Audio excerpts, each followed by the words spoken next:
am, of course, a great admirer of the impeccable credibility, professionalism, and business savviness of BusinessDay. If you really mean business in Nigeria, start your day with BusinessDay.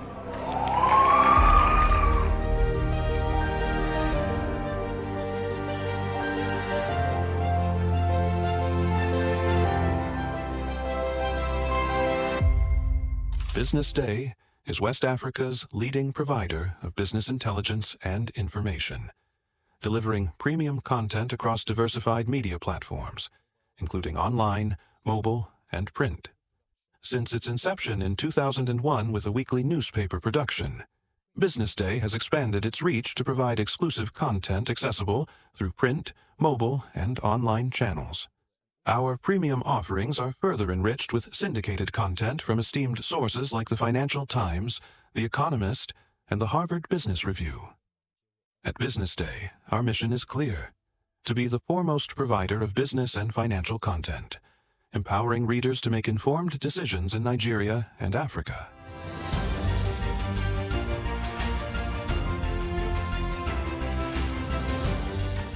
Since our establishment, we have been committed to delivering insightful, relevant, accurate information about Nigeria's business and finance environment while contextualizing the impact of global events. We monitor the stock market, analyze the companies driving it, and report on government policies and their economic implications. For being consistent in organizing these CEO forums for almost the last 14 years, I think this was a commendation, and I think something that will encourage them to continue. From decoding market trends to dissecting economic shifts, we offer actionable investment ideas and serve as a compass for decision makers navigating complexity. Beyond headlines.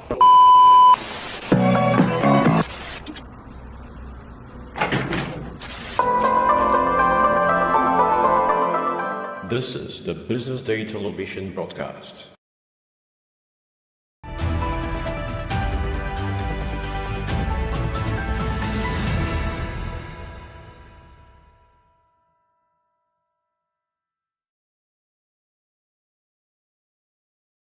Friday morning here in Lagos City. It's a pleasure to have you start your morning with us. Let's take a look at what's making headlines this morning. CBN retains interest rate at 27.5%. IBB blames Abacha for annulling 1993 presidential election. DMO appoints Stanbic IBTC as new FG stockbroker. Kiev's news conference with Zelensky and Trump's Ukraine envoy cancelled at last minute.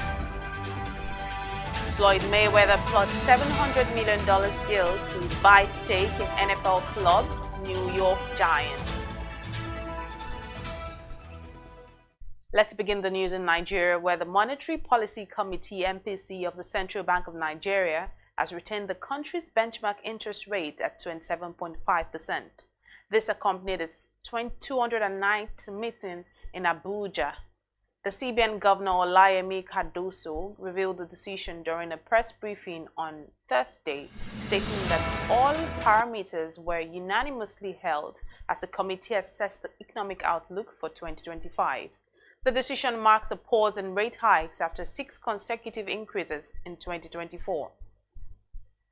Moving on, Nigeria's former military president Ibrahim Babangida says he regretted the annulment of the 12th June 1993 presidential election 32 years after the event. Babangida also blamed Sani Abacha and other military officers for annulling the election. The former military president revealed this in his autobiography, A Journey in Service, which was presented to the public on Thursday, the 20th of February 2025. The book chronicles Babangida's experiences, decisions, and challenges in national service. Still now, the Debt Management Office, as on Thursday, the 20th of February, appointed Stanbic IBTC Stockbrokers Limited as the federal government official stockbroker. In its new role, the stockbroker is expected to help government attract necessary investment and develop the retail market. This appointment comes after the tenure of CSL Stockbrokers Limited, a subsidiary of First City Monument Bank, expired. Director General of the Debt Management Office, Patience Onia, revealed that Stanbic IBT Stockbrokers would serve as a vital platform for retail investors, as well as providing regular guidance and advisory services to the government. And to end the local news, President Bola Tinubu has given his assent to bills establishing 2 new federal universities. The institutions include the Federal University of Technology and Environmental Sciences, Ikiti, and the Federal University of Agriculture and Development Studies, Iragwiji, Osun State. This was made public by Senate leader Senator Okweyemi Bamidele following the signing of 2 legislations at the State House in Abuja on Thursday, 20th of February. And on the foreign scene, Ukrainian President Volodymyr Zelensky has revealed he had a good decision with the U.S. envoy Keith Kellogg after a joint news conference was cancelled at the last minute. The pair met in Kyiv as Ukrainian sources reported that Kellogg appears increasingly sidelined by the Trump administration. However, U.S. Vice President J.D. Vance says everything is on the table when it comes to negotiating an end to the war in Ukraine with Russia. White House National Security Advisor Mike Waltz also added that Ukraine needs to tone down its criticism of the U.S. and sign a minerals deal being pushed by President Trump. Also, Delta Airlines has revealed that it was offering $30,000 to each passenger who was aboard the flight from Minneapolis that crashed and flipped upside down while trying to land in Toronto. Reports show that all 80 people, including 76 passengers and 4 crew members who were on Delta Flight 4819, survived after the jet made a rough landing and rolled over, ending belly up with its right wing shut off at Toronto Pearson International Airport on Monday, the 17th of February 2025. The airline also confirmed that none of the passengers had life-threatening injuries. And now to sports. Boxing legend Floyd Mayweather is aiming to acquire a 10% stake in NFL club New York Giants in a $700 million deal alongside real estate mogul Meyer Orbach. Mayweather, recognized for his undefeated boxing career and extravagant wealth, is now looking to break into the NFL ownership circle, one of his biggest financial adventures to date. According to TMZ Sports, Mayweather has partnered with Orbach, who already owns nearly 20% of the NBA's Minnesota Timberwolves, to prepare an official bid. The duo has reportedly secured $200 million in an escrow account as part of their financial operations. And to end the news, boxing promoter Eddie Hearn has revealed that 2-time heavyweight champion Anthony Joshua plans to have 3 fights to become a 3-time world champion before retiring from boxing. Hearn, who manages Anthony Joshua, revealed this during an interview with TalkSport. The manager emphasized that the former unified champion remains determined to reclaim heavyweight gold. With Fury seemingly out of the picture, Joshua's path to a 3rd world title remains uncertain. And these were the top headlines this morning on BDTV Breakfast. Stay tuned as we bring you more in a bit.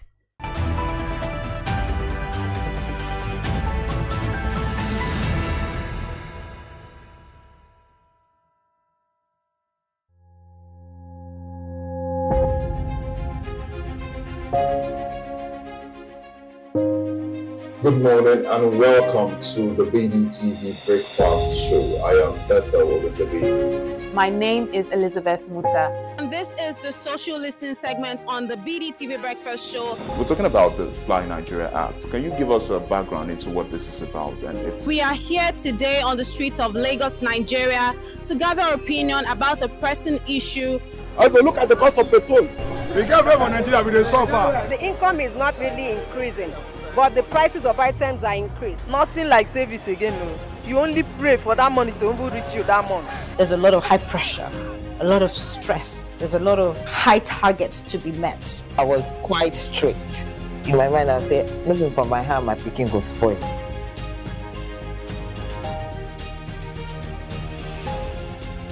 To allow all banks and all the players in the space 15% inflation target achievable in 2025.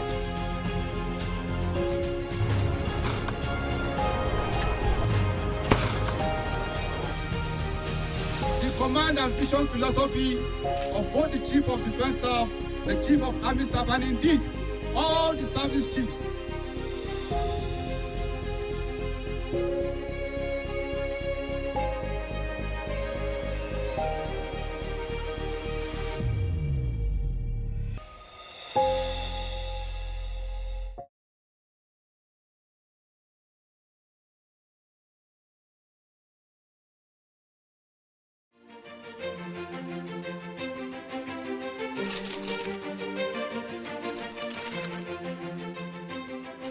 I am, of course, a great admirer of the impeccable credibility, professionalism, and business savviness of BusinessDay. If you really mean business in Nigeria, start your day with BusinessDay.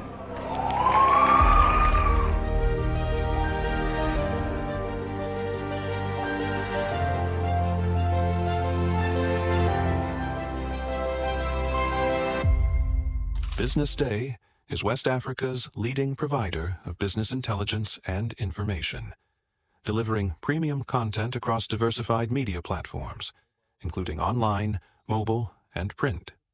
Since its inception in 2001 with a weekly newspaper production, BusinessDay has expanded its reach to provide exclusive content accessible through print, mobile, and online channels. Our premium offerings are further enriched with syndicated content from esteemed sources like the Financial Times, The Economist, and the Harvard Business Review. At BusinessDay, our mission is clear: to be the foremost provider of business and financial content, empowering readers to make informed decisions in Nigeria and Africa.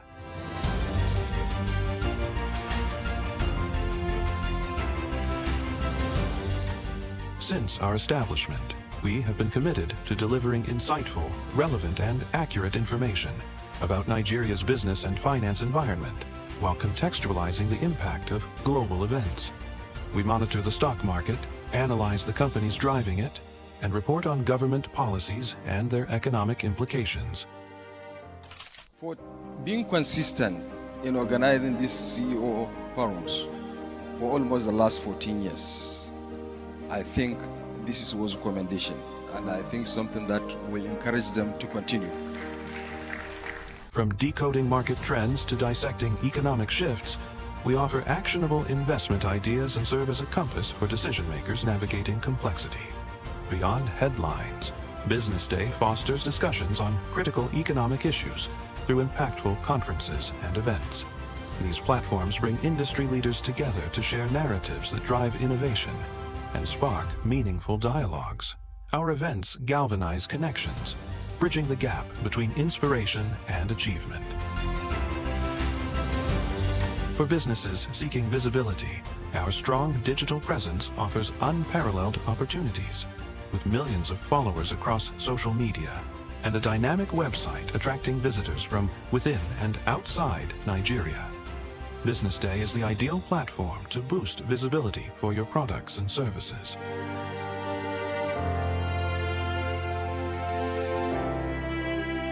If you're looking for in-depth analysis and expert opinions on Nigeria and Africa's business landscape, BusinessDay is your guide.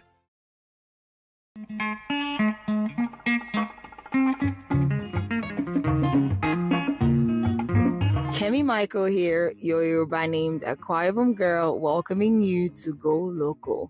We took a trip down to the town of Kenta in the heart of Abeokuta, where we met with the Otun Iyaloja of Kenta Kampala Market and a few traders. Chief Mrs. Olukemi Somuyiwa Odulami. I am the Otun Iyaloja of Kenta Adire Kampala Market. Yeah, good afternoon. My name is Kaka Aisha Remilekun. Adire was once, and still is, a closely guarded family secret in Egbaland. Parents carefully taught the techniques to their daughters, and the wives to their sons. This tradition was so sacred that outsiders were initially barred from participating, as Adire production echoed the whispers of a family's heritage. Yes, my grandmom did it, my mom did it, and now to me. And by the grace of God, my children are still on it also. They're learning. They've learned it. They are growing up. They've married, and they are doing this business. Okay. And they are educated too. Yes. At least I have PhD holder among them.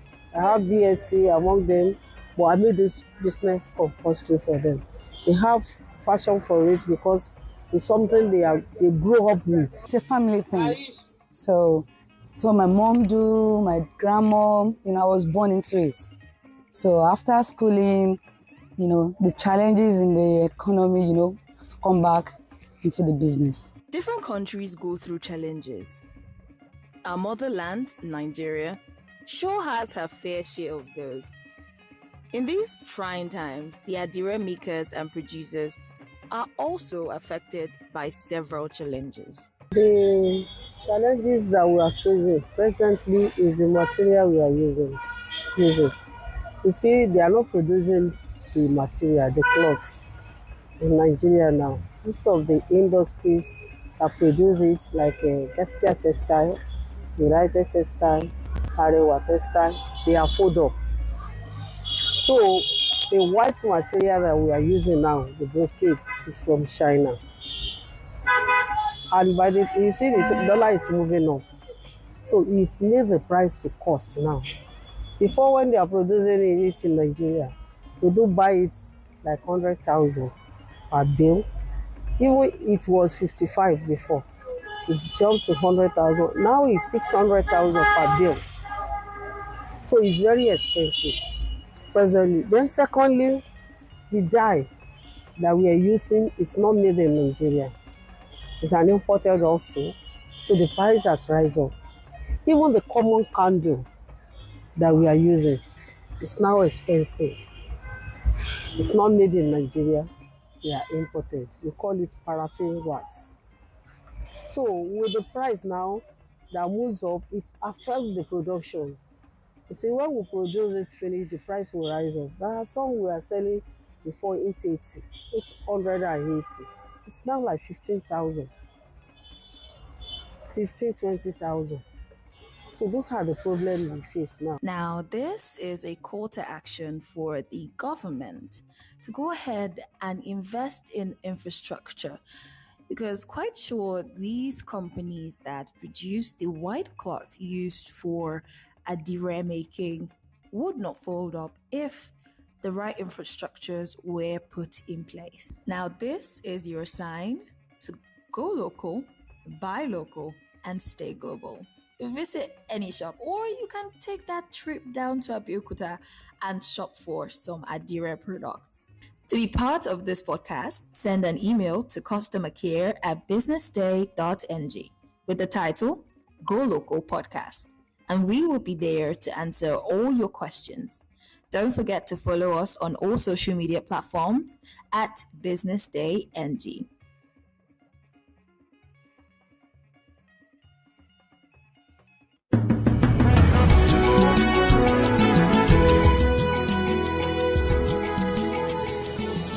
Hello, this is Bode Oshosami on Global Business Insights on BDTV, where we bring ideas and discussions on the business headlines.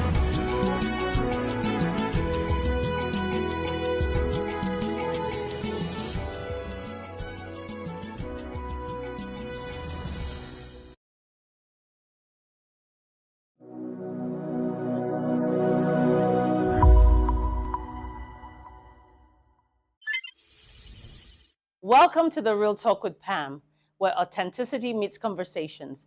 This is the show where women's lived experiences become shared and learning experiences. I'm your host, Pamela Igbo, and today's show is proof that age is nothing but a number, as my guest is 60 plus and fabulous. She is the remarkable Alice Mbadiwe, and also known as Shapeshift Alice. She's a wife and mom of 6. She's a lawyer turned personal trainer with 21 years of experience.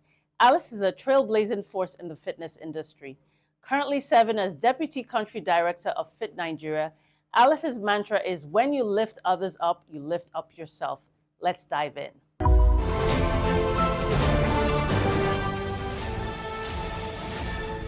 You You are watching Business Day Television.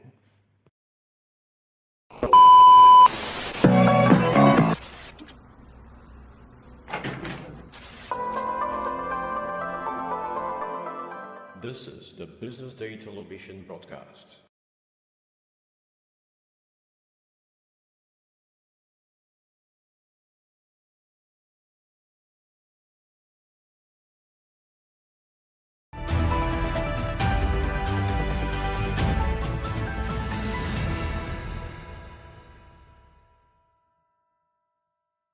Attention business leaders. Want to make informed decisions? Join the ranks of the best with Premium Business Day. Access in-depth analysis and expert opinions to stay ahead. Subscribe now at premium.businessday.ng and unlock premium content. Plus, you get 50% off your first subscription. Don't miss out. Make smarter choices and seize new opportunities. Sign up now and elevate your business game. Visit premium.businessday.ng today.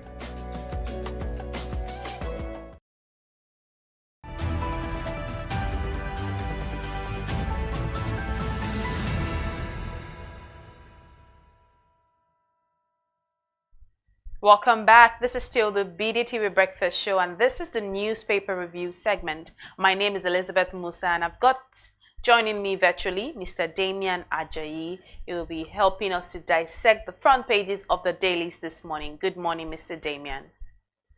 Good morning, Modupe. How are you? Good morning. It's how you had to call my unofficial name, but thank you so much for joining us this morning. How are you today?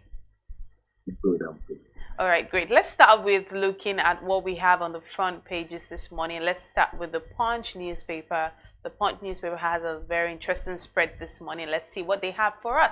Now, the big story on the Punch newspaper this morning says, knocks as IBB regrets annulling MKO Abiola's victory in 1993. That's the big story on the Punch newspaper. Of course, also on the top left-hand side of the Punch newspaper, it says ex-police chiefs fault federal government 55 billion naira security contract for Turkish firm. Also, presidential panels gulp 21 billion naira in 7 years. On page 19 of the Punch, still on the front page, 13.7 trillion naira federation account revenue withheld by NMPCL, and this is according to a FAAC report. Now, on the bottom left and the bottom side of the Punch newspaper, it says economists warn CBN as MPC retains 27.5% interest rate. Again, going further on page 19, it says Naira rises to 1,494.3 per dollar at official markets, and this is on page 19. Again, on page 3, tension as Natasha tackles Senate president over seat relocation. Now, we saw that yesterday. Very, very tense and intense situation. On page 4, kidnapper Evans is now prison teacher, willing to forfeit 14 trucks. Again, AGF warns Adeleke against, is it Adeleke or Adeleke against LG poll. IG dismisses governor's allegation. But let's start with what we have on the biggest story there. NOC as IBB regrets annulling MK Abiola's victory in 1993, while Afenifere others say Babangida's comment belated. I'm sure you had followed up on the event yesterday. What do you have to say concerning that that big story, Mr. Damian? First of all, I must congratulate the former president for the launch of his presidential library. It's a welcome development, and I believe that it will give us the opportunity to reappraise our history and have access to research and documents to help make informed analysis of what really transpired. But 32 years after, June 12, I think it's belated. It's really belated because if we look at what happened, we will see that a lot of things were not done properly. And I said so without prejudice to the former president because he, in he did a lot of good things. I mean, he established the NDIC, the Federal Safety Corps, the NEPC, the NDLEA, the National Directorate of Employment, and a lot of remarkable enterprises like that. But then beyond that is the reappraisal when we look at our history. What truly transpired? Because if you look at June 12 too, would you really, yes, IBB should be blamed, but what about other people who were actors? There was a court order preventing NEC, the Electoral Commission at that time, from going ahead with the election. I think it was by late Justice Ikpeme. The same lawyers went to court and got a restraining order to prevent IBB at that time from releasing results. So you see, have we grown? Have we developed? Are we still where we are? But so I think that him saying it now, though it's belated, but it helps solidify, our democratic values, and it is a message out there to the politicians that are present that history will remember us for good or for bad. History will remember us, but it's a good thing for democracy, even though it's belated after 32. But if it's a good, when you say it's a good thing for democracy, even though it's belated, what exactly do you mean? Yes, what I mean is owning up with such declarations. It solidifies a lot of people's position that June 12 election shouldn't have been annulled. And from what he said, with the benefit of hindsight, he would have done things differently. So when I say that it strengthens our democracy, things like this, it means that present participants, our present politicians, can learn from it and learn better political behavior. Oh, right. In looking back at history, they can learn to do better.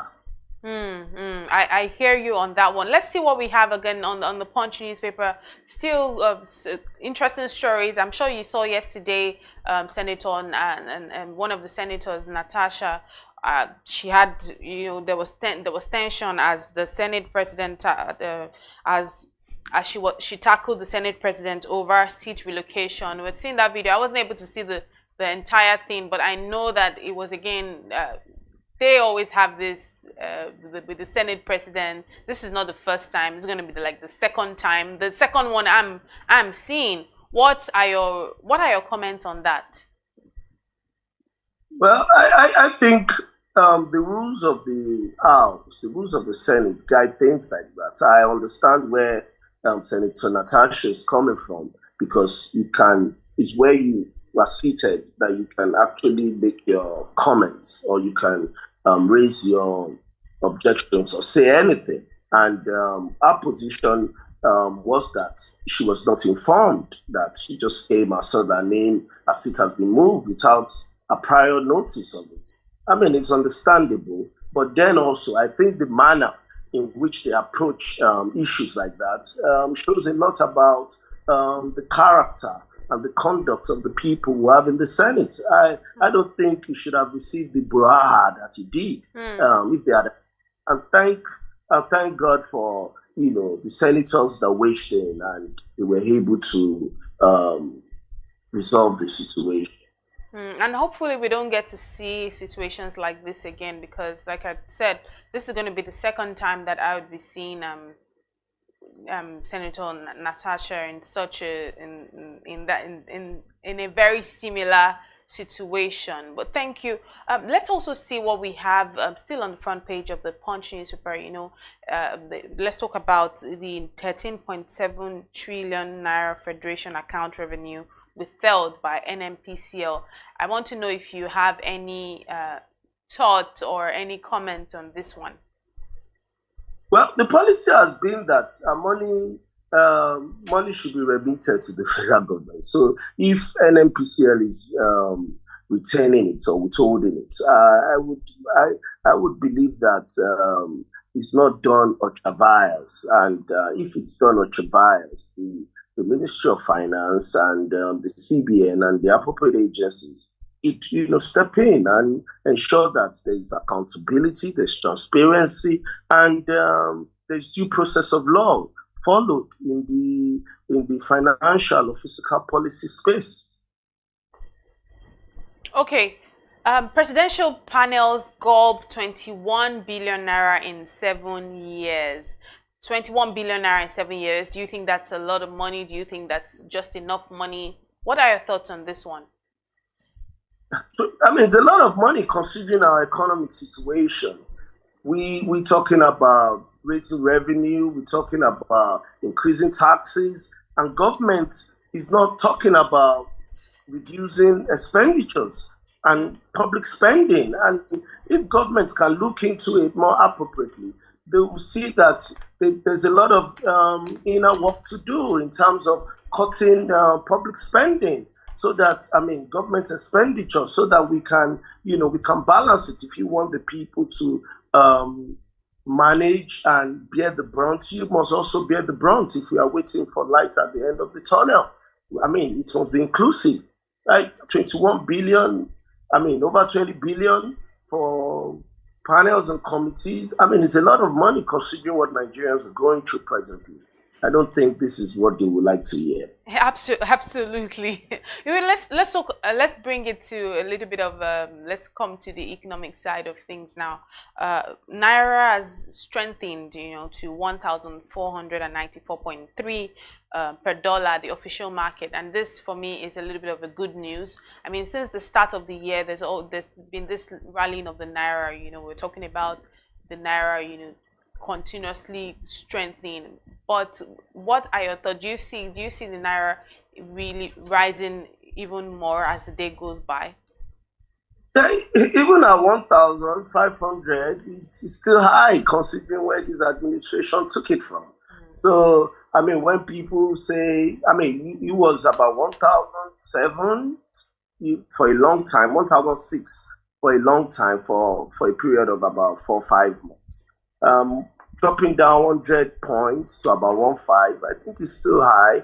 Manufacturers and business owners are still complaining. I don't think we should celebrate that now. About stability, if it's 1.5 for a long period of time, because what people are complaining about is that it's not stable. So if you want your forex to be stable for a period of time, so that people can plan, people can make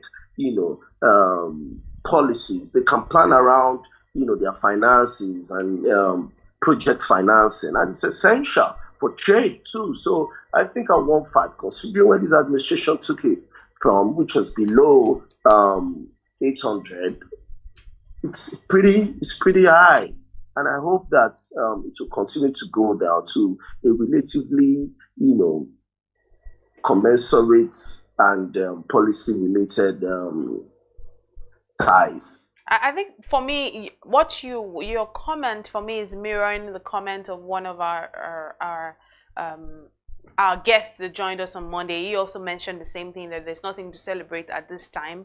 But I think that let's just hope that as the day goes by, it gets better, because just like you had rightly said, perhaps there's nothing to celebrate at this time. So I'm just going to take your words for that. Let's see what we have on the Vanguard newspaper this morning. The Vanguard newspaper this morning says, June 12th, I feared Abiola's assassination could lead to civil war. And this is according to IBB. The writer goes on to say, says Abiola one poll, I take responsibility for annulment. We've already spoken on that. Forces led by Abacha annulled poll without my authorization. I failed to secure military colleagues' commitment to hand over. Hope's mystery behind Dele Giwa's death will be uncovered. This is still, comment from IBB himself. And rakes in billions of naira for presidential library. Again, without Babangida, I wouldn't be in politics. This was a comment from our President Bola Tinubu. IBB's comments not new. This is according to Falai. This book launch in Abuja seemed to be like the talk of the moment since yesterday. Everyone has been speaking about it. But let's see what we have also on the top side of the Vanguard. It says CBN defends hike in ATM withdrawal charges. U.S. ambassador says no evidence USAID funds Boko Haram. There's no evidence that USAID funds Boko Haram because there have been allegations, there have been alleged reports saying that USAID happens to be funding Boko Haram and as well as some other things. Now, court rejects Trump's request to reinstate birthright citizenship ban. This is on page 9 of the Vanguard newspaper. Senate to federal government name national monument after Ayo Adebanjo. This is on page 4 of the Vanguard newspaper. Osun LG crisis may lead to violence if, then it goes on page 4. But let's quickly just talk on what the U.S. ambassador has to say, that there's no evidence that the USAID funds Boko Haram activities. Do you have what do you know about this situation? Anything? Well, the position of the congressman that USAID funds were used to fund Boko Haram is quite alarming. And I think that with the situation we are facing now, it's not something anybody keep under the carpet. I know that the statement that there's no proof that USAID funds were used for Boko Haram is credited to the ambassador to Nigeria, U.S. ambassador to Nigeria. But beyond that, I think I will align myself with Senator Ndume that says that, that is of the opinion that the federal government should investigate and look into the matter and ensure that things are done properly. And I think that it goes back to processes, transparency, accountability, and policy direction. So I think that in line with what Senator Ndume has said, it's good that we look at it and see, what the issues are and what the facts are. And I think that there's no smoke without fire. If at the end of the day, we are able to look inward and see what the issues are, then we'll be able to, build better structures, build better, policies and processes that would give room for more transparency and accountability. Let's see what we have on page 9 on the Vanguard newspaper. It says, court rejects Trump's request to reinstate birthright citizenship ban. Firstly, what are your thoughts on birthright citizenship ban? Good idea, bad idea? What are your thoughts? Yeah, well, it's subject to American interpretation of their constitution. And of course, like every constitution in the world is subject to a lot of consideration. You read the constitution as a whole, basically. So, but then, like Trump has said, that, whether they are right or wrong, I remember when he was signing the executive order, he said whether they are right or wrong, the courts will determine that. He feels he has a point. He feels he has grounds upon which, the citizenship, the birthright citizenship should be further regulated. And I think, that is a system that works because now he has executive orders and the court is there to interpret whether either way or the other. So at the end of the day, nobody's taking laws into their hands. They are submitting to the jurisdiction of the court, and the court is the final arbiter. And we just hope that, the courts, or maybe all the way to the Supreme Court, they'll be able to look at the issues more constitutionally and see whether indeed Trump has grounds or not. So I think it's a good one for their democracy. Yeah, and with every rising day, every new day, there seems to be a new executive order every day. And in your opinion, do you think that the Department of Government Efficiency is doing the job that they've been assigned to do? Yeah, well, of course, again, it's still subject to their laws, and I know immigration is a federal matter in the U.S. But then I think beyond that is also the fact that, policymakers may disagree. Policymakers may have different opinion about a certain subject, but it's adherence to the rule of law, adherence to processes that make a society great, especially a democratic society. So if there are executive orders and it's challenged and it's obeyed, it's challenged and they go to court and court orders are obeyed. And I think that is what we should take away in Nigeria. That's what the lessons we should learn. And if you look at Nigeria, people go to court. They don't obey court. This Oshun, sorry, I'm digressing.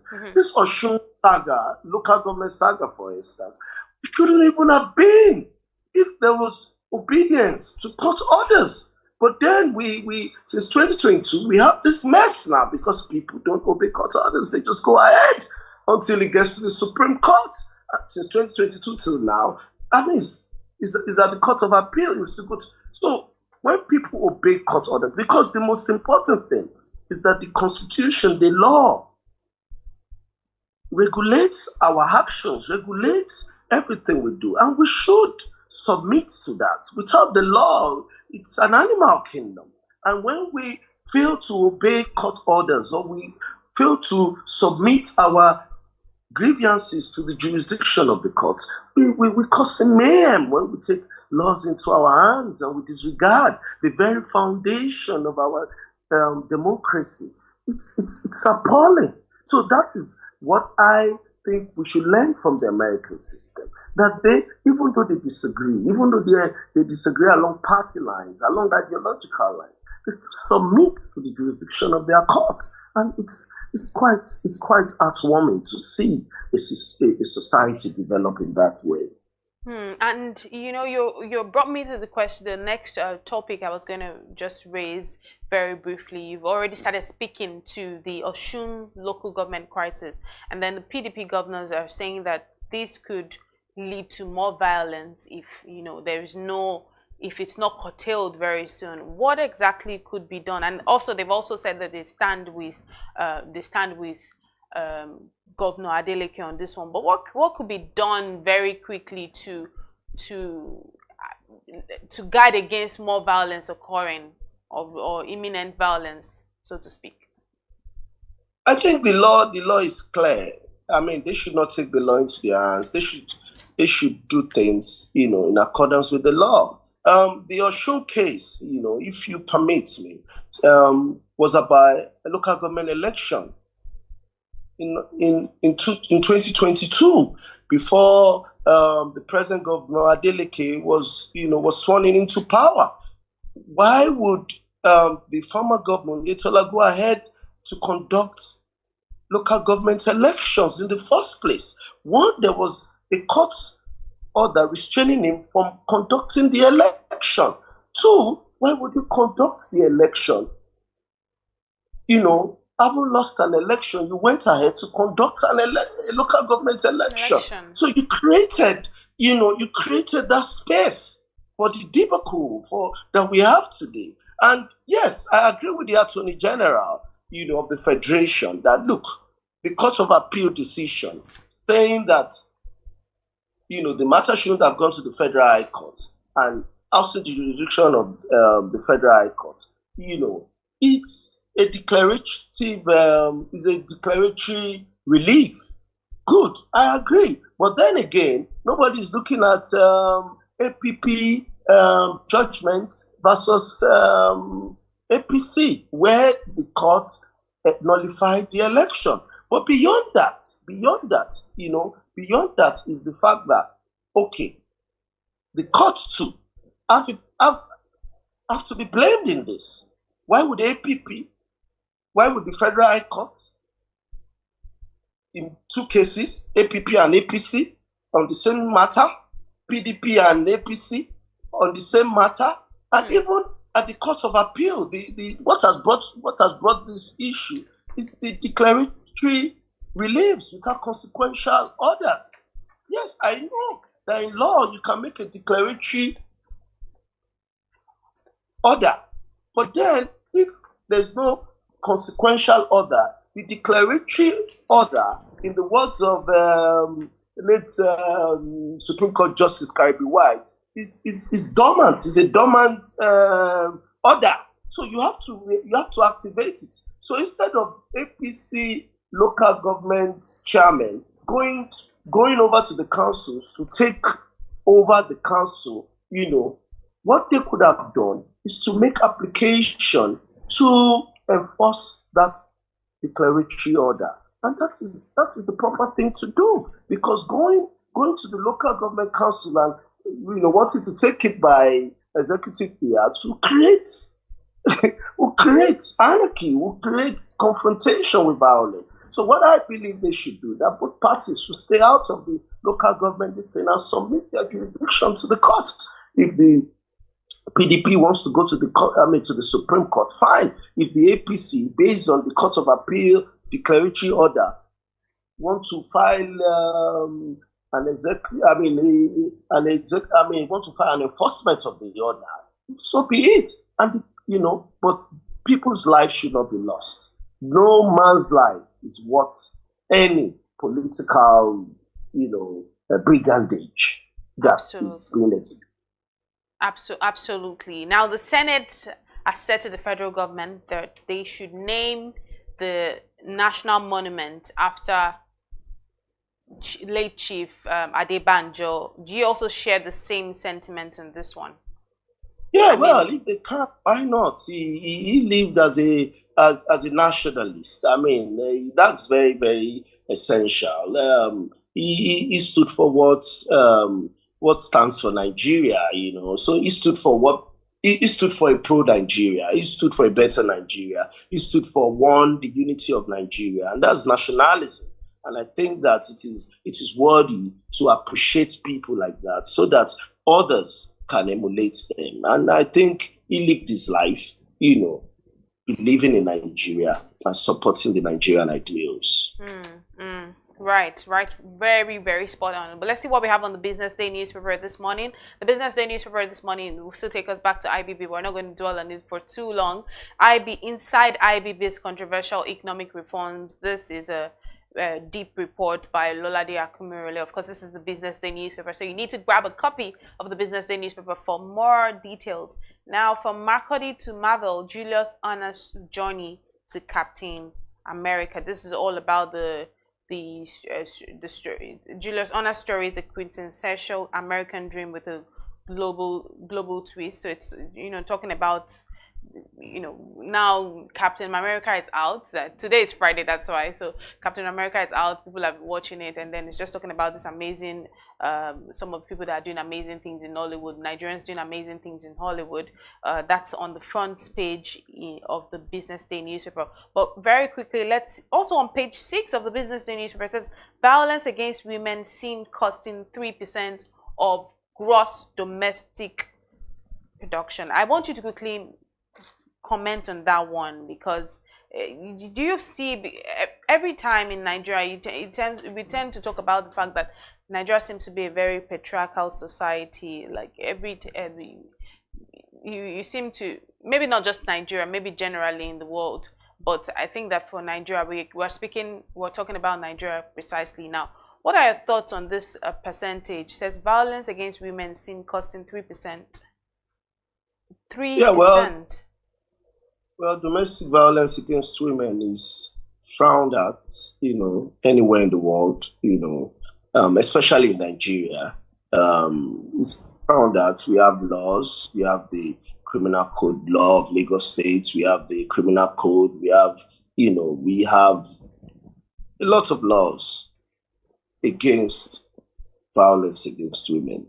And I think that it is important. It's not just the law. It's important that government, create processes and policies that will ensure that, people who have been abused, people who have been abused by their partners or anybody, find relief in the law. And it's about, executive process. It's about, providing a framework whereby people who are abused or, violated against can get, reliefs. But then beyond that, of course, in every society where you have a substantial amount of women going through this. It will affect their productivity, at work, and it's just there. It's just normal because, of course, domestic violence at home cannot create a mentally, emotionally, spiritually, physically balanced human being, upon which productivity is hinged. So I think that, it's better. It's better we look at it. It's better we create processes and enforcement that make it, hard or make it difficult, for people to get away with, this domestic violence against women. Mr. Damian, before I let you go, let me quickly ask you if you could perhaps help us for our audience today. If you could tell us some of the laws that are, like Nigerian laws that are, because I know you are in the best position to tell us because you're a legal practitioner, if it's some of the laws that are in support of women, because I think sometimes we don't even know our rights. I'm a woman, how much do I know about some of the laws that are in the Constitution that support women? So if you could just enlighten us this morning. Well, like I said, depending on where you live, but Lagos State has its own criminal code law. Criminal law of Lagos State. Every state has their criminal law, and in their criminal law, violence against women or against any person is prohibited by law. Then also you have Violence Against Persons Act, in Abuja and other places where domestic violence is frowned at. You also have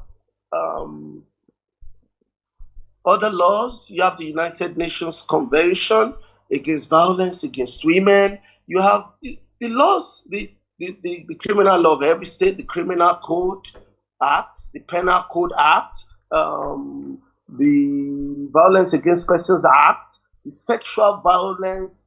Even in Lagos, they went further to domesticate a sexual violence law against sexual violence, like rape, like, sleeping with somebody under 18, like assaults, so the laws basically are there. And you see, for me, it's not the paucity of laws that make these things. It's the enforcement. Yeah, it's the enforcement. Lagos is trying because, of course, in Lagos you have the sexual offences section of the Ministry of Justice, where you don't have to pay. When you go there, if you have a case, they take it up. They call your partner, they call the person, and they take it up. That is one of those things you can do, because you must understand that there are people who don't have the money to go to court. There are also people who, because it's a cultural society, there are also people who are compelled or constrained by family and children not to voice out. So how do you assist them? You must create a robust system whereby you try to protect the family, but also you try to mitigate against these things. And it's not just about, I believe in Lagos, they don't even have enough, because you should have this in every local government. And that people can walk into, how many people can go to Malausa or Ojuelegba, where they have offices. I think the offices they have in Lagos is about 5, and it's not enough. And other states can do same. You should have it in every local government. You should have it, you should have access to you online. You should create a platform where people can access, they should even have a WhatsApp that you can. So these are things that, even the Constitution, if you look at the right to dignity, it comes under, domestic violence. Why would you assault your wife? Why would you treat her in an indignified way? So it goes a lot to our system and how we are able to enforce our laws and to create processes that would enable access to justice. And I think that is important, because if you look at America, if you look at the UK, for instance, You have the bureau. You when you have an issue, you just have to go to your council. I mean, your local council, and they give you a form and you fill it. That's what you have to do, and they will take it up. Citizens Bureau, it's there. UK is less than 70, 80 million people, and you have over 370, if not 400 citizens bureau all over the place where people can go and complain, and they will take it up. You are sure they will take it up. You are very much assured they will take it up, and they will ensure that the right thing is done. So, I mean, you want to cater for people who cannot afford, the high cost of litigation and, court, appearance. So it's a system because the government is there to take care of everybody. I mean, to create a balance, to regulate it, such that, we live in a civil society. And it's sad that that percentage is contributing to our GDP decline. It's really sad because we've come a long way from the Industrial Revolution to denial of women's rights. Women have come a long way in their fight for emancipation. From the 1960s when they were not allowed to vote in America from industrialization, from the Women's Property Act when they were not allowed to own property. I think we have evolved over that, and the civilization is, Western civilization as we have it, is growing, But then I think that in Nigeria, it's more about enforcement, it's more about policy direction. You'll be shocked that even the whole of Lagos, you only have one or two human rights offices. one office for human rights. How many people in a state of over 20 million? It's appalling. Hello? Yes, we can hear you. Yeah, you don't do that. If you are really concerned about human rights, domestic violence, you must give access to justice. You must give access to justice, and justice must not just be done, but must be seen to be done. People must not get away with it. Whosoever, whether because there are also violence against men too by women, though of course it's lower than men, against women. But then we must ensure that we do not have that in our society, or is reduced to the barest minimum. And anybody that is found culpable must face the law, must face the penalty, must be dealt with accordance with the law. And it goes to enforcement. It goes to our police system. It goes to administration. It goes to those things beyond the law. The law is the law, except it is enforced. It's just the law. But who will enforce it? If the people who are to enforce it are not trained, are not regulated, are not,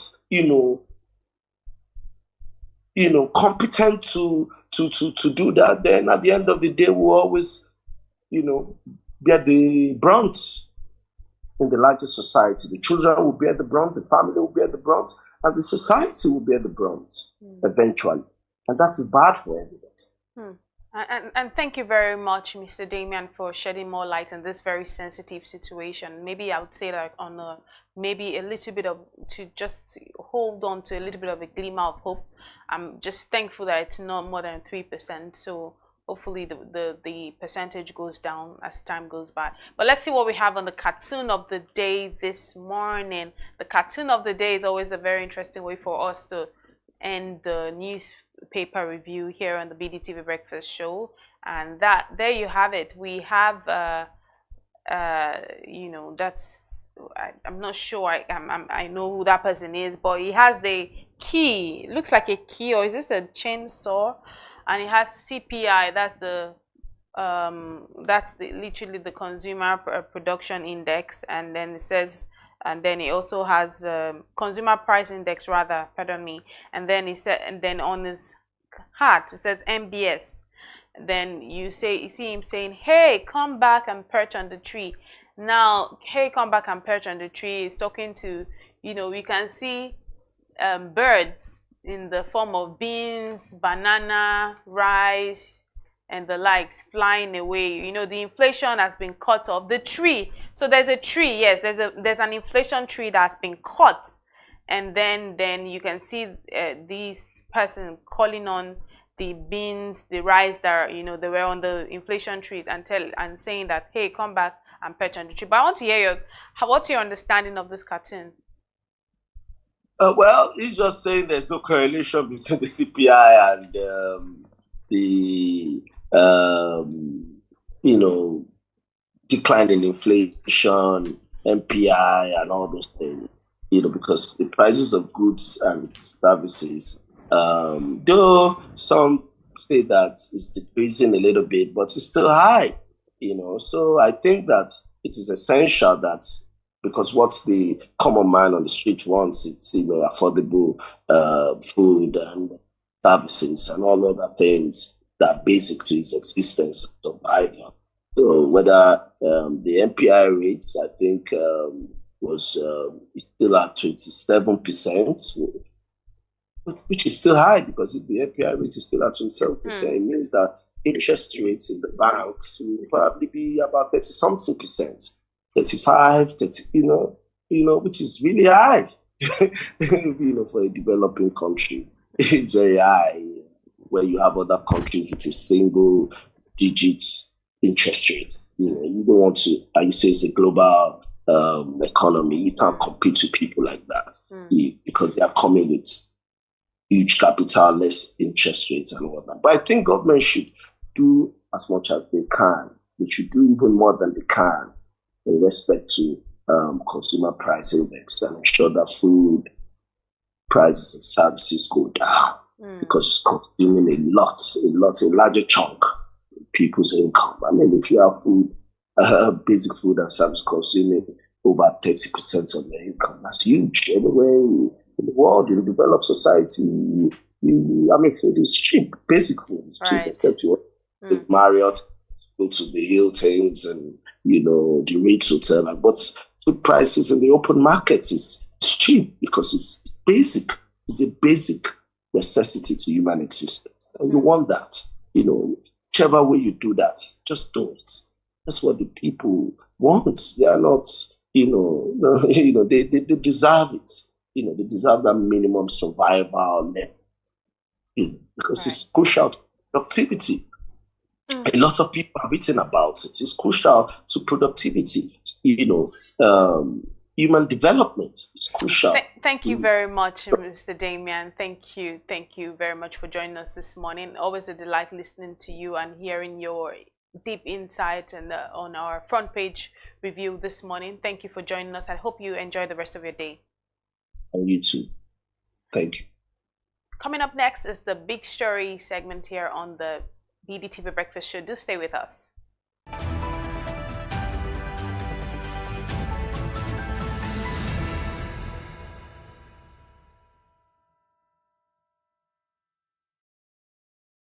Attention business leaders. Want to make informed decisions? Join the ranks of the best with Premium Business Day.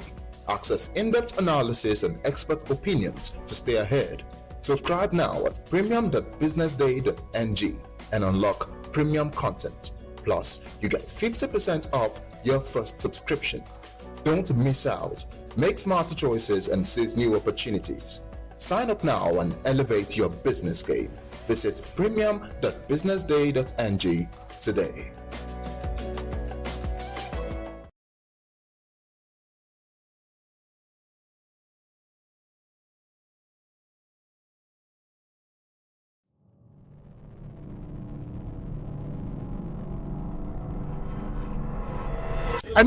So actually started officially 2021. That's 4 years. But this is the third edition in 4 years. And the beauty for me is the high moments, days like this, where we get to share the vision and also see that the vision is catching on everybody.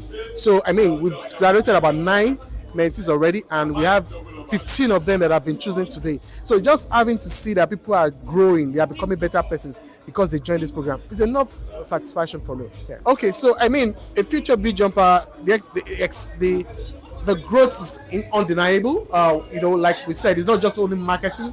We are teaching people what it means to be mentored, in life, not only marketing. And that's, for me, is something that anyone that desires that, you can actually apply. And in applying, just follow Beat Jumpers on Instagram, on Facebook, on all the social media platforms. You will get to see the details of this. And yeah, we are going to be on TV too, so they get to see some of this. Okay, so for everybody that didn't make the list but applied, they are now in the community, and we engage them very well. So in as much as you didn't apply, we can actually still help you if you are good enough, and we know we can vouch for you.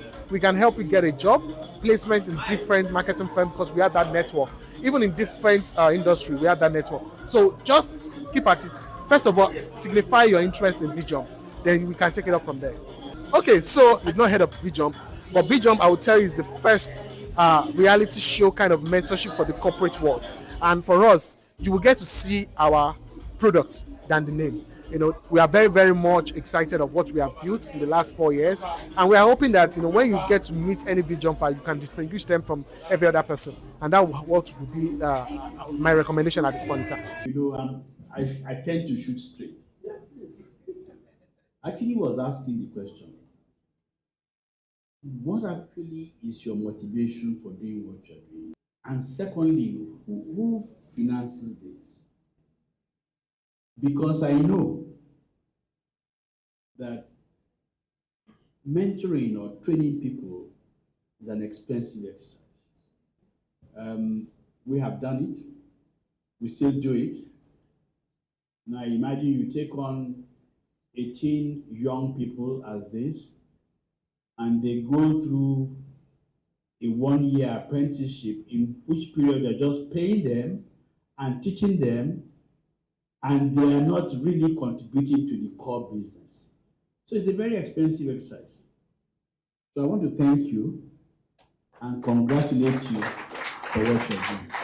You really can't tell. I mean, you must have an idea who your mentor is, either in terms of his professionalism, his attitude to life, whether you think he can actually positively impact your life. So you just don't walk in and say, oh, this is going to be my mentor. You must, I think, you must have looked at that individual. You must do a little bit about that individual to say, look, I want this person to be. That's what I would. The initiative is going to go a long way, because we find out that a lot of young ones are not taking advertising seriously. So with this initiative, having mentors is going to go a long way, because they're going to learn, firsthand. They're going to have hands-on experience, and this will be a dramatic change for them. So it's exciting to be here this evening, and I'm very, very, very grateful to the organizers of this mentorship program for bringing this in a time where we young marketing and advertising people are not really tutored on what it takes to be a successful adma. So I'm expecting great stuff, basically to learn from industry leaders, as we told, and according to the things on social media, there are successful marketing professionals that are going to be taking care of us, by mentoring us, teaching us on the nook and cranny of what it takes to be a successful marketing practitioner. And as you know, the program is all about marketing, entertainment, and technology. How these three sector works in hand to create magic in the advertising industry. So what I'm expecting is to learn, unlearn, and relearn about the things it takes to be a successful marketing and advertising practitioner. Thank you. Mentees should look out for, I think, not just, okay, because I like this person, if where you're trying to go is where this person has already attained. So I think that's what you should be looking out for. Availability, this person has attained where I'm trying to go, and not just because you like that person, you like the aura, you like everything. I think that's one thing you should look out for. Okay. One thing is commitment.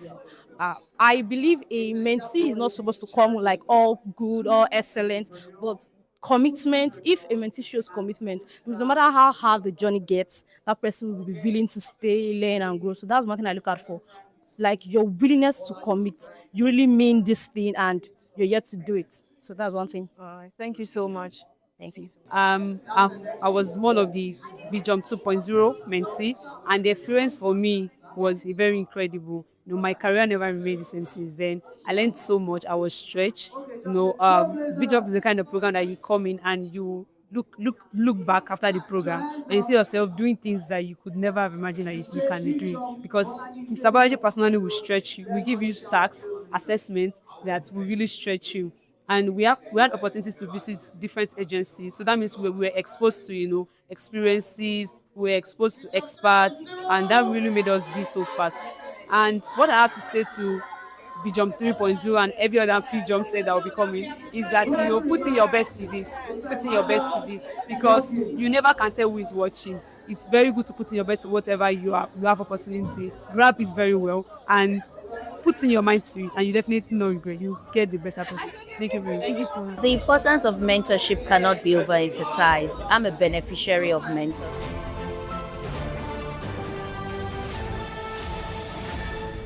You are watching Business Day Television.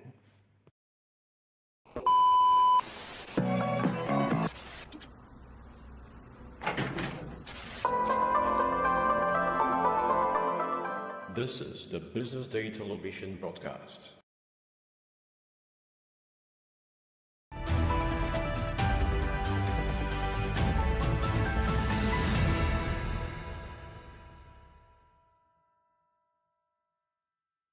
Welcome back. This is the big story here on the BDTV Breakfast Show, and this is where we discuss key issues shaping our nation, our economy, and industries at large. My name is Elizabeth Musa, and today our discussions will focus on assessing the deregulation of the oil downstream sector, its impact on consumers of petroleum products, and on the economy generally. And to understand this better, we are being joined by Mr. Jide Pratt. Mr. Jide is the COO and Country Manager at TradeGrid, an oil and gas company. He is an energy, oil and gas professional with an entrepreneurial mindset, a just energy transition enthusiast who is passionate about renewable energy and sustainability. Mr. Pratt has over 2 decades of experience in leadership and people management across West Africa. Welcome to the show, Mr. Jide. Thank you for talking to me. And also, I've got joining me on this conversation as well, Mr. Joshua Basti, our editorial director here at Business Day. Let's go straight to the conversation. Let me start by asking you to please share a bit of background on the full deregulation of the downstream oil sector and why it was necessary for us to do so. Okay, thank you again for talking to me. So I think we should start from the beginning. I think we all recall that sometime in May 2023, there was a famous phrase from the president: subsidy is gone. Gone, yes. So if we took a step back, we'd find out that as a country, we deregulated the economy in terms of products. So if you look at the fact that things like gas oil, which is diesel, and aviation fuel, which is jet fuel, this product had been deregulated a while back. But there seemed to be one product that hadn't been deregulated, and that was petrol, PMS. So when the president said subsidy was gone, he was speaking specifically to petrol. So what that meant is that pre-deregulation, it means that the prices of a product are not determined by the factors of demand and supply alone. It means that there's a certain cushion effect, palliative, discount that is applied to that product to sort of shield the general public and consumers from the full price of that product. If we look at what has happened from May 2023 till now, what we'll see is that things are, I will use the word work in progress. Because you'll notice that since that period till now, there have been price changes. And more often than not, those price changes have been north of the former price. So if we were buying at 165, we moved to 540. We were buying at 540. Right now, we're somewhere within 920, 970, as the case may be. So what it does mean is that the consumers, more often than not, at this point in time, are unhappy with the fact that the prices are higher. They're not unhappy at the fact that Nigeria had a history of fuel queues. So they're not unhappy that if they went to a retail outlet today, they would find products. So that speaks to the availability. So you notice in that same statement, we've talked about the availability. Absolutely. After the deregulation, there's availability. Affordability now is neither here nor there. For some people, it's a management. So if someone used to fill their tank and drive into the station and hear, fill up my tank. Now you find out people are not saying fill up my tank. Okay, give me 30,000, give me 40,000. Because what they're trying to do is manage the effects of that deregulation. Why I say it's a work in progress is because we haven't yet gotten to what you call a final bus stop. It's something that will evolve over time. But ultimately, to get to such a point where there's full competition, there's full availability, affordability. And to marry affordability and affordability, there needs to be efficiency. There needs to be competition. So in a nutshell, I would say that deregulation has started. As a nation, personally, I think we're better for it, but we haven't gotten to the final destination. We haven't gotten to the final destination, absolutely. But what would you, how would you appraise the current deregulation of in Nigeria's downstream sector? So far, so good. I mean, so far, I would say we're taking some positive steps in the right direction. What do I think we're not yet there on is, and I would like to speak about something called the price reveal. If I wanted to buy foodstuff, you would find out that I could go to several markets to find out what the prices are. These prices are not hidden. I want to buy rice, I want to buy beans. I just do a price survey. So that's on the general. If I come to oil and gas, if I wanted to buy petroleum product, they're depot prices. Depot prices are published daily. So you now find out what is company A selling at, what is company B selling at, what is company C selling at. Now, why do you do that? Because for you to offer prices to a consumer, you're going to do what is called the price build-up.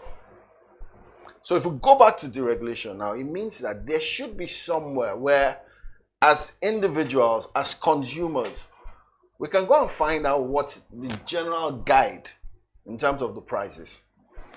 So there must be a methodology, and most importantly, there must be where to go to get that information. And that's a regulatory concern. It's not a commercial concern. If I have 50 companies and 50 companies say, and let me backtrack, if you wanted to do a tender or an RFQ, request for quote, the company that gives you the tender to put in would ask you, what are the parameters around which you're giving us this price? Why are they doing that? To be sure that they're not overtly charged. Yes. So that they get a good return. So that they get value from that service. So back to the petroleum sector. There is a regulator who regulates downstream and midstream. And there's one for upstream. So what it means is that they're trying to find a fair balance. To say that if Mr. John and Miss Jane come together and form a company and bring in $10 million, what should be a fair return on their investment? Okay, if they bring in $10 million and people are going to buy their product, then there must be a fair balance between them returning their investment and the prices people who are the consumers are willing to pay or able to pay. That conundrum, or shall I say that balance, has to come from a regulator. So these are things that we haven't gotten right yet at the moment. Data is something we still haven't gotten right. You can't just by a click of a button find out on a platform from a regulator what has been sold in the last 60 days. This used to be in the past. So in the past, when we were an economy that wasn't deregulated in terms of downstream, you had things like a PPPRA template, which was a guiding price, which was a price revelation or a price reveal. You had things like what you call truck out. Okay. So the truck out tells you the number of products that have moved from depot A to depot B, the number of trucks, and then it has what you always call national reserve or stock availability. How much products do we have? How many days will they last? Those things are data that we must continue to have. They're still missing at this point in time. So I think that would be an assessment of where we are and where we need to get to. I'm sure Mr. Joshua will probably want to take this. Yeah, fine. Excuse me. I think about the regulation. I think for us consumers, I think I'm looking at this from the perspective of the consumer. Yeah, it's good for us because, like you said, competition is kicking in.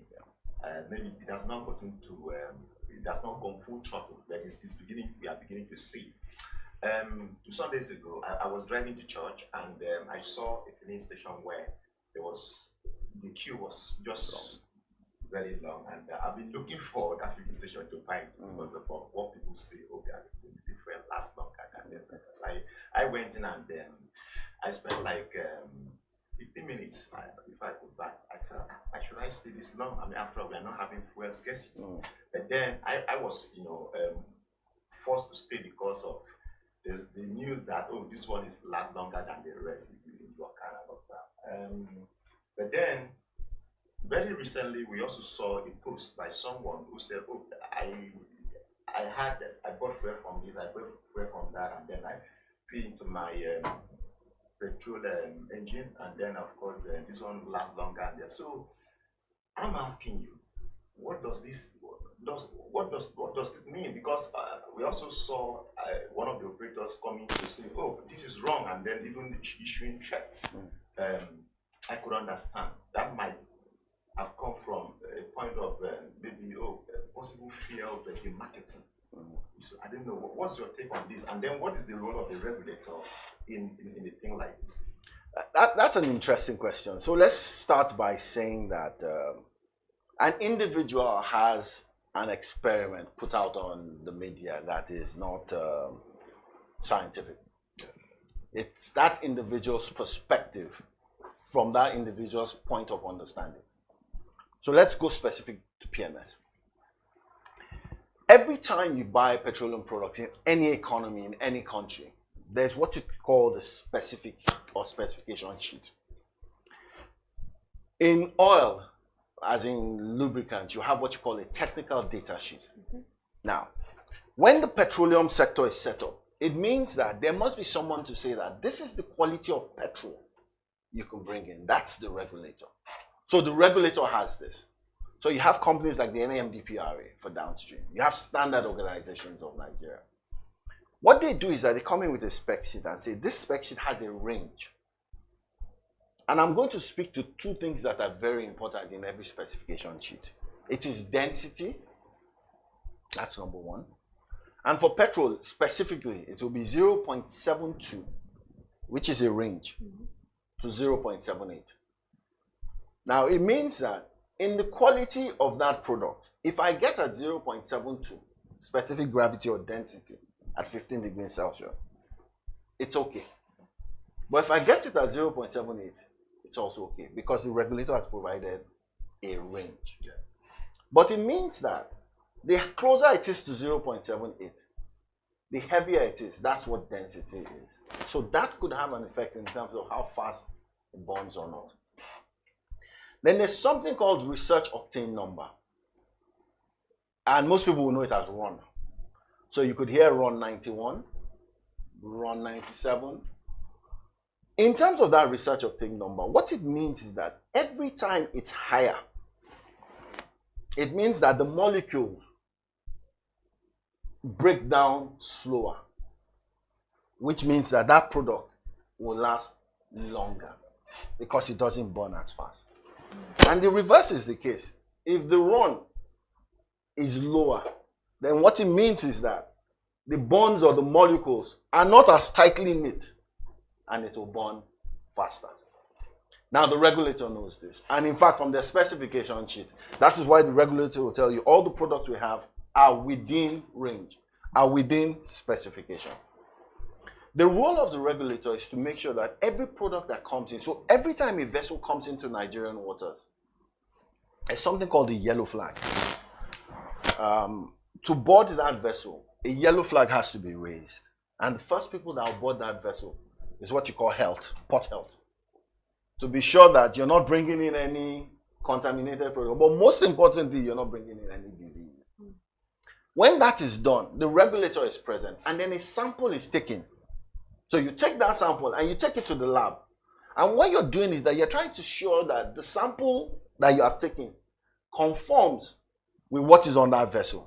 But most importantly, conforms with what is the acceptable standard coming into Nigeria. Now, so can you imagine if I wanted to bring in product and 5 of us wanted to bring in product? which should be allowed in terms of competition. And I bring in product that is closer to a higher octane level and a higher density. And then I sell it through my outlets. And then people come, but this Ford that I bought yesterday, it seems to have lasted.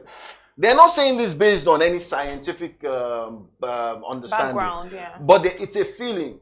And I tell people perception is always often larger than reality. But it also means that in that statement, there's another thing that is called the integrity of the pump, or pump integrity. It means that if I took a measuring can from station A and pumped in 20 liters, if the measuring card reads 19, then what it means is that it's not really 20 liters. If I go to another station, measure it, and it gives me 20, then I can go around saying 20 for 20. Let me keep going to this place. Now, I said that to say this. We've talked about two different parameters. We've talked about the quality. We've talked about the role of the regulator, which they are playing in terms of sending out those certifications. But there's also the perception part of it. If I perceive a certain fuel is better, then by affliction, I'm going to keep going to that station to keep on buying. Because I'm comfortable with two things. The fact that I think it lasts longer, not based on any scientific argument, and because I'm comfortable with the look and feel of the station or the customer service that they give me. So you see, in this band, we've talked about the quality of the product, and there are clear parameters in terms of the quality of the product, in terms of what we should look for. And that's why the lab testings are done. You can't bring in a vessel into Nigerian water and discharge without the regulator knowing about it. But is the regulator playing this role? And effectively? Oh, effectively is a relative term. Personally, and when I'm speaking, I speak as myself. I do not think that we've gotten to the best efficiency levels in terms of regulation in the country. And I say that based on what I see. I think that there needs to be more dynamism. There needs to be more transparency. And then we need to have a regulator that is a point of call. So if I feel that this product is not, I should go to the regulator and give me the test samples you get. This is the results I got. So I also feel that when there are miscommunications or feelings as individuals, the place to go to find out what is real and correct should be the regulator. I don't think that that is what it is at the moment. Something as easy as a price revelation or a price reveal or a price transparency should come from the regulator. So there should be no confusion as in what is the, and I mean, if you go to the PIA, it's extremely clear. Whether I'm a refinery, whether I'm importing, I am supposed to give the basis of my pricing to the regulator. Why does the regulator need this? To be sure that I'm not taking undue advantage of the consumers, and I'm also not defying in terms of quality and pricing it at. So let's go to that. If I say that the sulfur content in this product should be 50 particles per million. I don't want to go technical because the crowd is not all. It will mean that if it is 20, I have less sulfur in it, right? That means I should price it more expensive. If it is 50, I have more sulfur in it, so I should price it accordingly because the quality is not the same as 20. This is still the space of the regulator. But you see, you have to bring in many players into this space so that player A looks at it that, okay, freight efficiency, number one.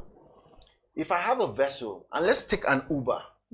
If I have an Uber that carries 5 people, and I say, guys, let's all carpool, everybody pay your amount. What you find out is that everybody is paying just 1/5, as against if I took the cab myself and I was paying. So freight efficiency comes into play.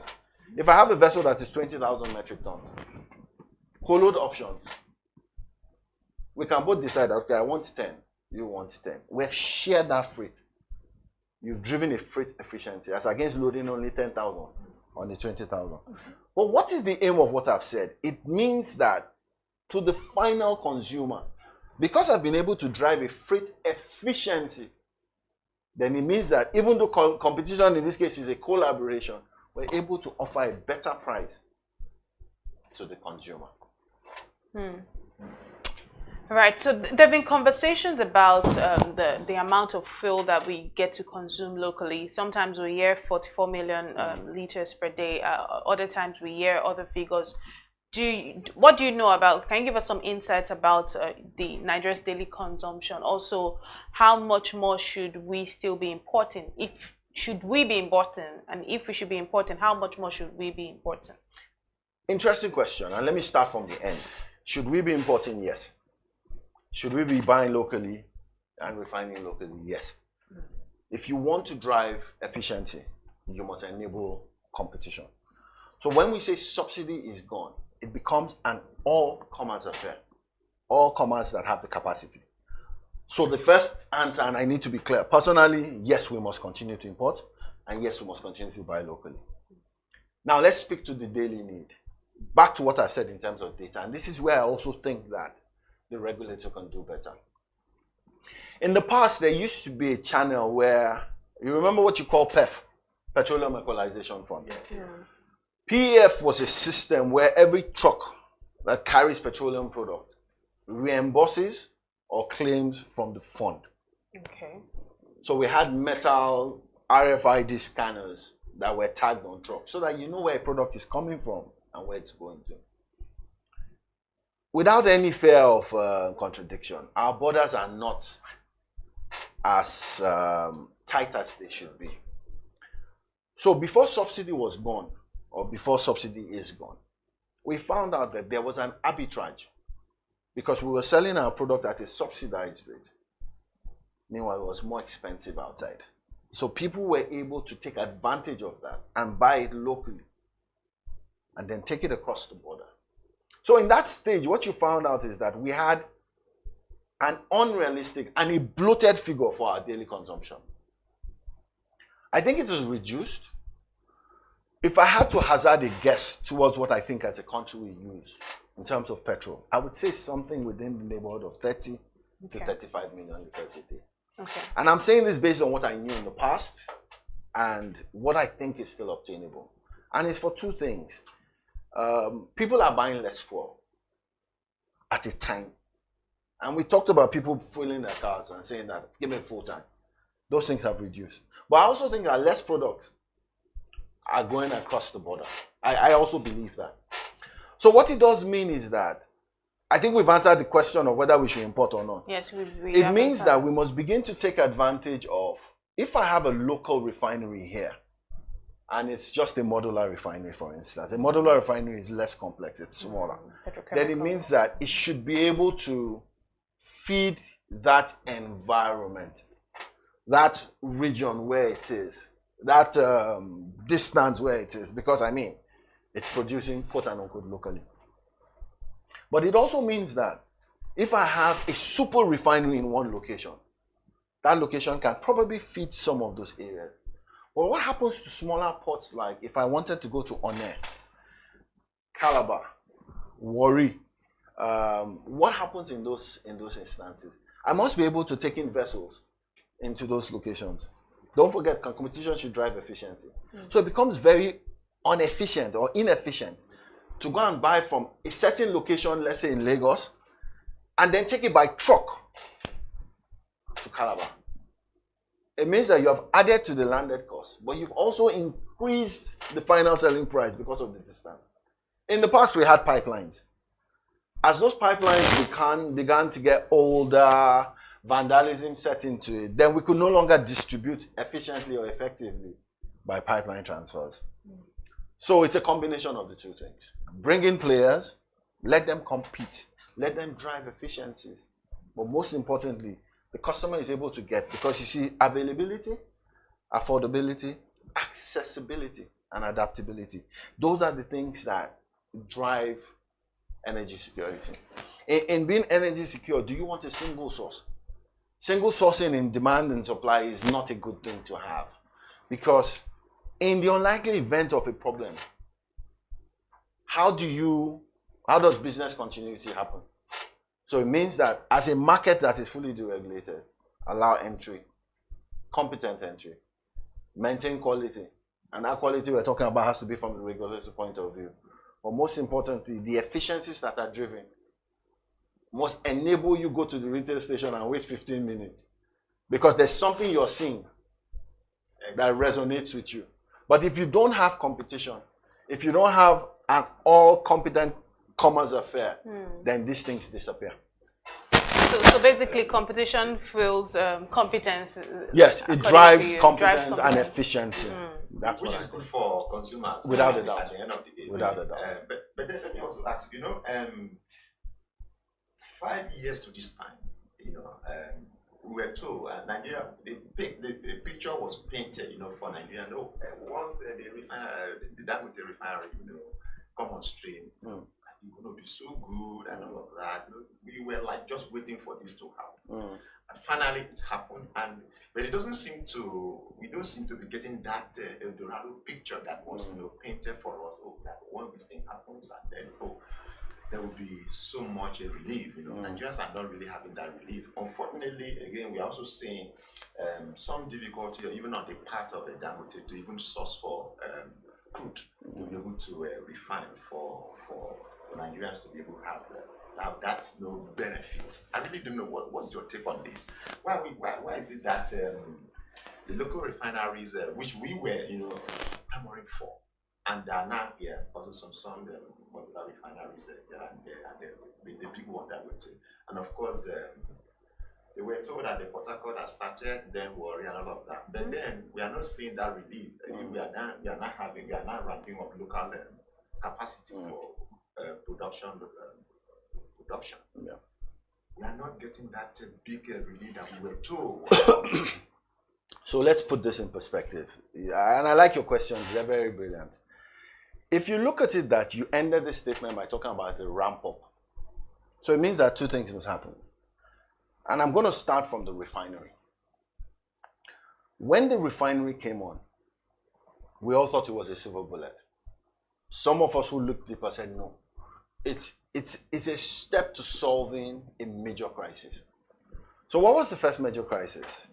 5 to 10 years before the refinery came on, the Dangote refinery, all our petroleum product was imported because there were no local refineries. So what it meant is that it solved the problem of refining without a shadow of a doubt. But it also had to ramp up. So if you notice now, the Dangote refinery is about 550,000 barrels out of its nameplate capacity of 650,000 barrels per day. So she's been ramping up. You talked about Warri, you talked about Port Harcourt. Those are older refineries. They had to do some turnaround maintenance. Now that they are running, they cannot run at 100% capacity immediately. They're going to have to ramp up. It's also important to say that when we talk about ramp up, we were in a country where at a certain time we were producing 1 million or about 1.1 million barrels of crude oil a day. This was because of oil theft, inaccurate data. We're at 1.75 today. And we're at 1.75 because they've been able to ramp up. But in that ramp up, there's a combination of two things, crude oil and what you call condensate. Now, condensate, just assume condensate is a mixture of oil, water, gas, but there's a value to it. So the Nigerian government takes it that, look, as long as we can have value from it, then that is what we're going to declare. So we've ramped up. When you ramp up, you're able to allocate, because there are a lot of modular refineries that haven't been getting crude. And they're still not getting crude. So it means that if that's the feed that makes them, because a refinery's main primary job is to crack crude oil into heavy or light distillate. It's as simple as that. What are heavy or light distillate things? Like diesel, LPFO, so that's a combination. Petroleum products, more or less. So what you find out is that while ramping up, we must be able to also allocate. So a super refinery will go in and say that, look, I'm supposed to get 600,000 barrels a day. I'm getting 200,000 barrels a day. What do I do with the gap? They will go and import that gap. But once they import that gap, they have a decision to make in terms of, do I want to sell this locally or do I also want to sell export? Because they also have to try and cover the investment. Yeah?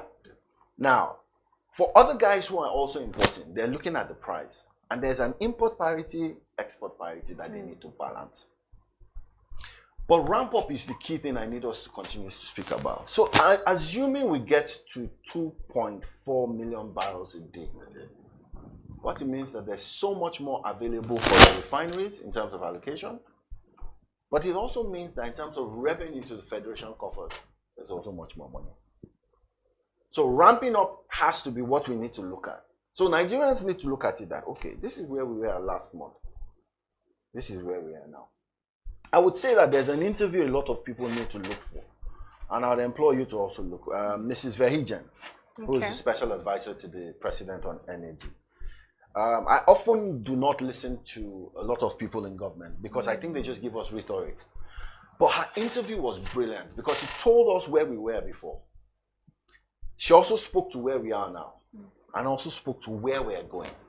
That, in my opinion, is an interview that inspires confidence in what is being done. I'm not a government fan to be blowing their trumpet, but you see, we must acknowledge when they do something right, we should help. We must talk about it. So you need to look at what they've done, how we've been able to ramp up. With the Seplat deals, there's so many deals, if you remember the end of the year, last year, that became final investment decisions that were signed.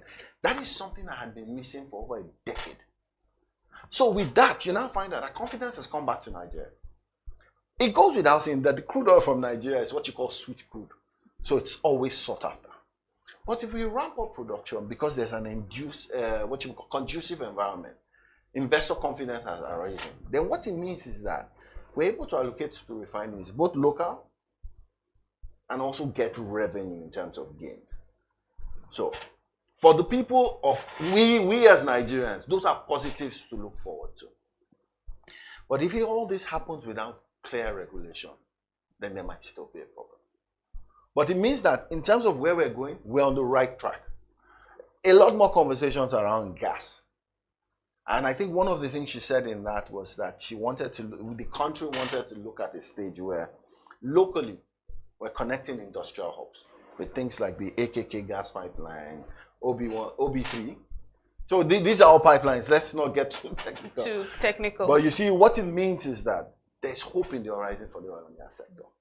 And the person who benefits in a working and thriving environment in terms of oil and gas is the consumers, while the government makes revenue. So it's a process. We've also seen price changes in the last months or where prices have come down. Sometimes they've come up. So it means that something is working in terms of price ondulation. We need more dynamism in terms of it, because I keep on saying that if a price changes on Monday internationally, you find out there's a gap between when it affects the tank.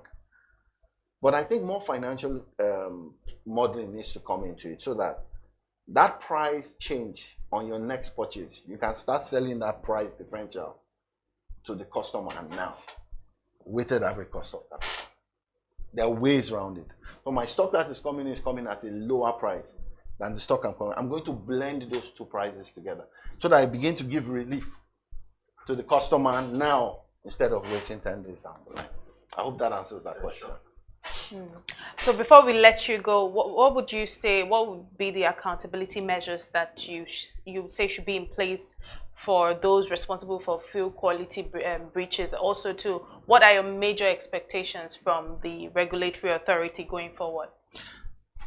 And I'm saying this again, personally, I think the regulator isn't doing enough. Let me give you an example. Sometime about 2 days back, there was a publication from the regulator about banning 60,000 and above capacity trucks. The effect of this was that there have been a lot of road mishaps, accidents where tankers have spilled over, and sadly people rushed those locations to scoop fuel. That's a very dangerous practice. Lives have been lost. So when they say, okay, the solution is this, we will no longer have axle load of more than 60,000 liters allowed on the road, we should go one step further. Every time a truck is sealed at a depot, they have manhole covers. So some of those manhole covers, there's technology to have, let me say, an airlock valve, so that in case of a spillage, those airlock valves keep the product in check. But to do that, it also means that the steel around building the body has to be one that is not weak. So I said that to say this. It means that in terms of inspections, regulations, we need to enforce. We need to be a bit clearer and firmer. Because what is the cost of removing 2 or 3 trucks from a load? It's a short supply, as against 2 to 3 people losing their lives. So the regulator has to be firmer. The regulator has to engage a bit more.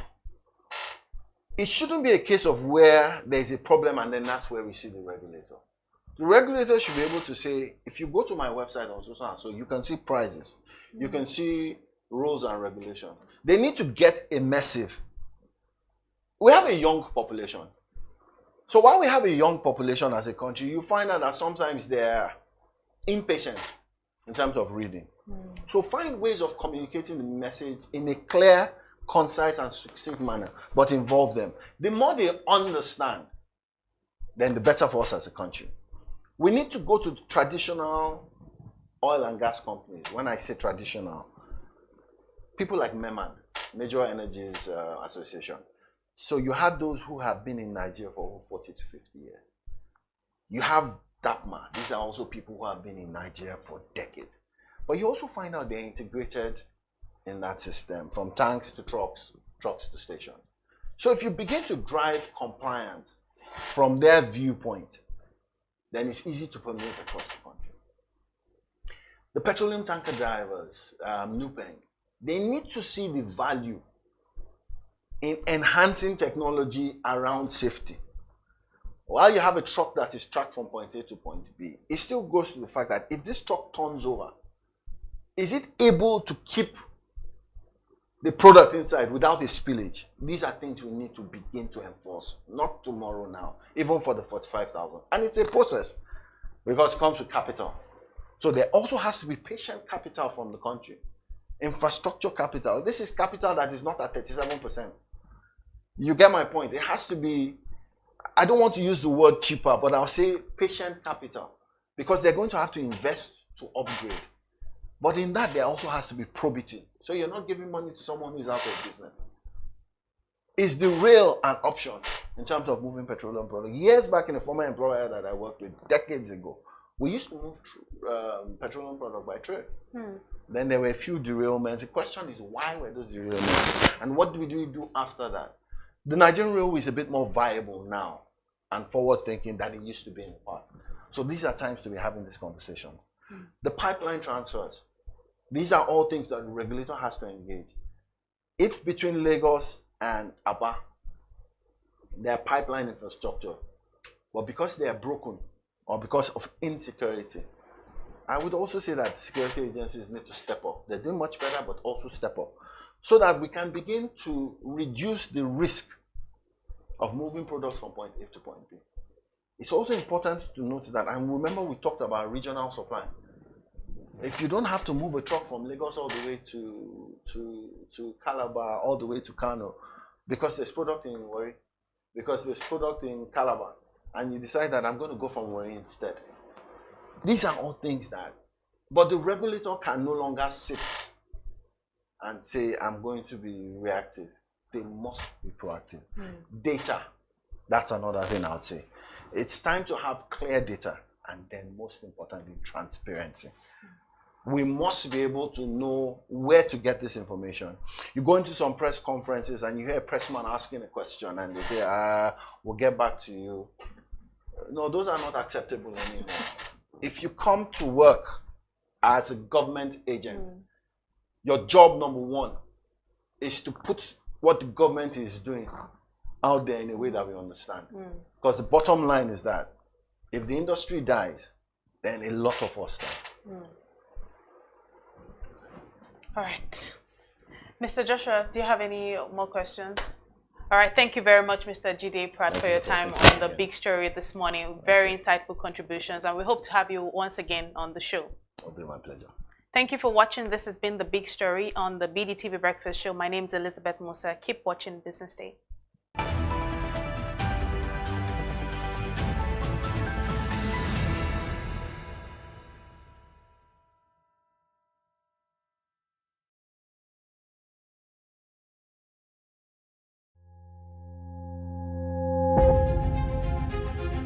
Good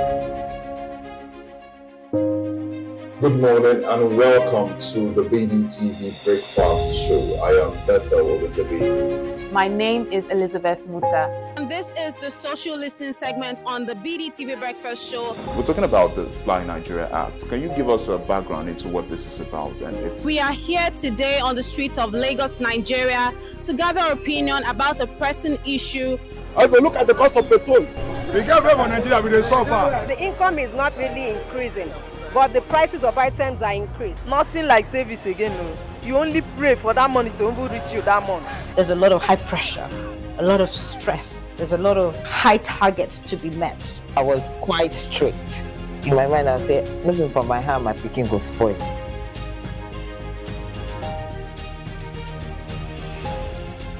To allow all banks and all the players in the space.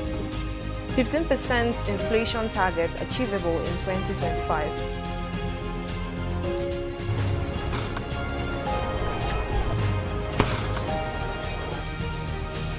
The command and vision philosophy of both the Chief of Defense Staff, the Chief of Army Staff, and indeed all the service chiefs.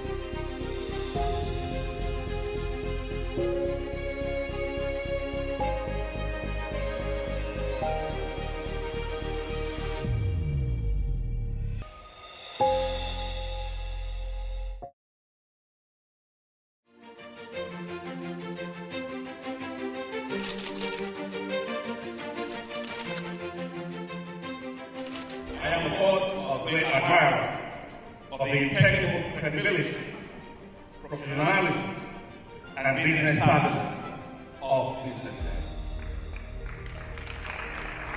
If you really mean business in Nigeria, start your day with BusinessDay.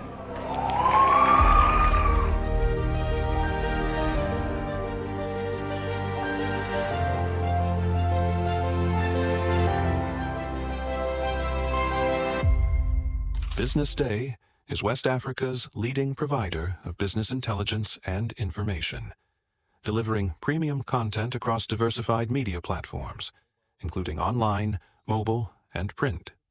Since its inception in 2001 with a weekly newspaper production, BusinessDay has expanded its reach to provide exclusive content accessible through print, mobile, and online channels. Our premium offerings are further enriched with syndicated content from esteemed sources like the Financial Times, The Economist, and the Harvard Business Review. At BusinessDay, our mission is clear: to be the foremost provider of business and financial content, empowering readers to make informed decisions in Nigeria and Africa.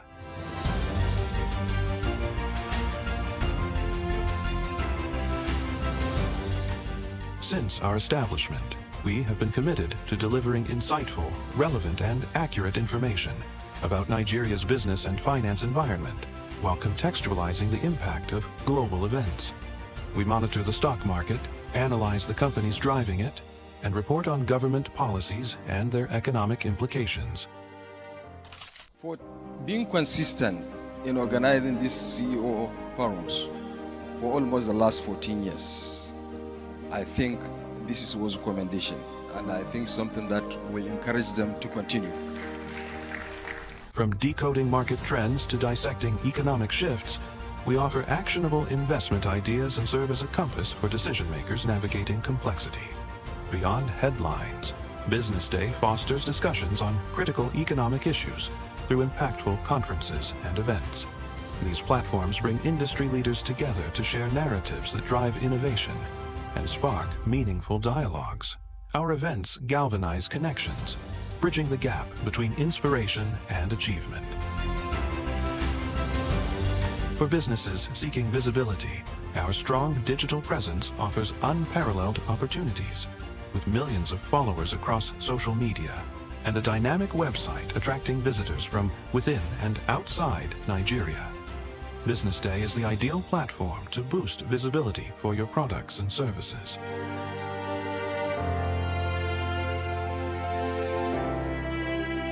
If you're looking for in-depth analysis and expert opinions on Nigeria and Africa's business landscape, BusinessDay is your guide.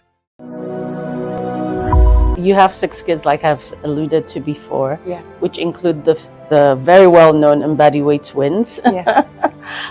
Do you get recognized a lot because of that?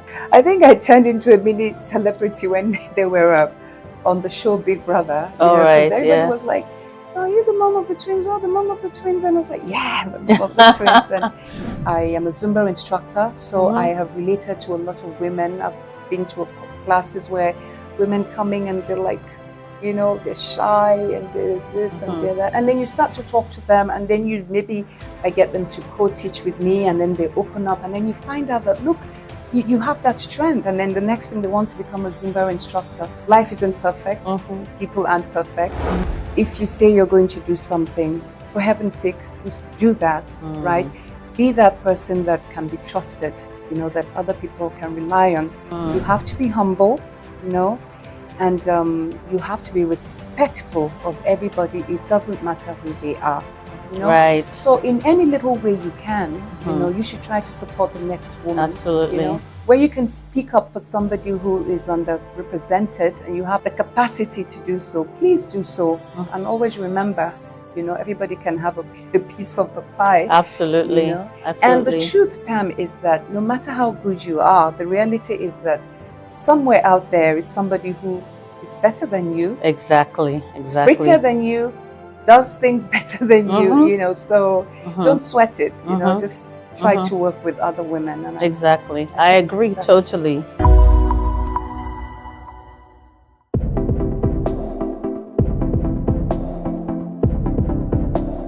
Well, this Global Labour Market Conference is really important because it's a place where all the different stakeholders from all around the world are coming together and can exchange views, can share best practices in the way labour markets should be organized. So that's why it's really important. And we have about 5,000 participants from 100 different countries. So a major conference. And indeed, when you look at all the different challenges that labour markets are facing at the global level, but most importantly at the national level, there is a need to bring all those parties together to look for solutions. And when I'm talking about the main challenges of the labour markets, clearly you have the demographic shifts, you have the impact and the disruption coming from new technology to develop. We have, of course, the new relationship between the employees and the employers and the companies, and not to mention, you know, the use and the need for skilling, reskilling, upskilling, cross-skilling the workforce. So as you can see, many topics to be discussed. And clearly there's an issue because labor market is a market, but it's not a perfect market. This is what we see. And the match between the supply and the demand is not optimal. That's why we have, you know, unemployment in many countries around the world. That's why we have people who do not manage to enter the labor market. Therefore, the level of inclusion also in the world of work is not as good as it should be. And once again, this is why it's really important for this event to take place, to bring stakeholders from all around the world and to address all those challenges. And more important, of course, to look for solutions. Well, the main challenges I see for the labor market at a global level, first and foremost, and I'd like to start with some good news, is that actually there had never been so many people at work in this planet as we speak, you know, today. 3.2 billion people are currently working, you know, around the globe. This is the highest level we have never seen. The level of unemployment is also rather low. So again, this is the good news. That's, you know, the world of work might not be optimal. There might be some issues, but as you know, as I said, you know, many people are now working, which is really good. The second key challenge for me is about demographics. As we know, there is a very strong imbalance between some countries or some regions in the world when it comes to demographic and the size of the working population. Some countries are already seeing their working population shrinking. Russia, Japan, Germany, the US, but thanks to immigration, they managed to cope for that. But for those countries, indeed, the working population is decreasing. Some other countries, and of course there we have to look at Africa, because Africa has a very young population overall. So for most of the countries in Africa, we see an increase of the working population, which is a very good signal for Africa, because this is where the newest talents will be coming from in the future. So that would be for me the second key challenge to discuss and to address. And the third one, of course, it's all about technology and the new technological development, creating disruption in the world of work, positive ones, less positive ones, I'm afraid. And of course, the buzzword on that one is all about AI, artificial intelligence. This is where the attention is now focusing, and rightly so, because we see already the disruption, coming from AI. Again, in a positive way, new jobs are being created, but we see also some jobs that will be destroyed probably in the future as part of the adaptation to this new technology. I would say that what we are seeing is actually the rise of the global south, as it is mentioned, of the BRICS countries in the broad sense. As you know, the number of BRICS countries, starting with Brazil, Russia, Indonesia, China, and South Africa. The number of those countries have extended now. The group has become larger. Actually, countries like Saudi Arabia are not part of the BRICS countries, which is really good. What we are seeing is that in the developed, you could say, Western world, or the north, the global north, if I could say, you can see that in those markets, they are almost saturated in terms of consumption. You have as many goods and services that you want. So companies are now looking for emerging markets where they can sell their products and services. And this is why they are specifically turning to Africa, for instance, where there again, you have young population, growing young population. You still have some needs that must be, served. And therefore, this is why also companies are all offshoring their activities to Latin America, to Africa, to the Asian part of the world, because this is once again where the consumers of tomorrow will be, or are already actually, and where indeed also it's important to produce locally for cost reasons and global supply chain management. So for me, it's very positive for the global south, that indeed this is the market of tomorrow. This is the working population of tomorrow, because once again of the young generation. And this is where, for business, it is the place to be, because this is where there will be some money to be made. Well, the answer to that question is very simple, and it's 3 words: skilling, skilling, skilling. This is where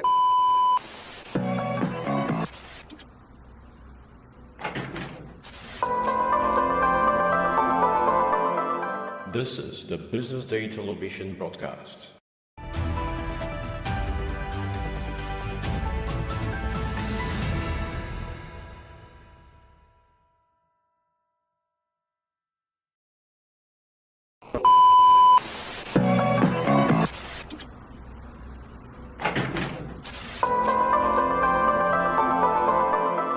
This is the Business Day television broadcast. Attention business leaders. Want to make informed decisions?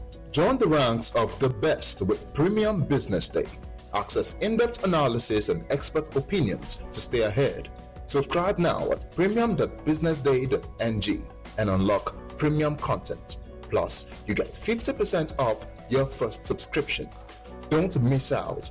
Make smarter choices and seize new opportunities. Sign up now and elevate your business game.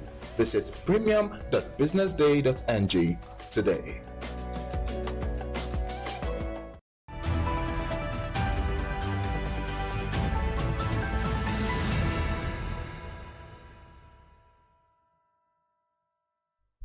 This is the news update at 10 on BDTV Breakfast. I am Elizabeth Musa. Let's see news updates making headlines this morning.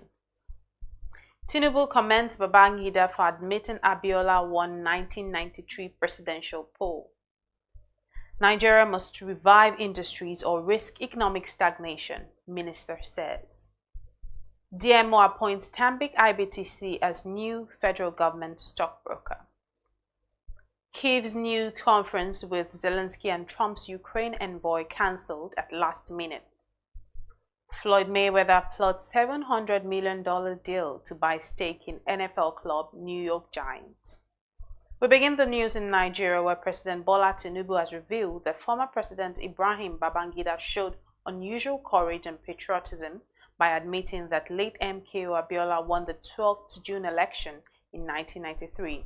The president, who was the special guest of honor at the launch of Babangida's autobiography, A Journey in Service and Fundraising for the IBB Presidential Library Project, acknowledged the former leader's contribution to the country's history and development. Babangida confirmed for the first time in 32 years that Mr. Abiola won the historic June 12 election based on collected results.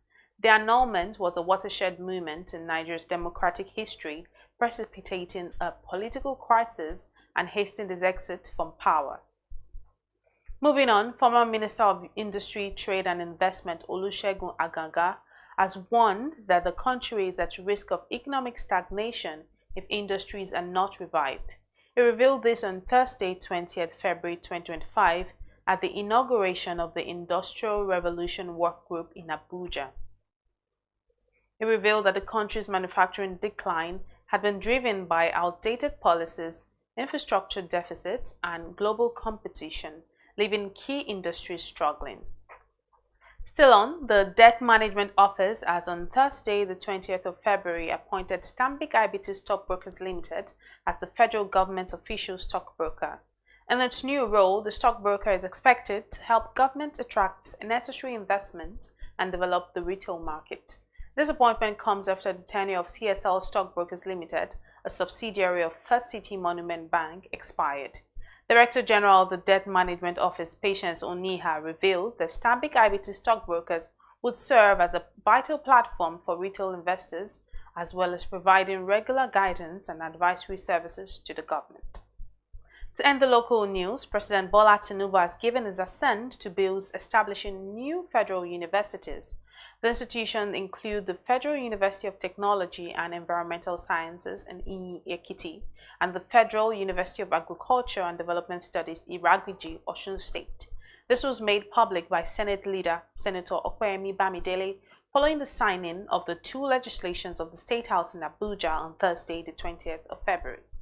On the foreign scene, Ukrainian President Volodymyr Zelensky has revealed he had a good discussion with the U.S. envoy Keith Kellogg after a joint news conference was cancelled at the last minute.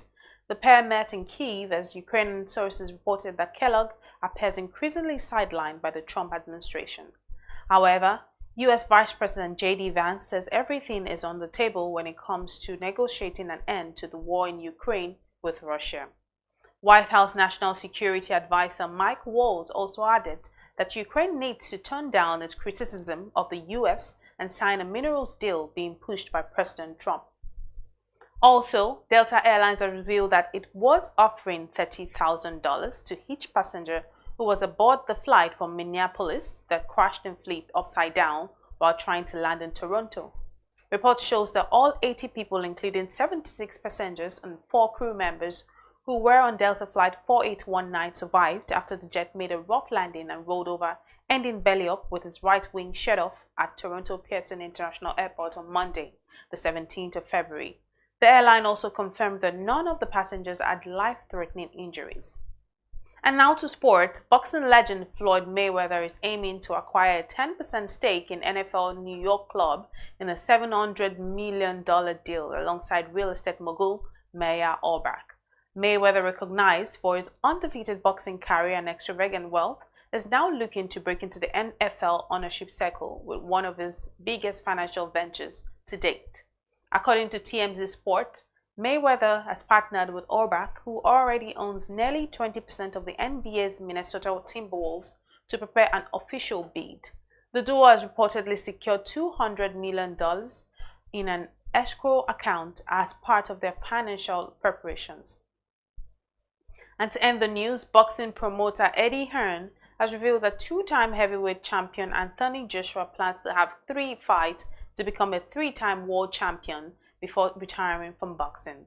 Hearn, who manages Anthony Joshua, revealed this during an interview with TalkSport.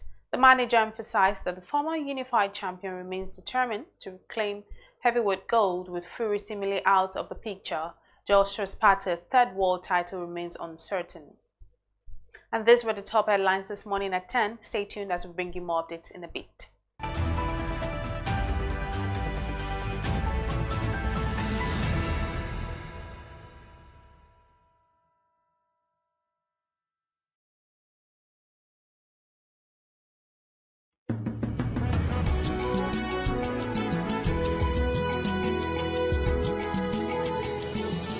Hello, this is Bode Oshosami on Global Business Insights on BDTV, where we bring ideas and discussions on the business headlines.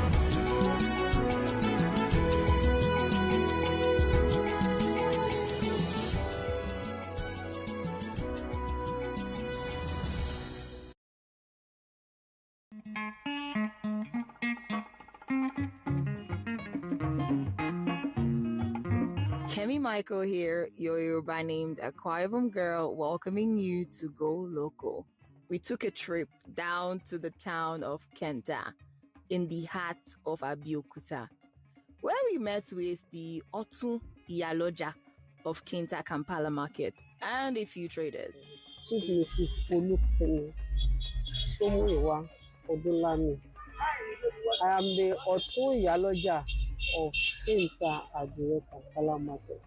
Yeah, good afternoon. My name is Kaka Aisha Remilekun. Adire was once, and still is, a closely guarded family secret in Egbaland.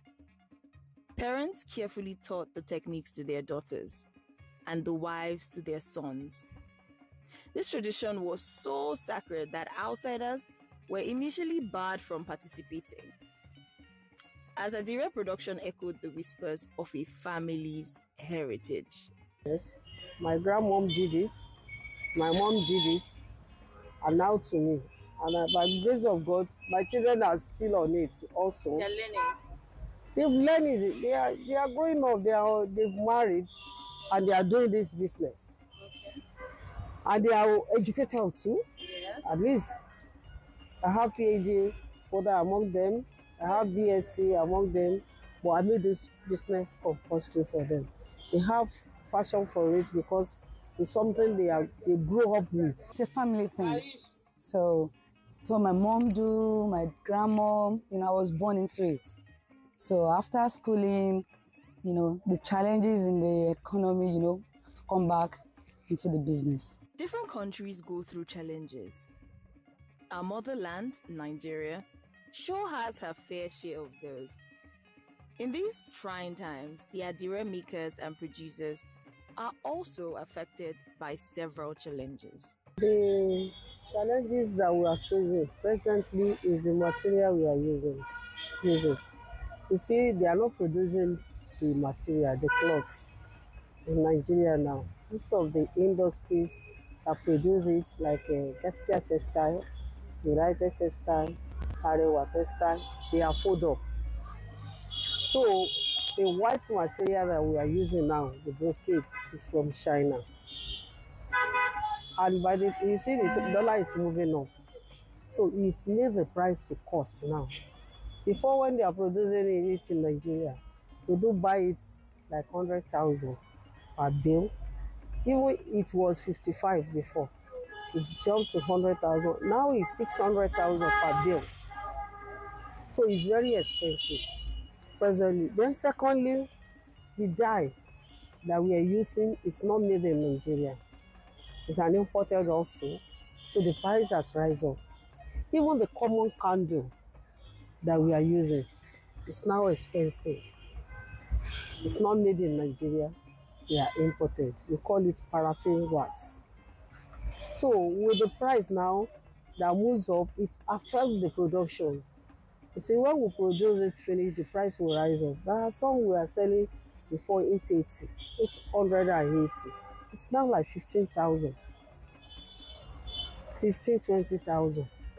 So those are the problems we face now. Now, this is a call to action for the government to go ahead and invest in infrastructure, because quite sure these companies that produce the white cloth used for Adire making would not fold up if the right infrastructures were put in place. Now, this is your sign to go local, buy local, and stay global.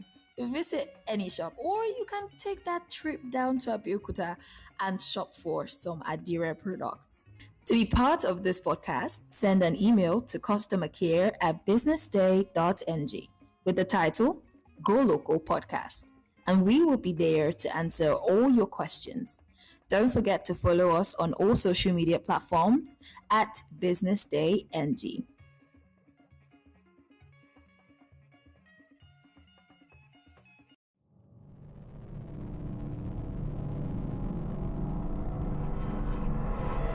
I mean, so actually started officially 2021. That's 4 years, but this is the third edition in 4 years. And the beauty for me is the high moments, days like this, where we get to share the vision and also see that the vision is catching on everybody. So I mean, we've graduated about 9 mentees already, and we have 15 of them that have been chosen today. So just having to see that people are growing, they are becoming better persons because they joined this program is enough satisfaction for me. Yeah. Okay, so I mean, a future big jumper, the growth is undeniable. Like we said, it's not just only marketing. We are teaching people what it means to be mentored, in life, not only marketing. And that's for me is something that anyone that desires that you can actually apply. And in applying, just follow Beat Jumpers on Instagram, on Facebook, on all the social media platforms. You will get to see the details of this. And yeah, we are going to be on TV too, so they get to see some of this. Okay, so for everybody that didn't make the list but applied, they are now in the community, and we engage them very well. So in as much as you didn't apply, we can actually still help you if you are good enough, and we know we can vouch for you. We can help you get a job, placement in different marketing firms, because we have that network. Even in different industry, we have that network. So just keep at it. First of all, signify your interest in B-Jump. Then we can take it up from there.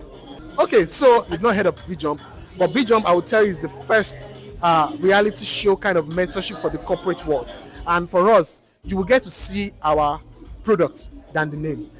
We are very, very much excited of what we have built in the last 4 years, and we are hoping that when you get to meet any big jumper, you can distinguish them from every other person, and that what would be my recommendation at this point in time. I tend to shoot straight. Actually, was asking the question: what actually is your motivation for doing what you're doing? And secondly, who finances this? Because I know that mentoring or training people is an expensive exercise. We have done it. We still do it. Now imagine you take on 18 young people as this, and they go through a 1-year apprenticeship, in which period they're just paying them and teaching them, and they are not really contributing to the core business. So it's a very expensive exercise. So I want to thank you and congratulate you for what you're doing. You really can't tell. I mean, you must have an idea who your mentor is, either in terms of his professionalism, his attitude to life, whether you think he can actually positively impact your life. So you just don't walk in and say, oh, this is going to be my mentor. You must, I think, you must have looked at that individual. You must do a little bit about that individual. You say, look, I want this person to be. That's what I would. The initiative is going to go a long way, because we find out that a lot of young ones are not taking advertising seriously. So with this initiative, having mentors is going to go a long way, because they're going to learn, firsthand. They're going to have hands-on experience, and this will be a dramatic change for them. So it's exciting to be here this evening, and I'm very, very, very grateful to the organizers of this mentorship program for bringing this in a time where we young marketing and advertising people are not really tutored on what it takes to be a successful adma. So I'm expecting great stuff, basically to learn from industry leaders, as we told, and according to the things on social media, there are successful marketing professionals that are going to be taking care of us, by mentoring us, teaching us on the nook and cranny of what it takes to be a successful marketing practitioner. And as you know, the program is all about marketing, entertainment, and technology. All these three sectors works in hand to create magic in the advertising industry. So what I'm expecting is to learn, unlearn, and relearn about the things it takes to be a successful marketing and advertising practitioner. Thank you. Mentees should look out for, I think, not just, okay, because I like this person.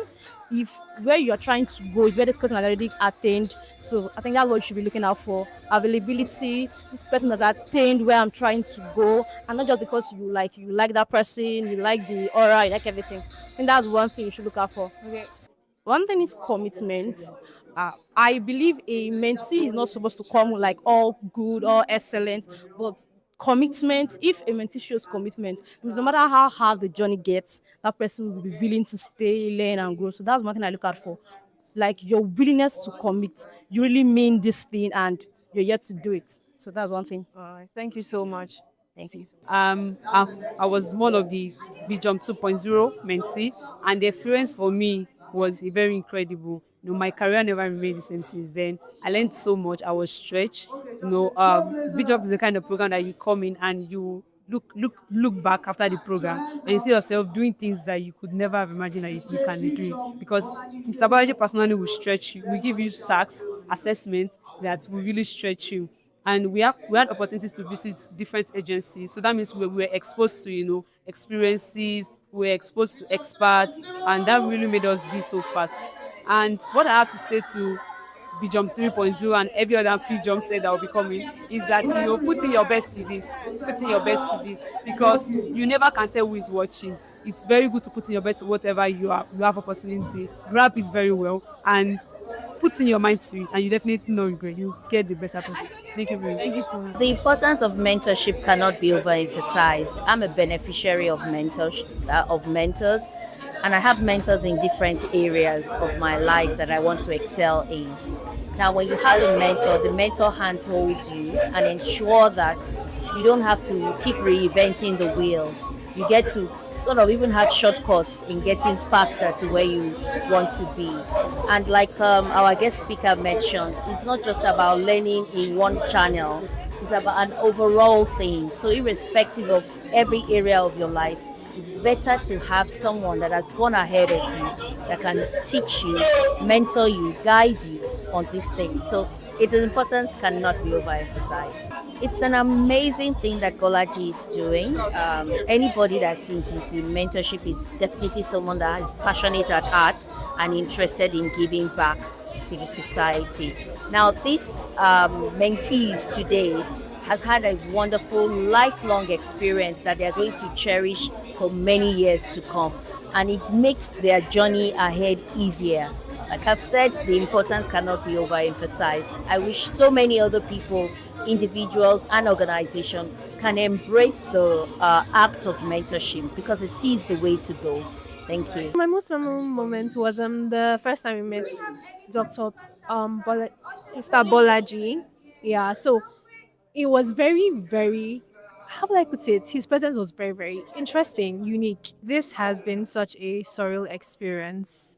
I really was not expecting it, and I am so, so, so grateful to have been chosen, because this is such a once in a lifetime opportunity. Because where else can you find the opportunity to have access to people like this? I mean, just the experience of Dr. Biodun Shobanjo being here, and then the list of the mentors, very, very impressive people. So I'm just pretty excited, and I hope and pray that I'm able to make the best of this opportunity. Okay, my expectations, to be honest, I'm going into this with an empty mind. I'm emptying my mind of what I knew before, and then I'm just going into it ready to take in everything I can and also apply myself the best I can. So I want to come out of this a way better version and prepared for like the big dreams I have. Prepared to be able to apply myself in the industry and fly so high. So yeah. I think it's a very, very welcome initiative. I think it's high time someone stepped up to this challenge.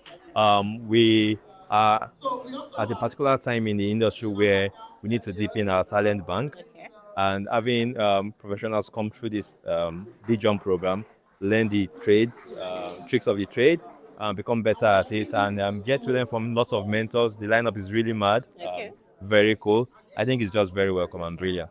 I think for the guys who have been chosen for this program, it's an opportunity of a lifetime. Dive in head first. Worry about nothing. Give it your best. If you give your 100% to anything, particularly to opportunities like this, trust me, you'll get many folds return. Okay. Like So the popular another saying, place. if you don't trade them, they will leave anyways, right? I think a lot of people are speaking from a place of disappointment, but it's something we have to keep doing. We have to keep, putting back, into the industry, training and bringing up the next generation. It's very critical. Our future depends on it as a business and as a category.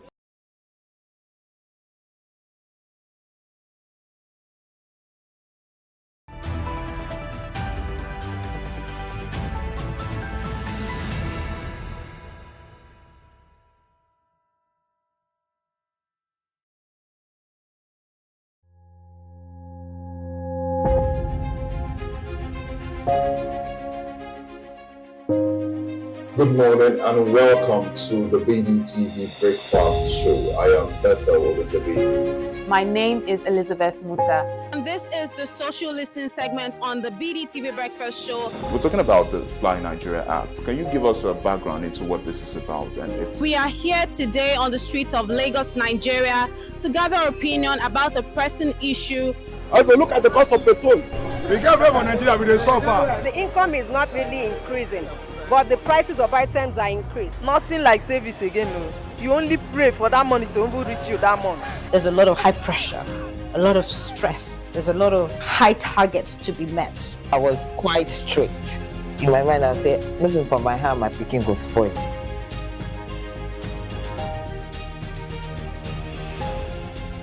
To allow all banks and all the players in the space 15% inflation target achievable in 2025.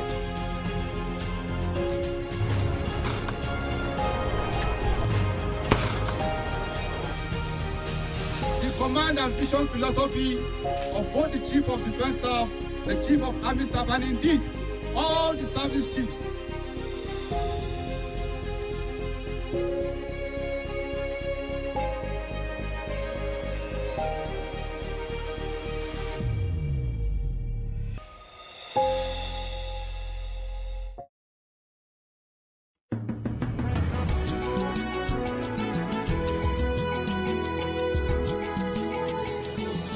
Hello, this is Bode Oshosami on Global Business Insights on BDTV, where we bring ideas and discussions on the business headlines.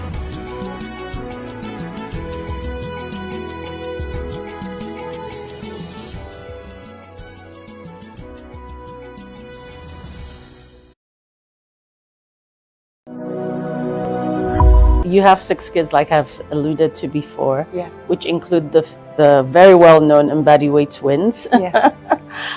Do you get recognized a lot because of that?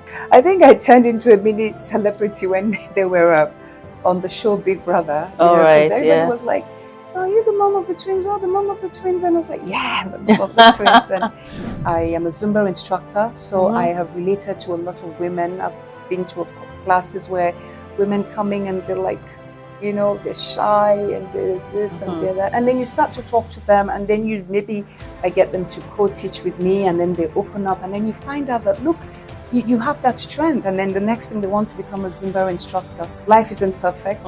People aren't perfect. If you say you're going to do something, for heaven's sake, just do that, right? Be that person that can be trusted, that other people can rely on. You have to be humble, and you have to be respectful of everybody. It doesn't matter who they are. Right. So in any little way you can, you should try to support the next woman. Absolutely. Where you can speak up for somebody who is underrepresented and you have the capacity to do so, please do so. And always remember, everybody can have a piece of the pie. Absolutely. Absolutely. And the truth, Pam, is that no matter how good you are, the reality is that somewhere out there is somebody who is better than you. Exactly. Prettier than you, does things better than you, so don't sweat it, just try to work with other women. And exactly. I agree totally.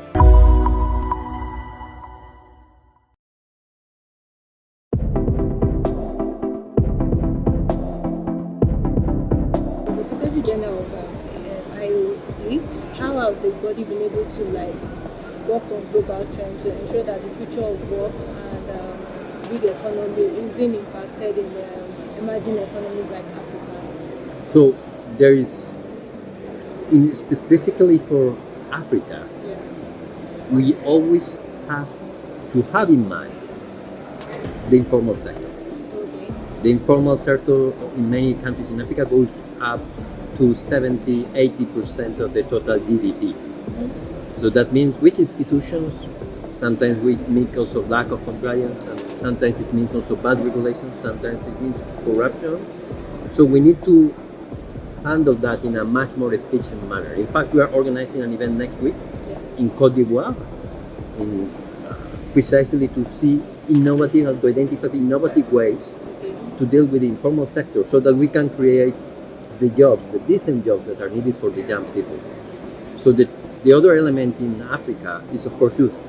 This is a big bonus that other regions do not have in the same manner. Yes. So if we can leverage that in a efficient manner with the right skills, we will, all benefit in different areas of the world. So the other area where we need to work further and much more intensively is how we leverage the skills that are needed in developing economies in Africa. So, and then of course you have the new realities of work. The new realities of work, we have been discussing them already for a while, since 5 or 6 years. They are no longer so new. So what we need also is to go to face them, not with fear, but looking at them as big opportunities. AI bring strong opportunities for people, for individuals, for young women, for young men, also to do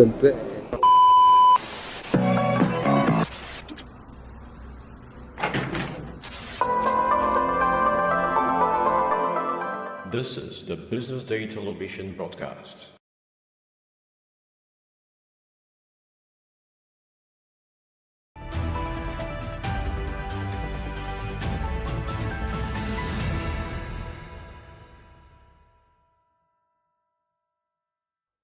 Welcome back. This is Social Listening, and this is where we analyze top trends making the headlines across social media. My name is Elizabeth Musa, and joining me in the studio this morning is Stephen Onyekwelu, our in-house analyst. Thank you for joining us, Steve.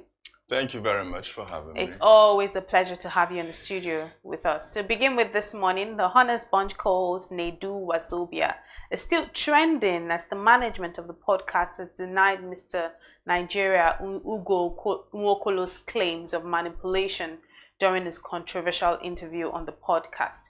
Nwokolo, who is the current Mr. Nigeria title holder, had received backlash after revealing on the podcast that he was more attracted to poor girls, adding that the less money a woman has, the more attracted he feels to her. Following public outrage and the recent resignation of Honest Bunch co-host Nedu Wazobia, Nwokolo made a U-turn and claimed that he had been coerced into making the remarks by Nedu of Wazobia. I don't know if you have the video, but let's just see how people are reacting to this conversation on social media. Wow. Adedayo says, grown-up man being manipulated to say what he can't stand by. You are the problem here, not Nedu. Nedu really doesn't owe you all anything, especially Lucky Udu. That's there's a lot of background to this, but I'll come to that. Let's see more reactions. I am Pelumi says, Ugo Nwokolo, you are a discovery yourself. You paid 5 million to say poor girls don't turn you on. A full-grown man. That's from Pelumi. James said, Omo, the end of Honest Bunch is here. That show won't have any value again. VDM versus Nedu Saga brought all of the secret out. Should I say VDM shuts down Honest Bunch podcast? And that's a question from James. Nathan B says, you paid 5 million naira to say what you said, not that you were paid for saying those things. So what were the gains of saying those things? What were the benefits to come after saying those things? I doubt this story. Firstly, Mr. Stephen, do you know, like, just so that do you know the background to this story? So the background is this Nwokolo appears on the Honest Bunch podcast, and give us the background anyway. But what I have now is the news that is trending. What you have is let me give you a little bit of a background. So Ugo Nwokolo is the Mr. Nigeria. Current holder of that title, and it comes on the Honest Bunch podcast, which we know, just like I like to say, Honest Bunch, they get honest, they make some controversial punchlines that tend to make it to Insta blog, tend to make it on to make virality, you know, on social media, because they always want to look towards a key viral moment that they can make their guest have. So one thing that we know on the Honest Bond podcast is people always say that it's like they don't know what they say to people that just make them drop some kind of bomb that you were not expecting. Is it the way the interviewers, you know, is it the way they probe you, is it the way they go about it? Because it seems like even the most quiet person goes on the Honest Bond podcast and then they just start revealing their life secrets. So Ugo Nwokolo did mention on the podcast when he was a guest, when Nedu was still on, and he said that, you know, he's attracted to poor girls. He likes poor girls. The poorer you are, the more attracted he is to you. And that made the rounds on social media. Of course, some people were dragging him, saying like, "What, you know, what kind of man says that they are attracted to poor girls? What kind of man, you know, all of that stuff." Now, in recent time, Nedu has come under fire. You know, so many attacks to his personality. They had an interview with D1 of Big Brother. So there have been so many attacks towards his personality and just some, you know, interesting detail. So Nedu took a step back and said, you know what, he's backing, he's leaving the Honest Pod. In his words, he's stepping aside for a bit, according to him. So he says stepping aside for a bit, you know, that it's not anything, but it's just that the attacks have gotten too personal and all of that stuff. So it steps aside for a bit. There have been comments on social media. There have been allegedly reports that, oh, they sacked him. You know, that the Honest Bunch podcast sacked him. He didn't take a step aside. Although he has come out yesterday to say, you know what, I wasn't sacked. I actually decided to take a step aside from podcast and all of that stuff. But now Glitch Africa, which happens to be the producers of Honest Bunch podcast, have said that, you know what, it's not only Honest Bunch podcast that we produce. We produce Honest Bunch podcast. We produce Bad and Bougie podcast, which is Tolani Badge and what's her name, Moe Abebe, radio personality. They produce a number of podcasts, and we have it's our own, at our discretion that we choose our host. It's our discretion, we choose our guests and all of that stuff. So they say it's their podcast, it's their thing. So, and they do all of that production. So it's not even only Honest Bunch, it's just that Honest Bunch seems to have that virality. Now, Nwokolo, in light of this, in light of Nedu having been making the rounds, you know, for some time now because of the virality and the drags that have been coming, the dragging that he has been getting, especially for some of the things he had said on the podcast, some of the things he had done. So it seemed like a good time, supposedly, for Ugo Nwokolo to come and say his own side of the story. Because I've even forgotten about Ugo Nwokolo. I don't watch the Honest Bunch podcast, to be honest. I see clips on social media. I won't even lie to you that I really click on links from the Honest Bunch podcast. I just know that I always just know that one person, Mr. Steve, goes on Honest Bunch podcast and he says things that he's not meant to say. Yeah. So Ugo Nwokolo grants an interview to Lucky Udu. Lucky Udu is another, I don't know whether to call him a podcaster, but it's a video, it makes videos just of anything. So Lucky Udu grants Ugo Nwokolo an interview, and Ugo Nwokolo says that even that he wants to say his side of the story of when he went on Honest Bunch podcast, saying that all the things he said was because he was coerced to say them, he was manipulated. That he had reached out, and, you know, having won Mr. Nigeria, he was going to represent Nigeria on a global stage, so he wanted to get some sort of promotion. And you know how when people are looking for PR, they're looking for what's the best place I can go to that will give me all that attention? What's the best place I can go to that will give me, you know, that's reach, that, you know, make me more seen? Because I could tell you, Mr. Steve is in a podcast, like, who's going to see me at that point? I'm just saying at the moment. So he decides that okay, you know what, Honest Bunch, and he reaches out to Nedu. Nedu told him, this is according to Mr. Ugo Nwokolo. Nedu tells him that I am the owner of Honest Bunch podcast. So Nedu tells him he's the owner of Honest Bunch podcast and tells him to pay 5 million naira to be on the podcast, blah blah blah, and then it was a little bit shocked. Oh, that's another side of the story. So then he paid the 5 million naira, and then he thinks he will control the narrative, but Nedu decides to control the narrative and tell him that, oh, so you're going to come. Okay, so he said he wanted to come and talk about, is it hunger? I don't want to say what I'm not so sure, but something. It was more of a serious topic. He said he wanted to come and talk about, maybe relieving hunger. I can't remember, but a more serious topic. But Nedu told him, he said, and I quote, Nedu sent him a voice note in local parlance, pidgin English, saying, Oga, that thing no go work, that thing we go no one talk about. Yeah, sure. No one's going to watch. Yeah. So you better come. This is what we're going to talk about. So he said it was a bit taken aback because that's not his area. That's not what he wanted to come on a podcast to talk about. He wanted to discuss, but he trusted Nedu's discretion because Nedu is someone that he also looks up to in the industry. I mean, Nedu has been in this industry for a long time. Sure. Forget that he's doing Honest Bunch, or forget that he's doing. That's what he has chosen to be his own cash cow or his own means of blowing. It's not everybody has this moral compass that says, oh, there's some things regardless that I'm not going to do. Sure. So it's a podcast, whether I like it or not. I can't take away his skill. He's very skilled because he knows how to ask the questions. He knows. Yes, now we're getting this behind the scenes, saying these are the things going on behind. So he says, Nedu tells him, oh, and this is what we're going to talk about. We're going to talk about, and he's like, hey, talk about women, that's not my own, this thing.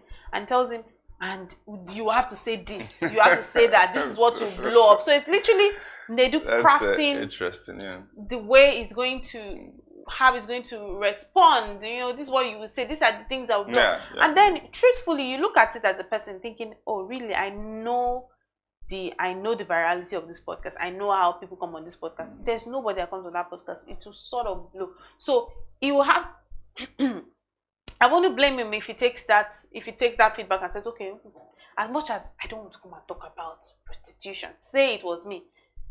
He's thinking, if Nedu says, oh yeah, as much as this money, that's what's going as much if this is what's going to go viral, oh, let me say it, but it's not really. Do I really want to talk? But he says to him, you must say this, you will say this, this is why you say it. This is what he said. So what he's saying is that all of that, I'm attracted to poor girls. It was not that he wanted to say it. What he's saying is that it was according to the agreement he's had with Nedu, based off of the conversation. Oh, I didn't even mention to you that he had wanted to back off, and Nedu had mentioned to him that he had already used the money to pay off the staff, his workers. Because remember I told you that he had mentioned that Nedu said he owns the podcast. So he said he has paid off the money. Okay, he said even a day before, Nedu had informed him that, oh, someone else is going to join on the podcast. I was like, how is someone else joining on the podcast now? I paid 5 million. For 5 million is not small money these days. Now that's someone who come. So you are thinking, oh, 5 million. It's me. Yeah. It's me and me, an exclusive. And he says, oh, Nedu says, oh, no, don't worry, just to make it sweet and all of that. So we're a lot of back and forth because saying, this one is not part of the plan. Back and forth. Nedu eventually gives him, I think, returns 2 million. So it meant 3 million, just so that we move on. So, but when he had come that day and he was saying, you must say this, you have to say this is how you answer. Oh yeah, but that's so he said, oh yeah, maybe I'm not doing it again, give me back my money. And Nedu says, no, we've used the money to pay off the workers and all of that. So he said that's why he had to do it. That's why I had to go. But when I watched that episode, like I said, I don't watch. When I watched the clip of that part, because I had to do that for this interview. When I watched the clip of that part of his interview, it didn't look like he was under duress or under, but I don't expect him to look that way anyway if it was an agreement. But people are coming to drag him, saying, no, you cannot say anyone forced you to come and say what you don't want to on the podcast. You had the option of saying you're not doing anymore, but really, according to him, he said he didn't want to. But when you think about your money, you just think, oh, let me do it. So we don't really know what transpired. We don't know if truly that's what Nedu said. But really, there's no smoke without fire. With all the things happening with Nedu, and when you think about the fact that that podcast always goes viral, though, each and every time. So the questions that we used to ask about, what do they do to these people that when they come on this podcast, they tend to say things that you are wondering, who's asked you to say this thing? So, but with this revelation by Mr. Ugo, Mr. Nigeria, it might seem like, okay, could those be the things that go on behind the scenes. So that's what's going on right now with but Honest Bunch. Would he claim that okay, there are two sides to the coin as usual, right?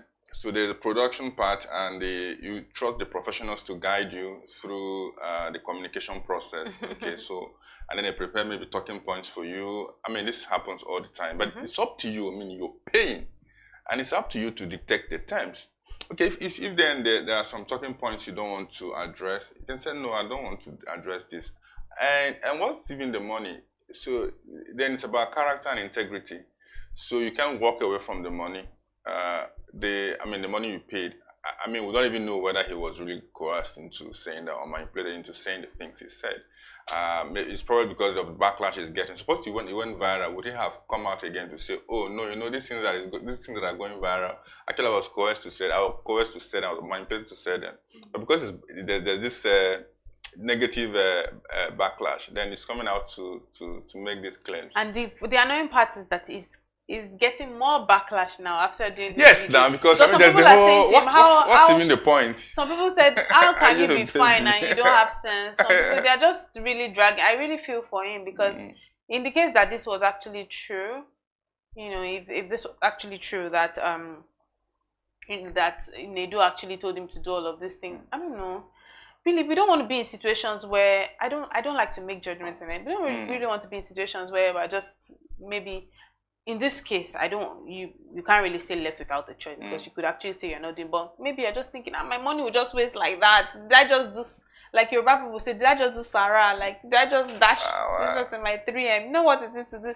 3M now will add money to buy one car. And you're like, so you're like, so it might be that really. And it could also be that, I don't know, really, but those are the situations. But about the Honest Bond podcast, Nedu has come to say, he didn't step aside, though. No, he wasn't. He wasn't sacked, though. He wasn't. He was the one that decided to step aside. But I don't know what's going to be of the Honest Bond podcast after now because it seems like Nedu was really a very key, prominent part of that podcast. I mean, I think there were three. It was like the face because there's a way he asks you a question. So you may say, it's like you will find yourself saying more.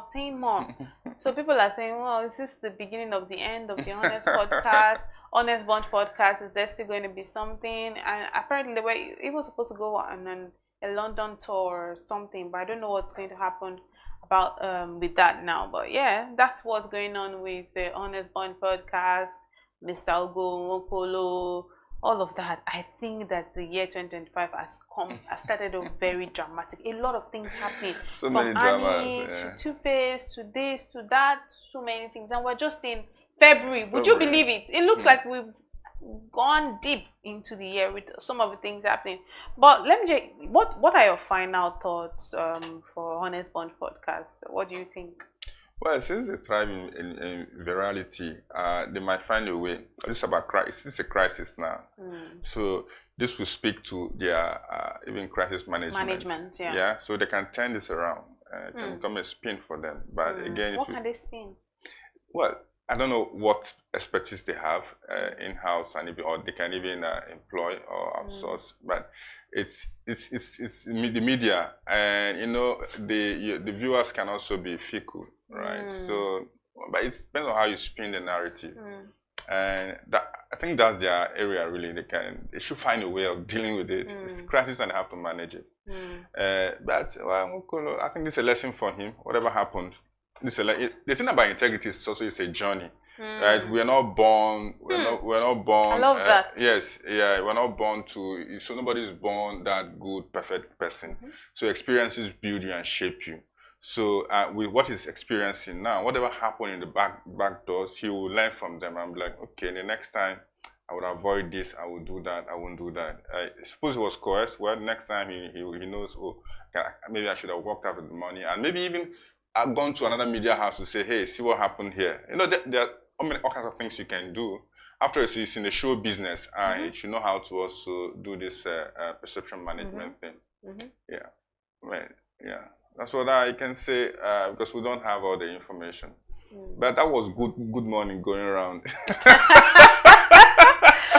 funny. You're thinking it's so Mr. Steven. I'm looking at you like with one side of my eyes now, like, wait, is Mr. Steven maybe honest bunch, maybe you need to find Mr. Steven on your podcast. It's gonna be the one part of the bunch. You have a new host now, Steven Oyekelu. I won't be shocked tomorrow if I see Revelation. We have a new. Yes, unveiling. You look. Oh, I see. So they're unveiling. You just say unveiling new hosts because now you're already calculating the money. The money going around. So there's a lot of money going around.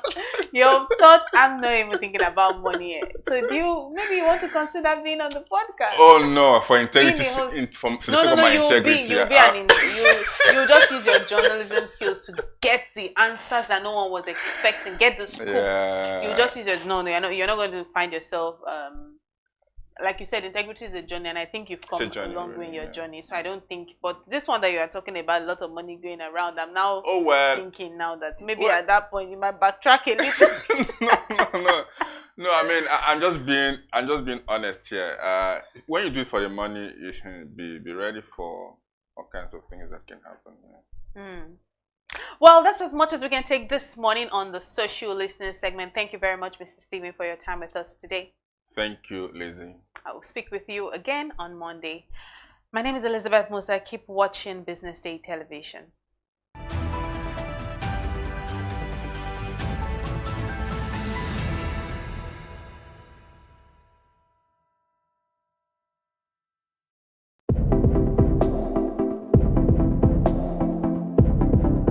As the Secretary General of IOE, how have the body been able to work on global trends to ensure that the future of work and gig economy is being impacted in emerging economies like Africa? So there is, specifically for Africa, we always have to have in mind the informal sector.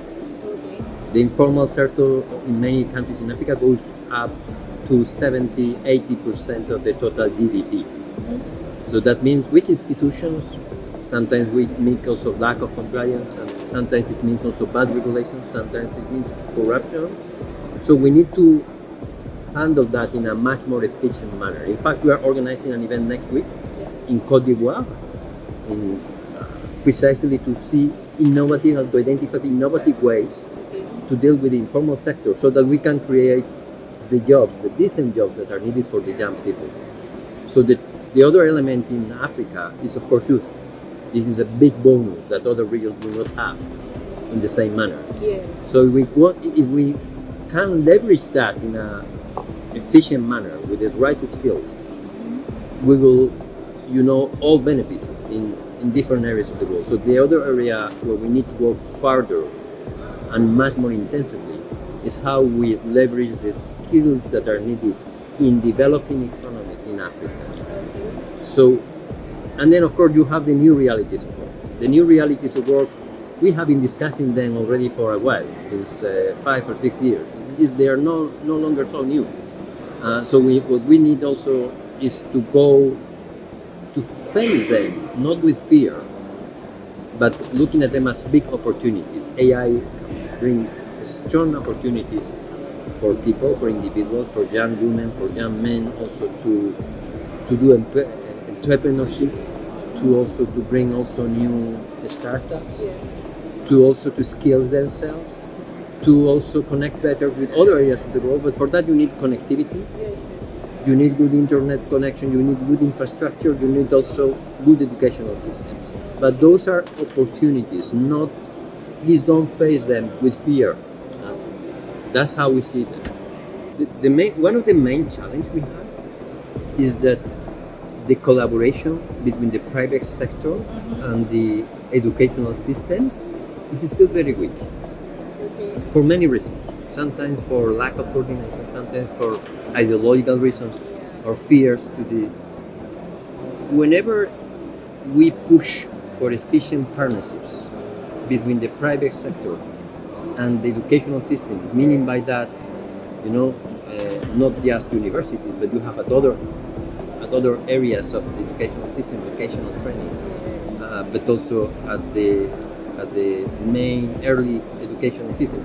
Once you have this connection much stronger, you will be able to identify better the needs of the labor market. You'll be able also to provide young people well ahead the competence that they need, the mathematical skills, the scientific, the reading, the basic skills, but also the social skills, the human skills.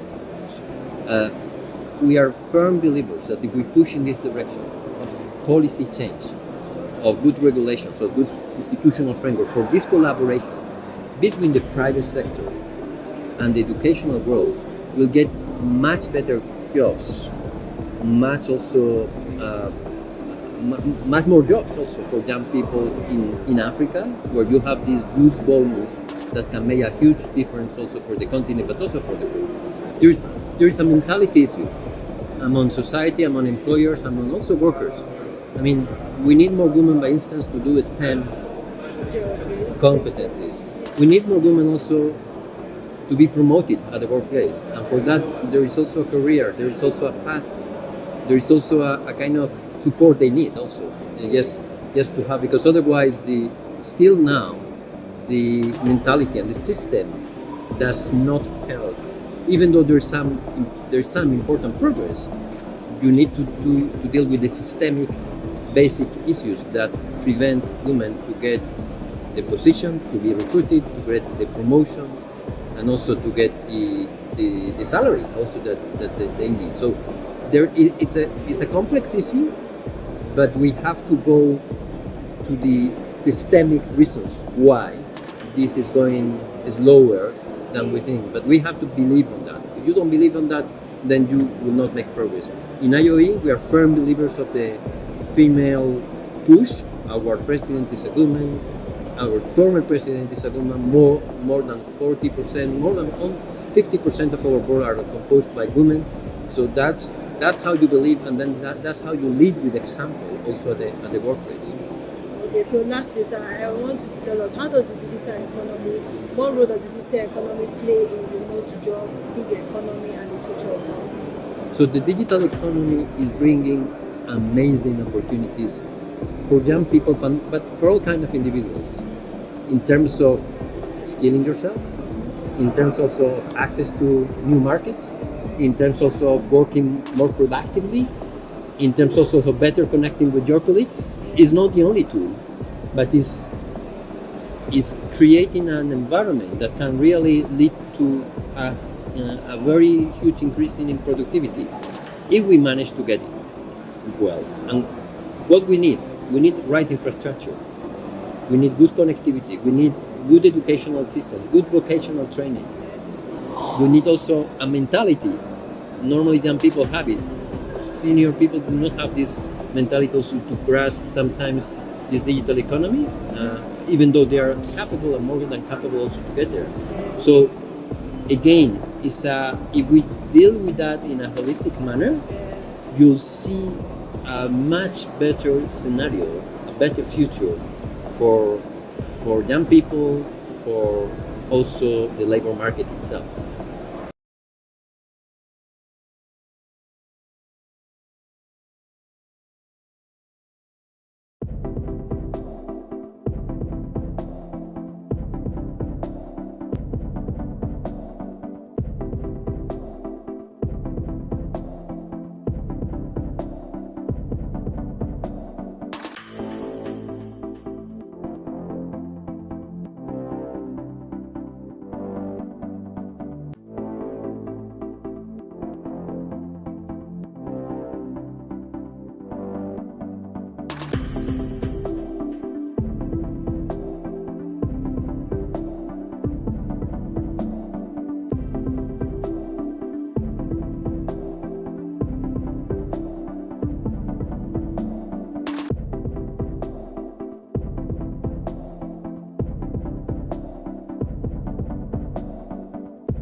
The committee was unanimous in its decision to hold all parameters and thus decided as follows.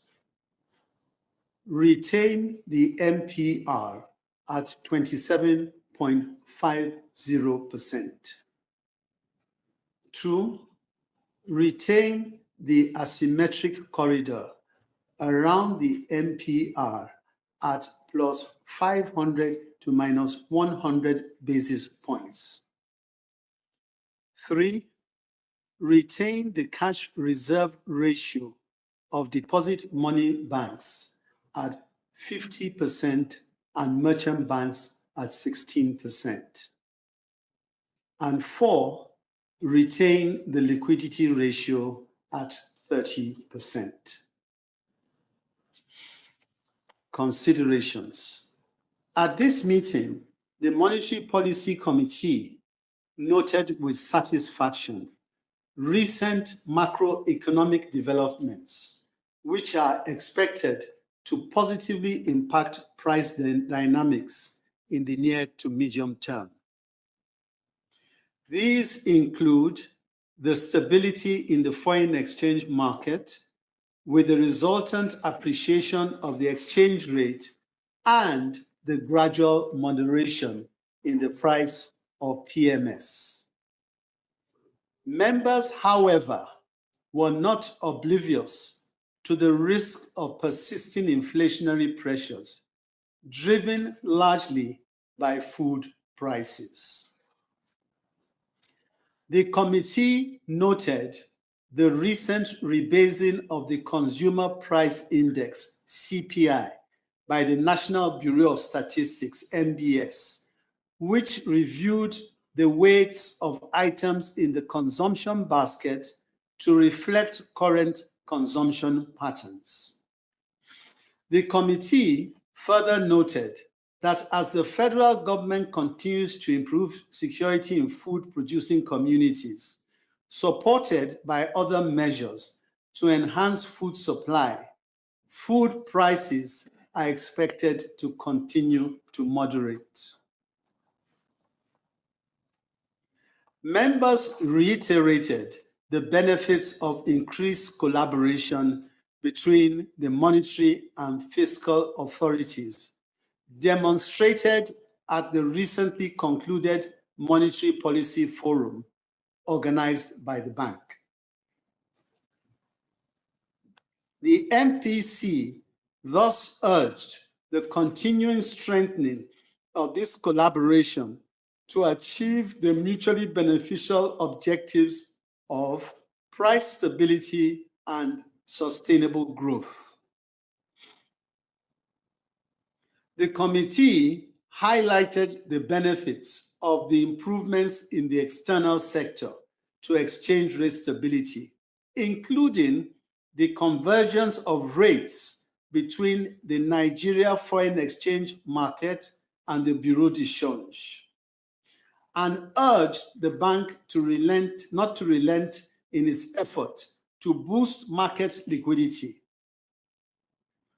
In this regard, the committee acknowledged recent measures introduced by the bank, such as the Electronic Foreign Exchange Matching System, BMatch, and the Nigerian Foreign Exchange Code to foster transparency, ethics, and credibility in the market. The MPC is thus of the view that following major policy measures undertaken by the monetary and fiscal authorities, the flow of foreign direct and portfolio investments, as well as diaspora remittances, are expected to increase as investor and stakeholder confidence improves. Furthermore, the improvement in oil production, which was 1.54 million barrels per day at the end of 2025, at the end of January 2025, will enhance the current account position of the balance of payments with the attendant positive impact on external reserves.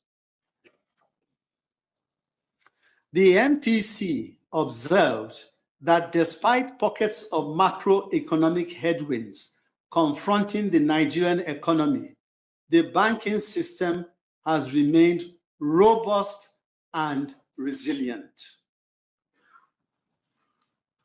Members, however, urged the bank not to relent on its keen surveillance of the banking system, especially at a time of significant exogenous and endogenous headwinds. In addition, members called on the management of the bank to closely monitor the ongoing recapitalization of the banking system to ensure the injection of quality capital as envisaged in the framework.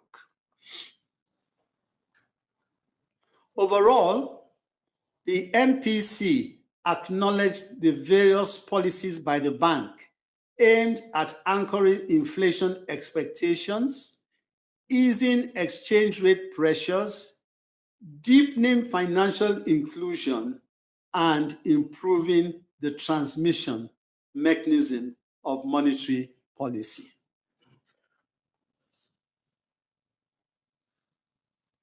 Data from the National Bureau of Statistics using the 2009 base year showed that headline inflation year-on-year stood at 34.80% in December 2024, compared with 34.60% in November 2024.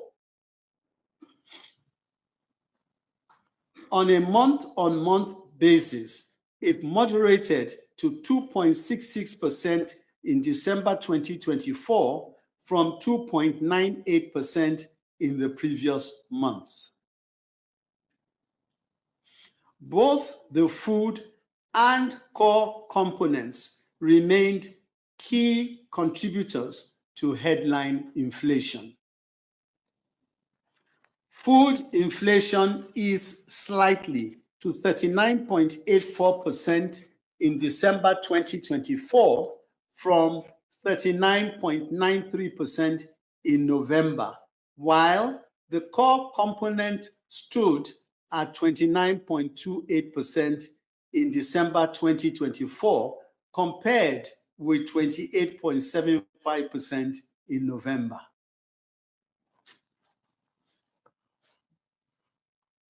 Following the rebasing exercise and revision of the weights of the consumption basket using a 2024 base year, headline inflation for January 2025 now stands at 24.48% year-on-year, while the food and core components stood at 26.08 and 22.59% respectively. In the view of members, the new base year and reconstituted consumption basket represents the current economic realities. Real GDP year-on-year grew by 3.46% in the third quarter of 2024, compared with 3.19 and 2.54% in the preceding and corresponding periods, respectively. Both the oil and non-oil sectors contributed to the growth, with the services sector being the main driver. While the non-oil sector is expected to continue to lead output growth in the near term, sustaining the increase in oil production will enhance the contribution of the oil sector to GDP growth. The external reserves remained robust at 39.4 billion US as of 14th of February 2025, translating to an import cover of 9.6 months for goods and services. In addition to this, the balance of payments has remained strong with a positive current account balance of $6.06 billion as at the end of the third quarter of 2024. On the global scene, the war between Russia and Ukraine, as well as the uneasy calm in the Middle East, remain key risks to the growth outlook. There is, however, a glimmer of hope that resolutions may be at hand. In addition to these legacy risks, the adoption of increased tariffs by the new US administration against its trading partners and retaliatory tariffs may result in elevated inflation and tempered growth in 2025. The IMF has, however, maintained global growth projections for 2025 and 2026 at 3.3% apiece. Members thus agreed unanimously to continue to monitor both domestic and global developments to identify emerging risks and propose appropriate policy responses to mitigate the impact of associated shocks to the Nigerian economy. The next meeting of the committee is scheduled to hold on the 19th and 20th of May 2025. We will continue with the orthodox monetary policies that we have embarked upon. We have seen the outcome and it's in a positive direction, and we will stay that course. We will certainly stay that course. We will be vigilant. We will not take anything for granted. We believe that inflation has been too high for too long. It has been too high for too long. So our objectives in the short to medium term is to ensure, I beg your pardon, in the medium to long term, is to ensure that we're able to bring this down from the double digit to the single digit.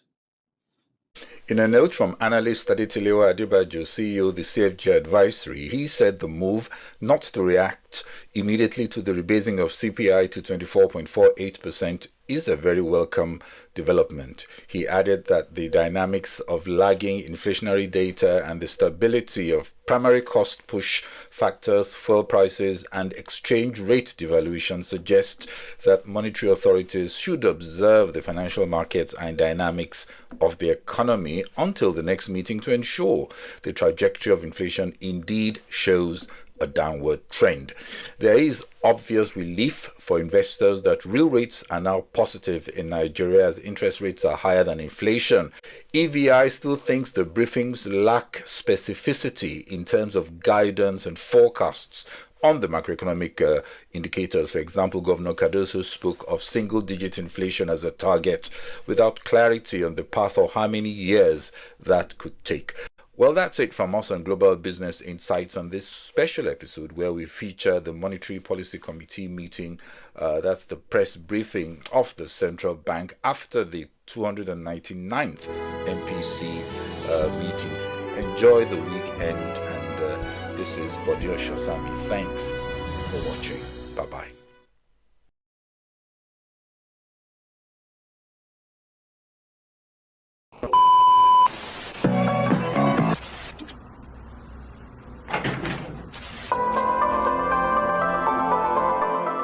This is the Business Day television broadcast.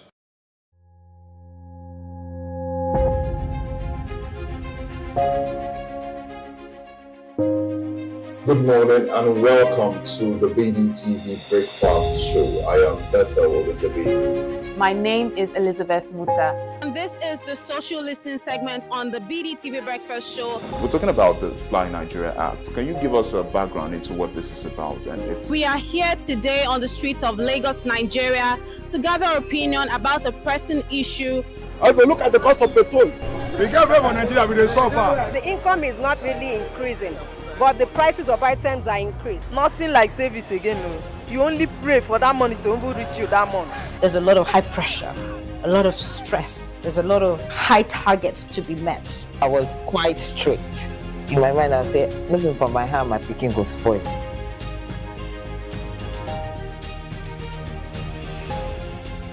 To allow all banks and all the players in the space 15% inflation target achievable in 2025.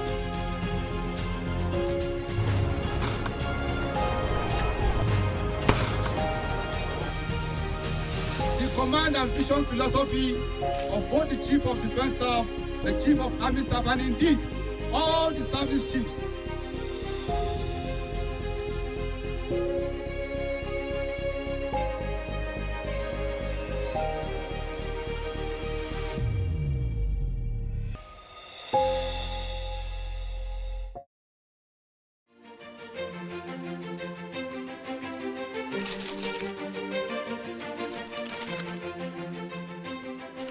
I am, of course, a great admirer of the impeccable credibility, professionalism, and business savviness of BusinessDay. If you really make business in Nigeria, start your day with BusinessDay.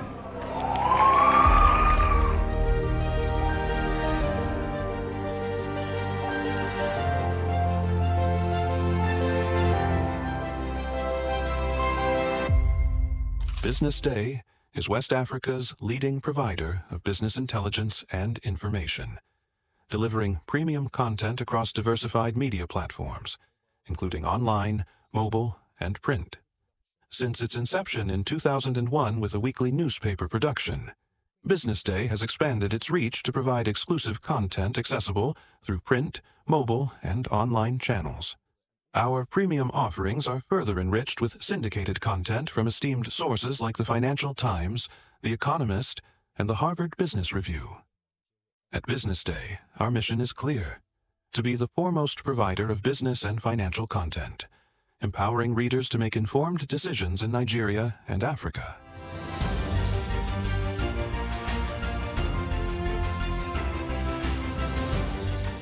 Since our establishment, we have been committed to delivering insightful, relevant, and accurate information about Nigeria's business and finance environment, while contextualizing the impact of global events. We monitor the stock market, analyze the companies driving it, and report on government policies and their economic implications. For being consistent in organizing these CEO forums for almost the last 14 years, I think this was a commendation, and I think something that will encourage them to continue.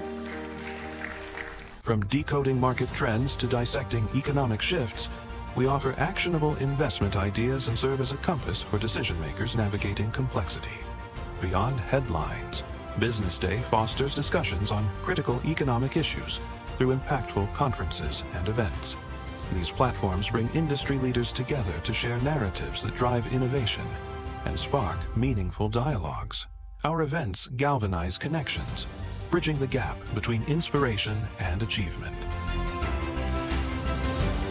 For businesses seeking visibility, our strong digital presence offers unparalleled opportunities, with millions of followers across social media and a dynamic website attracting visitors from within and outside Nigeria.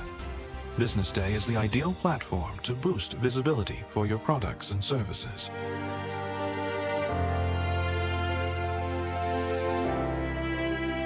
If you're looking for in-depth analysis and expert opinions on Nigeria and Africa's business landscape, BusinessDay is your guide. My name is Olubusayo Adedi, the CEO of Serious Group Africa. We are a Pan-African innovative investment banking firm involved in advisory and trusteeship and equally asset management. And also we have our player in serving the SME space through our microfinance bank platform. We are into innovative financial services and providing solutions across Africa and also empowering Africa prosperity. Thank you. Well, thank you, sir. Congratulations on winning the fastest growing corporate trustees in Nigeria award 2024. And can you tell us what this award means to you? Yeah, this award actually is the second time in a row. We won it last year as well. And that shows the appreciation of our services for the market. We are very proud of actually having this award in our group.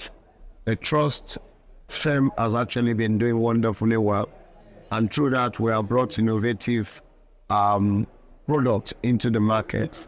And this award actually shows that yes, the market has received our products very well, and it shows to us that we're to do more and to continue to actually commit to innovative products in trust services in Nigeria and even across Africa. Yeah, corporate trusteeship is not. What do you do? What is it? As corporate trusteeship, there are 3 levels of trusteeship. We have the public trust space, we have the corporate trust space, and then we have the private trust space. In the public trust space, we serve as intermediary and represent investors in public issuances like government bonds as well. And in the corporate trust space, we serve as security trustees, whereby organizations who come to the market to actually raise funds, put securities in trust of trustees, and also we represent the interest of the borrowers, who actually ensures we represent the interest of the lenders and ensuring that the borrowers actually repay, and then in case of default, the lenders are not left without a security interest. So the trustees actually fill that space of ensuring and bringing comfort into the venture transaction. And also in the private trustees, we manage estates, and then we help people to actually plan for their future. And also we hold assets on behalf of beneficiaries. So that's what we basically do. But what we have done is to actually bring innovative way, introduce technology to this process, and also we actually brought collaborative ways by which the services are rendered, and then the needs of the investors are met the creative way. What would you say will be the 3 biggest deals you've done in the last? Okay, in a couple of years that we've been involved in about 2 very big deals. Most essentially this year, we're involved in the 22.5 billion transaction by one of the state governments in Nigeria, and also the first state green bonds. We are also on that transaction.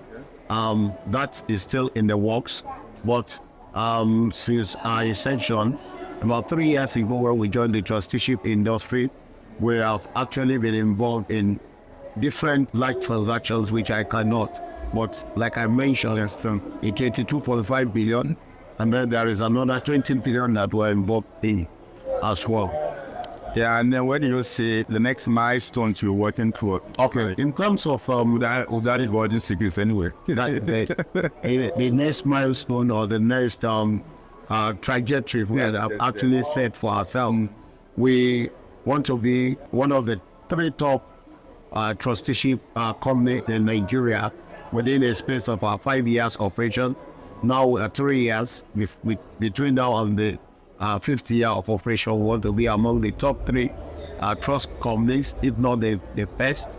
And also, we're now looking at operating within Nigeria oil alone. we are looking at growing into the emerging market in Africa, because Africa's prosperity is actually our watchword. We believe that fixing Africa's infrastructural gap can only be done by the Africans. Sure. And so our coming into this space is to actually bridge whatever the gaps are, both within the Anglophone and the Francophone, within the African space. So our intention is to actually have a dominant place within the financial services sector in both Nigeria and Africa. Thank you very much. Congratulations once more, sir. Thank you so much. Yeah.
This is the Business Day television broadcast.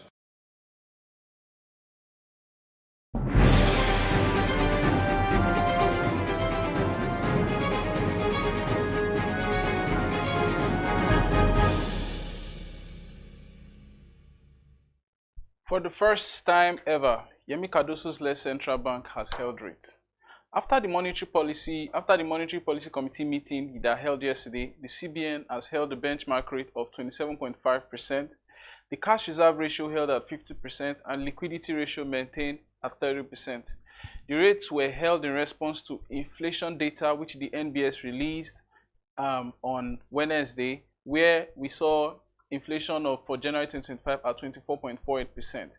On the show today, we are going to be exploring is our inflation problems over, and the very many effects of these held rates on the capital market and the economy as well. Welcome to Economy and Market, where we give you a comprehensive breakdown of market and economic activities. I'm your host, David Olujimi.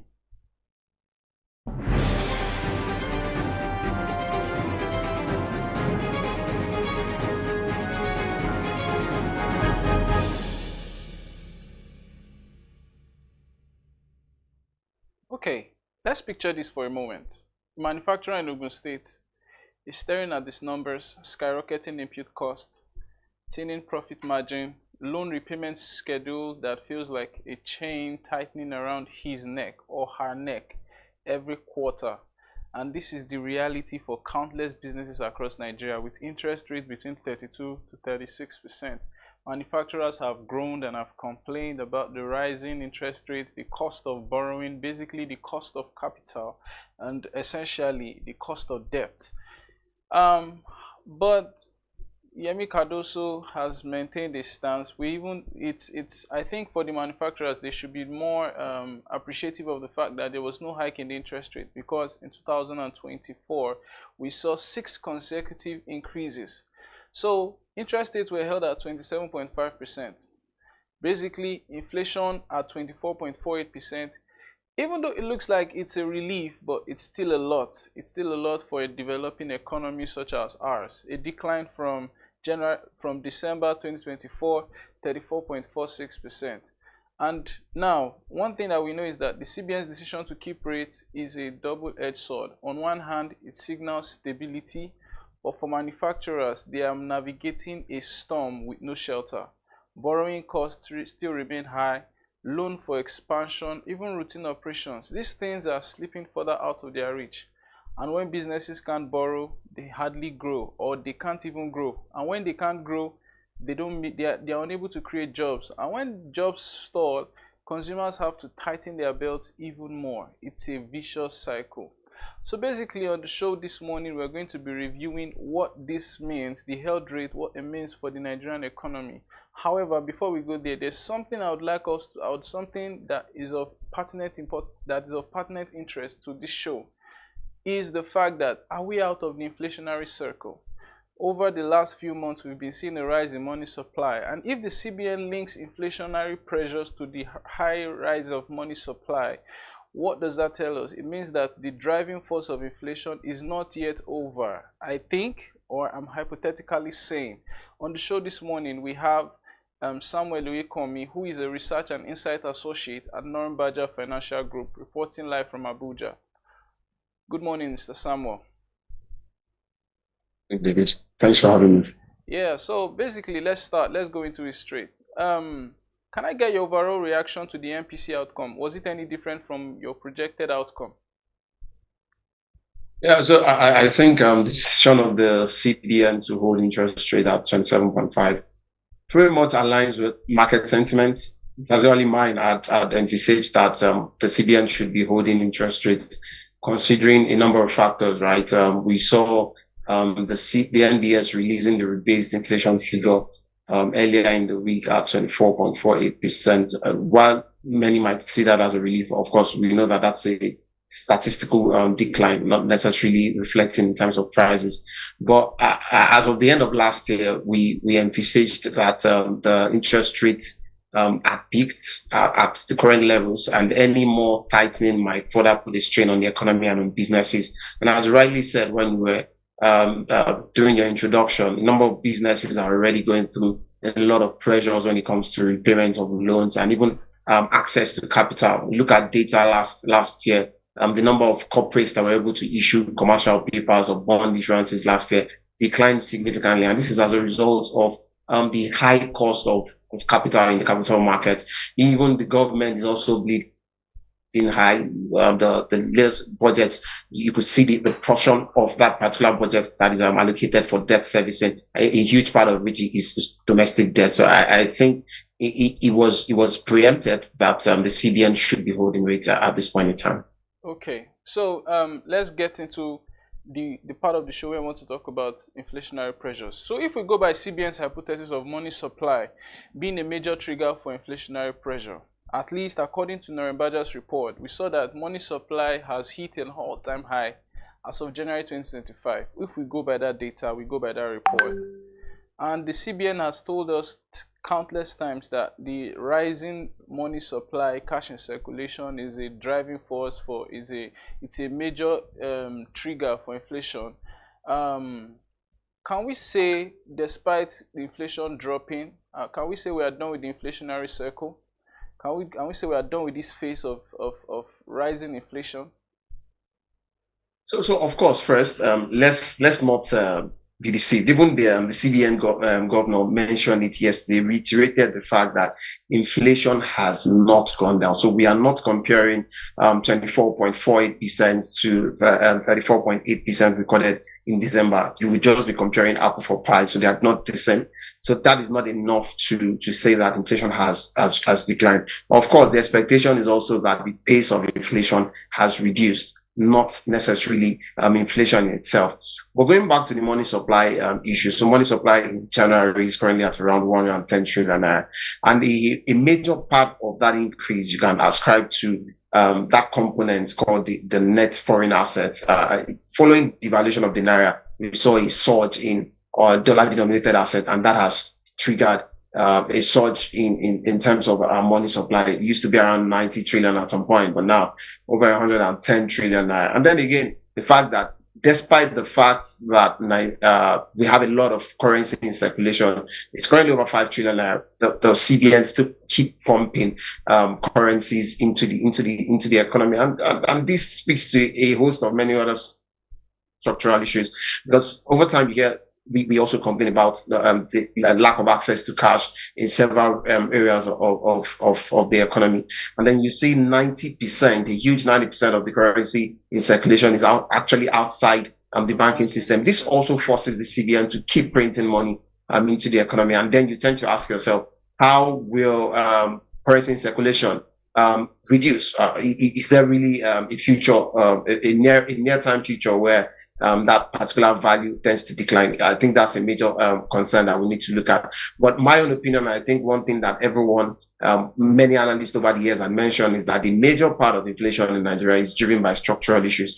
Yes, there's a money supply thing that came from on the back of COVID-19 and a number of funds that were pushed into the economy to drive growth. But the major aspect is still the structural part. Initially, you find our inflationary basket having over 50% of that being food. And you know the number of things affecting food in Nigeria. The fact that farmers are not able to access their farmland, the fact that climate change has also impacted harvest, or the lack of logistics within the country to be able to move food from the producing areas to the consuming areas, transportation, insecurities on the road, and also many other factors, just impacting over 50% of that basket. Then the other 48% has things like imported inflation in there, has things affects impact in the petrol subsidy removal. So it just gives you an understanding of some of the major drivers of inflation. Yes, there's the money supply part, but in my opinion, it's minimal compared to the major elephant in the room, which is the structural issues that we're still battling with. So you mentioned something very important. You've talked about structural issues affecting those that is a major driver of inflation. But you said something about 90% of cash in circulation being outside of the banking system. So it brings me to it's a circle moment. It brings me to a conversation I had with one of these POS agents That was last week. And they told me that they've not been getting money from the banks. They've been getting money from market people, fellow traders in the market who are making sales in millions of naira. They go there to buy cash. And now it gets me wondering, do you think this now we've established the fact that that inflationary cycle, we're not yet out of it. We can't claim to be out of it. But what do you think the government can do, or what do you think the monetary authorities, that's the CBN, what can they do now to say, okay, let's drive cash back into the banking system. Let us find a way of getting cash back into the system. Is there any way out for them? Okay, so I think it's a function of social trust. The Nigerian mindset, an average Nigerian thinks more of cash rather than digital banking or any other form of cashless banking. And it also speaks to the level of financial inclusion that we have in Nigeria. So first, there needs to be a reorientation that educates Nigerians on the benefits of moving from the cash-based transaction to cashless transaction. It baffles me when you go into some areas and they tell you they don't take transfers. And again, in their defense, they tell you the infrastructure is not good enough. They might not get their funds in time. And in some cases, fraudulent, certain people have used that to defraud people, where they give them fake alerts and all that. So there are a number of issues around that, which is also structural in itself. I think government needs to address those bottlenecks in terms of the infrastructure. I know the banks are trying their best in recent time to be able to upgrade their systems to be able to accommodate as much transactions, but a lot more needs to be done in order to ensure that we improve the level of confidence and trust that the people would have in the system. Because when you have that system in place, when you go out there to try and enlighten the public on the benefit of using or moving away from cashless or from cash transactions into more cashless and digital transactions, it makes more sense when you tell them that these are the benefits, and I think that's gonna work in the long run, medium to long term. But if we do not take away those factors that limit Nigerians to be able to access digital facilities, I think it becomes a problem. And if we do not tackle that, even the MPR increase that we've been having in recent time might not necessarily impact as much people as we would imagine. Because what it tells me, in fact, before now, it used to be around 93 to 94% of the cash in circulation outside the hands of the bank. What it tells me is that tightening is going to affect just about 6 to 7% of the economy, whereas the larger population, who are over 90%, don't really feel the effect because the cash is in their hands. They don't necessarily have to go to the banks. Okay. That's the revelation. So let's come back on track. Potential impact on the fixed income side of things. NT bills are declining at least now we've seen yields hit 1 year low. That was at the recent NT bills issuance that happened, I think, on Tuesday. Now, NT bills, are they going to lose their allure of high returns? We've seen Nigeria being touted as a major capital import destination when you want to get high returns, considering we're in that corridor of stability, as some people put it, with our naira. Are we going to continue on the pathway of declining returns over the next couple of issuances? Do you think so? Yeah, so very, very possible, and that's something that is already a trend. So if you look at the last 4 to 5 issuances, both at the NT bills and at OMO auctions, you've seen persistent decline in those bills, especially for the 1 year bill. If you're talking about T-bills, and that's not surprising. It has been high for long, and what we start to see is that we start to see a decline, and you could also see that reflect in the secondary market also as yields are beginning to taper down, but it doesn't change or it doesn't disincentivize investors from moving their monies or their investments into this. I don't forget T-bills, bonds, and whatnot, fixed income assets. They are risk-free, and what it means to be risk-free is that whenever you can ascertain your return, even from the beginning of your investment. Look at the OMO auction. We still have over 2.9 trillion naira in terms of subscription. So. Wow. However you put it, as much as this interest rate continue to taper, you still have a number of investors who are still willing to to bet on them, because what are the alternatives? Stocks can be variable, can be volatile depending on how it goes. Last year we saw a significant rally in the market. The chances are you're not going to get that much rally again in the equities market. So you might have a slower pace of growth or gains in the market, and that is going to more or less disincentivize most investors who are risk averse, especially in a market like Nigeria. So yeah, I think it is still a good opportunity for investors, and you would see that play out, especially in the bonds market, where a number of investors are trying to position themselves for this yet high yielding instrument, because the chances are interest rate will continue to decline. You might never get these kinds of high yielding fixed income instrument in a very long time. So yes, it is still inviting for investors to put in their monies. Okay, thank you so much, Mr. Samuel. It's been a very insightful conversation with you. Thank you so much, Mr. Samuel Oikomi. It's been lovely having you. Okay, before we go on, before we round up the show, we want to talk about something about the CPI rebasing. So I discovered that there's not much understanding of what went on, and I'm going to also give my personal opinion on what went on with the CPI rebasing. If you look through the instruments used, if you look through the methodology developed by the NBS developed a methodology that is okay. There was a decline. There's something called the CPI basket, and in the CPI basket we have a range of goods, services that people usually use to achieve their day-to-day life. So we have food, non-alcoholic beverages. Basically, these are the five major things that really led to the recalibration of the basket: food and non-alcoholic beverages, housing, fuel and electricity, transportation, education services, and restaurant and accommodation. So according to the NBS, they tell us that in the previous basket use, there was food, non-alcoholic beverages contributing 51.8% to the basket. Housing, fuel and electricity contributed about 16.7% to the basket. Transportation 6.5% to the basket. Education 3.9% to the basket. Restaurant and accommodation 1.2% to the basket. Essentially, they tell us that food made up about 52% of the average Nigerian need, of the average Nigerian household need. But since the recalibration of the basket, what they tell us now is that food now makes up about 40% of an average Nigerian household need. Housing, fuel and electricity makes up 8.4% of a Nigerian household need. Transportation 10.7%, education went up to 6.2%.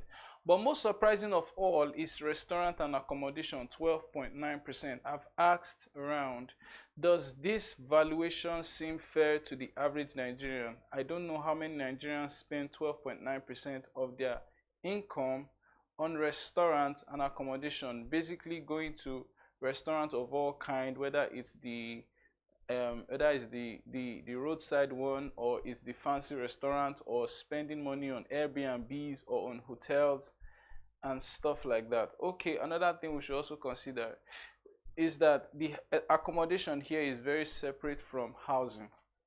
Some surveys carried out in 2024 showed that an average Nigerian spends 57% of their income on food.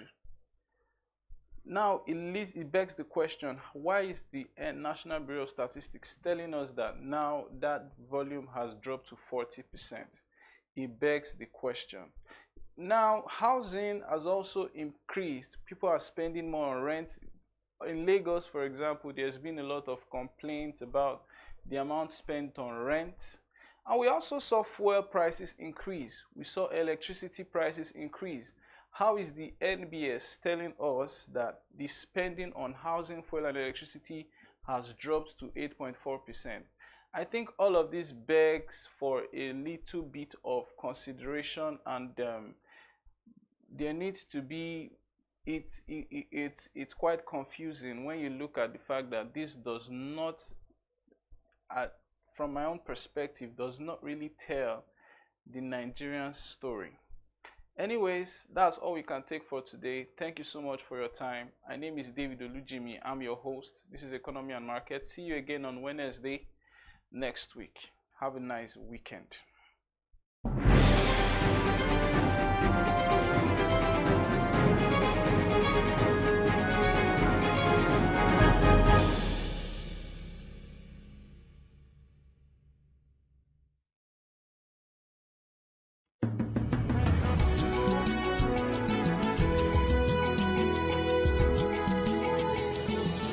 Hello, this is Bode Oshosami on Global Business Insights on BDTV, where we bring ideas and discussions on the business headlines.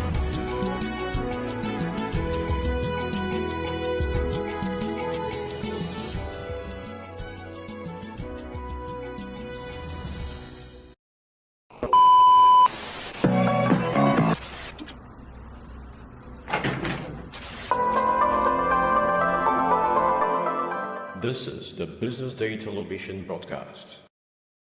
Attention business leaders. Want to make informed decisions? Join the ranks of the best with Premium Business Day. Access in-depth analysis and expert opinions to stay ahead. Subscribe now at premium.businessday.ng and unlock premium content. Plus, you get 50% off your first subscription. Don't miss out. Make smarter choices and seize new opportunities. Sign up now and elevate your business game. Visit premium.businessday.ng today.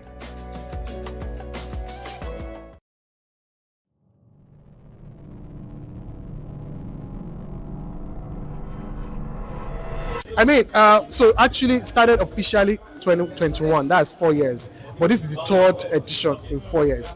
And the beauty for me is the high moments, days like this, where we get to share the vision and also see that the vision is catching on everybody. So we've graduated about 9 mentees already, and we have 15 of them that have been chosen today. So just having to see that people are growing, they are becoming better persons because they joined this program is enough satisfaction for me. Yeah. Okay, so a future big jumper, the growth is undeniable. Like we said, it's not just only marketing. We are teaching people what it means to be mentored, in life, not only marketing. And that's, for me, is something that anyone that desires that, you can actually apply. And in applying, just follow Big Jumpers on Instagram, on Facebook, on all the social media platforms. You will get to see the details of this. And yeah, we are going to be on TV too, so they get to see some of this. Okay, so for everybody that didn't make the list but applied, they are now in the community, and we engage them very well. So in as much as you didn't apply, we can actually still help you. If you are good enough and we know we can vouch for you, we can help you get a job, placement in different marketing firms, because we have that network. Even in different industry, we have that network. So just keep at it. First of all, signify your interest in BJump. Then we can take it up from there. Okay, so you've not heard of BJump, but BJump, I will tell you, is the first reality show kind of mentorship for the corporate world. And for us, you will get to see our products than the name. We are very, very much excited of what we have built in the last 4 years, and we are hoping that when you get to meet any big jumper, you can distinguish them from every other person, and that what would be my recommendation at this point in time. I tend to shoot straight. Yes, please. Actually, was asking the question: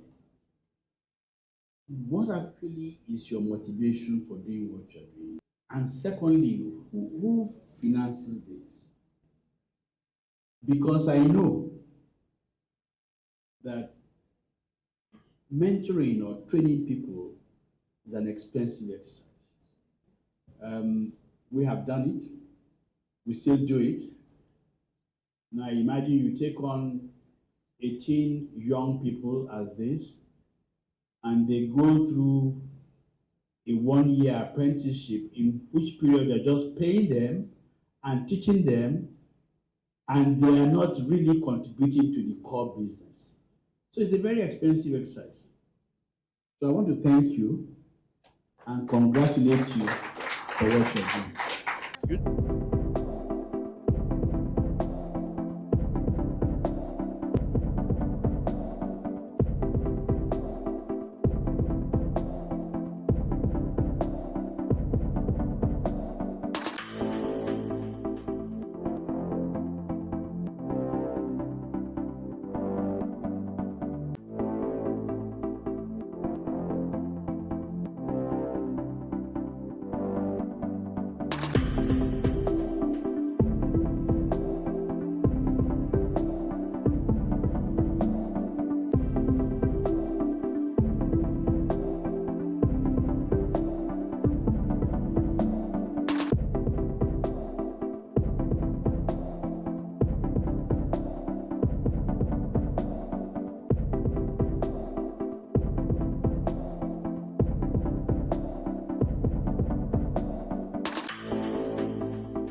You are watching Business Day Television.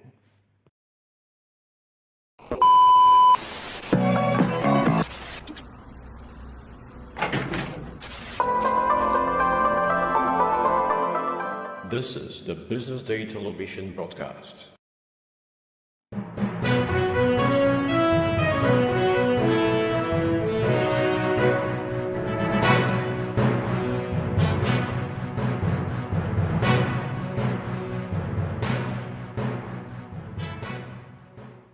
Good afternoon and welcome to the BDTV News at noon. My name is Elizabeth Musa.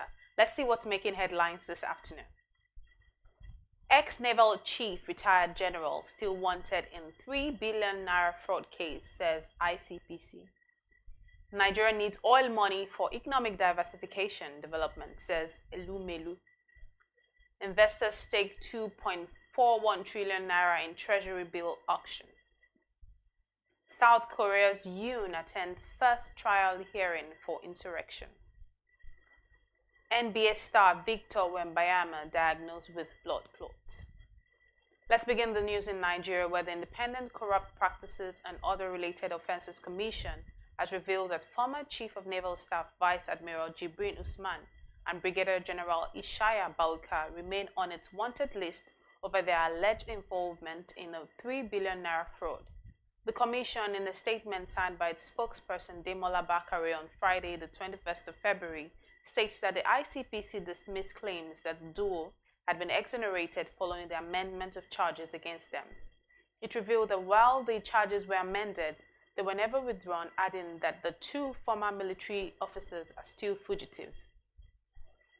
Moving on, the chairman of Hess Holdings, Tony Elumelu, has called on the need for increased oil production to fund Nigeria's economic diversification and development. Elumelu revealed this on Thursday, the 20th of February, speaking at the Nigeria Petroleum Industry Leadership Discourse. He emphasized the importance of oil revenues in driving industrialization, energy security, and infrastructural growth. Industry players, including representatives from OPEC, Seplat, Shell, Owando Energy, NNPCL, and the Nigerian Upstream Petroleum Regulatory Commission, were all present discussing strategies for increasing Nigeria's oil production. And to end the local news, Nigeria's latest treasury bills auction conducted on February 19 saw total subscriptions hit 2.41 trillion naira, reflecting sustained investor interest across the three tenets on offer.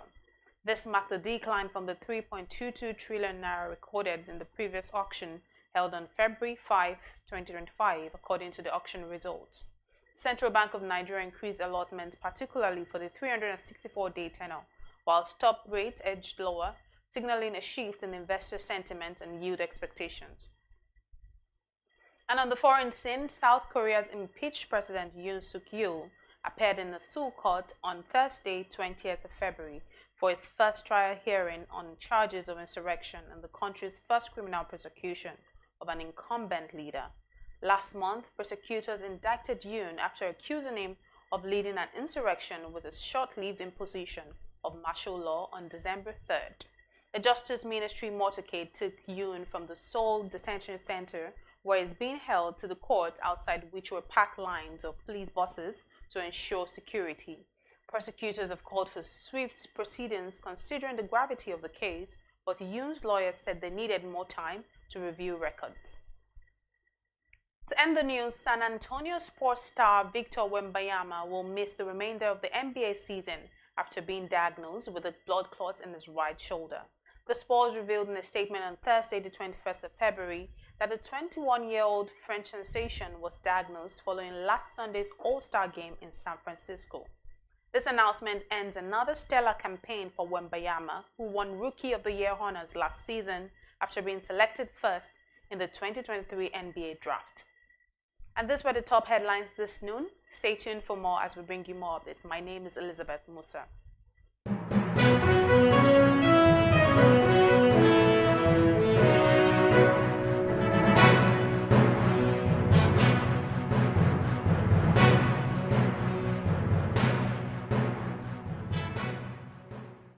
Attention business leaders. Want to make informed decisions? Join the ranks of the best with Premium Business Day. Access in-depth analysis and expert opinions to stay ahead. Subscribe now at premium.businessday.ng and unlock premium content. Plus, you get 50% off your first subscription. Don't miss out. Make smarter choices and seize new opportunities. Sign up now and elevate your business game. Visit premium.businessday.ng today.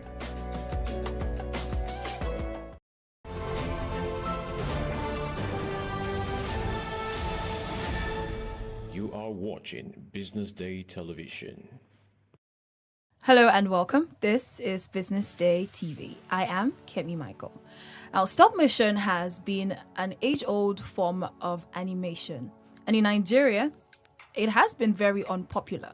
And I know you're wondering what stop motion animation is. Well, wonder no more. I have Esther Kemi Badamosi, CEO of Radio City, right here with me. All right.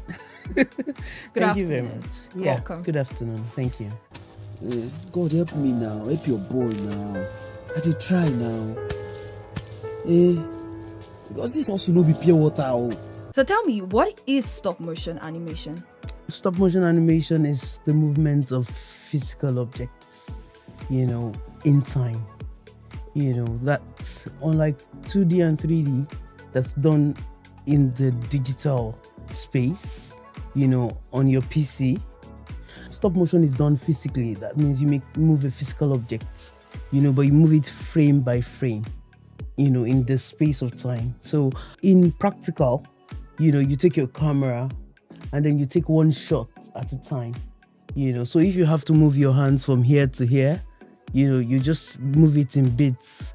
And then, take this and take the shot, take this and take the shot and take the shot. And then the eyes, the illusion of movement just occurs when you put all the frames together. So it has a sequence. The sequence of frames causes there to be movement. So you do this, in creating a story, obviously you have lots of movements. And so, that's all that you put together. So you have lots of shots, to make up scenes and then, of course, to make up a film. That sounds really exhausting. Well, yeah. But why did you choose stop motion? I mean, you could have used, as you said, the 2D and 3D tools on the internet right now. Why not use those? Why stop motion? I'm not sure I found stop motion. I think stop motion found me. Okay. I used to be a 3D animator. I was a 3D animator for about 8 years. Then I got married, had kids, and then I couldn't cope with 3D anymore. And then, at the point where I was really trying to figure out what I needed to do, I started, posing their toys, the children's toys. And, I had this Spider-Man that I would, have the Spider-Man poses kind of thing. And because I liked the poses so much, I'll take a picture of it, and then I'll do another one, then take a picture of it, that kind of thing. And, when I put the sequences together, there was interesting movements. And after that, I worked on short sequences, basketball sequences, all of that. And they were quite interesting, until 2019. This was 10 years ago, this year, and 2019, I decided, okay, let's work on something, just something very short, about a minute long. It was just some sort of mannequin we used. And we just told this story, simple story of the past situation in Nigeria. When we were done, we submitted it to festivals, and here was different festivals, all over the world. And we're like, whoa, it was just about a minute, and that was it. It was like, we can do something better than this, let's do something else. And so that's how we made 1, 2, 3, 4, 5, 6 films so far, like that. So it's essentially stop motion finding me. I'm not sure I found it, because at the point I started it, I didn't even know what the name was, but it seemed like something I could use to express myself. I could tell my stories. I had done documentaries in the past, so I wasn't new to filmmaking. I had made short films. I'd won awards doing documentaries. So we're doing it on a sort of big scale. But then, this was animation, which was something that was really dear to me. It was kind of like a side thing. I think it was a side thing till COVID. COVID was what made it become up and center for me. It's suddenly becoming something that was way beyond, our local space, and going international, has been something that has come some sort of a surprise. But then, yes, I love the process. So yeah. I see that you were made fellow at the Berlin Ale. Yes, Please tell us Biennale. more about that. Oh, okay. Last year, well, for the first time, Biennale, what they do is every year, being one of the biggest festivals in the world. After Sundance, Cannes, you have sort of like Biennale, and they pick 200 filmmakers every year. So for the past 22 years, they have picked 200. And so usually you have maybe 1, 2 Nigerians, sometimes 3.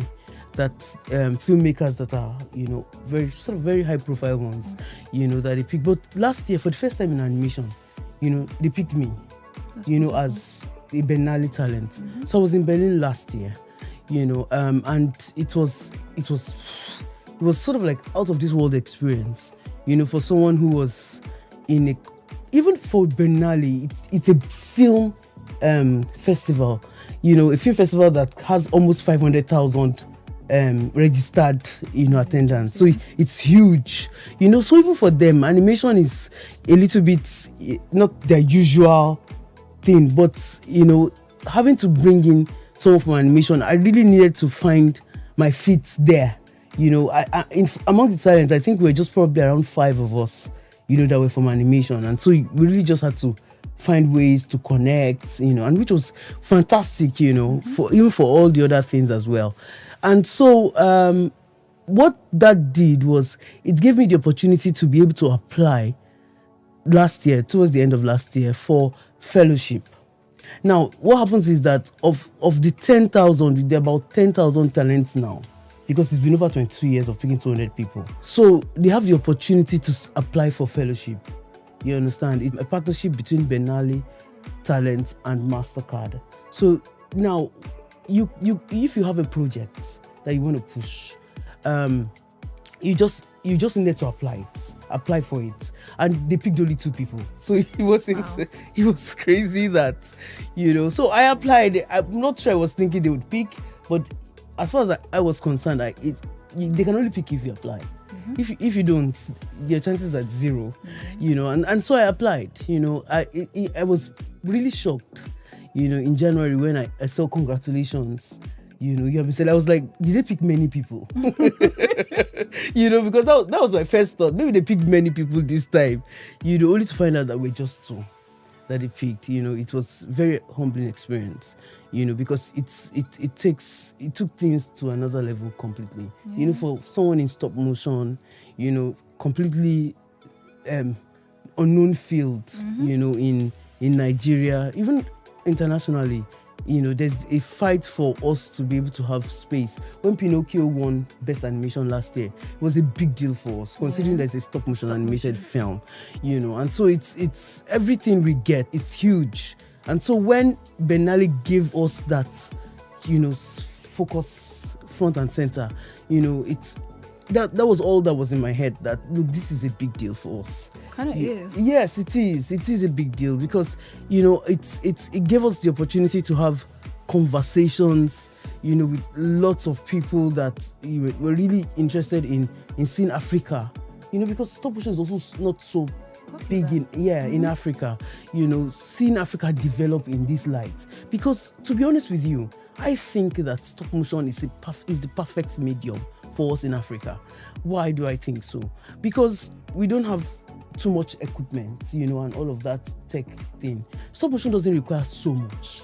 You don't need to have a high-end PC to do stop motion. All you need to do is to have that creative ability. You need to be artistic, you need to be able to sculpt, because at some point we started making our puppets. We didn't have to use the objects we were using at first. I think we did that in our first 3 films. By the time we got to the 4th one, we made our puppets from scratch.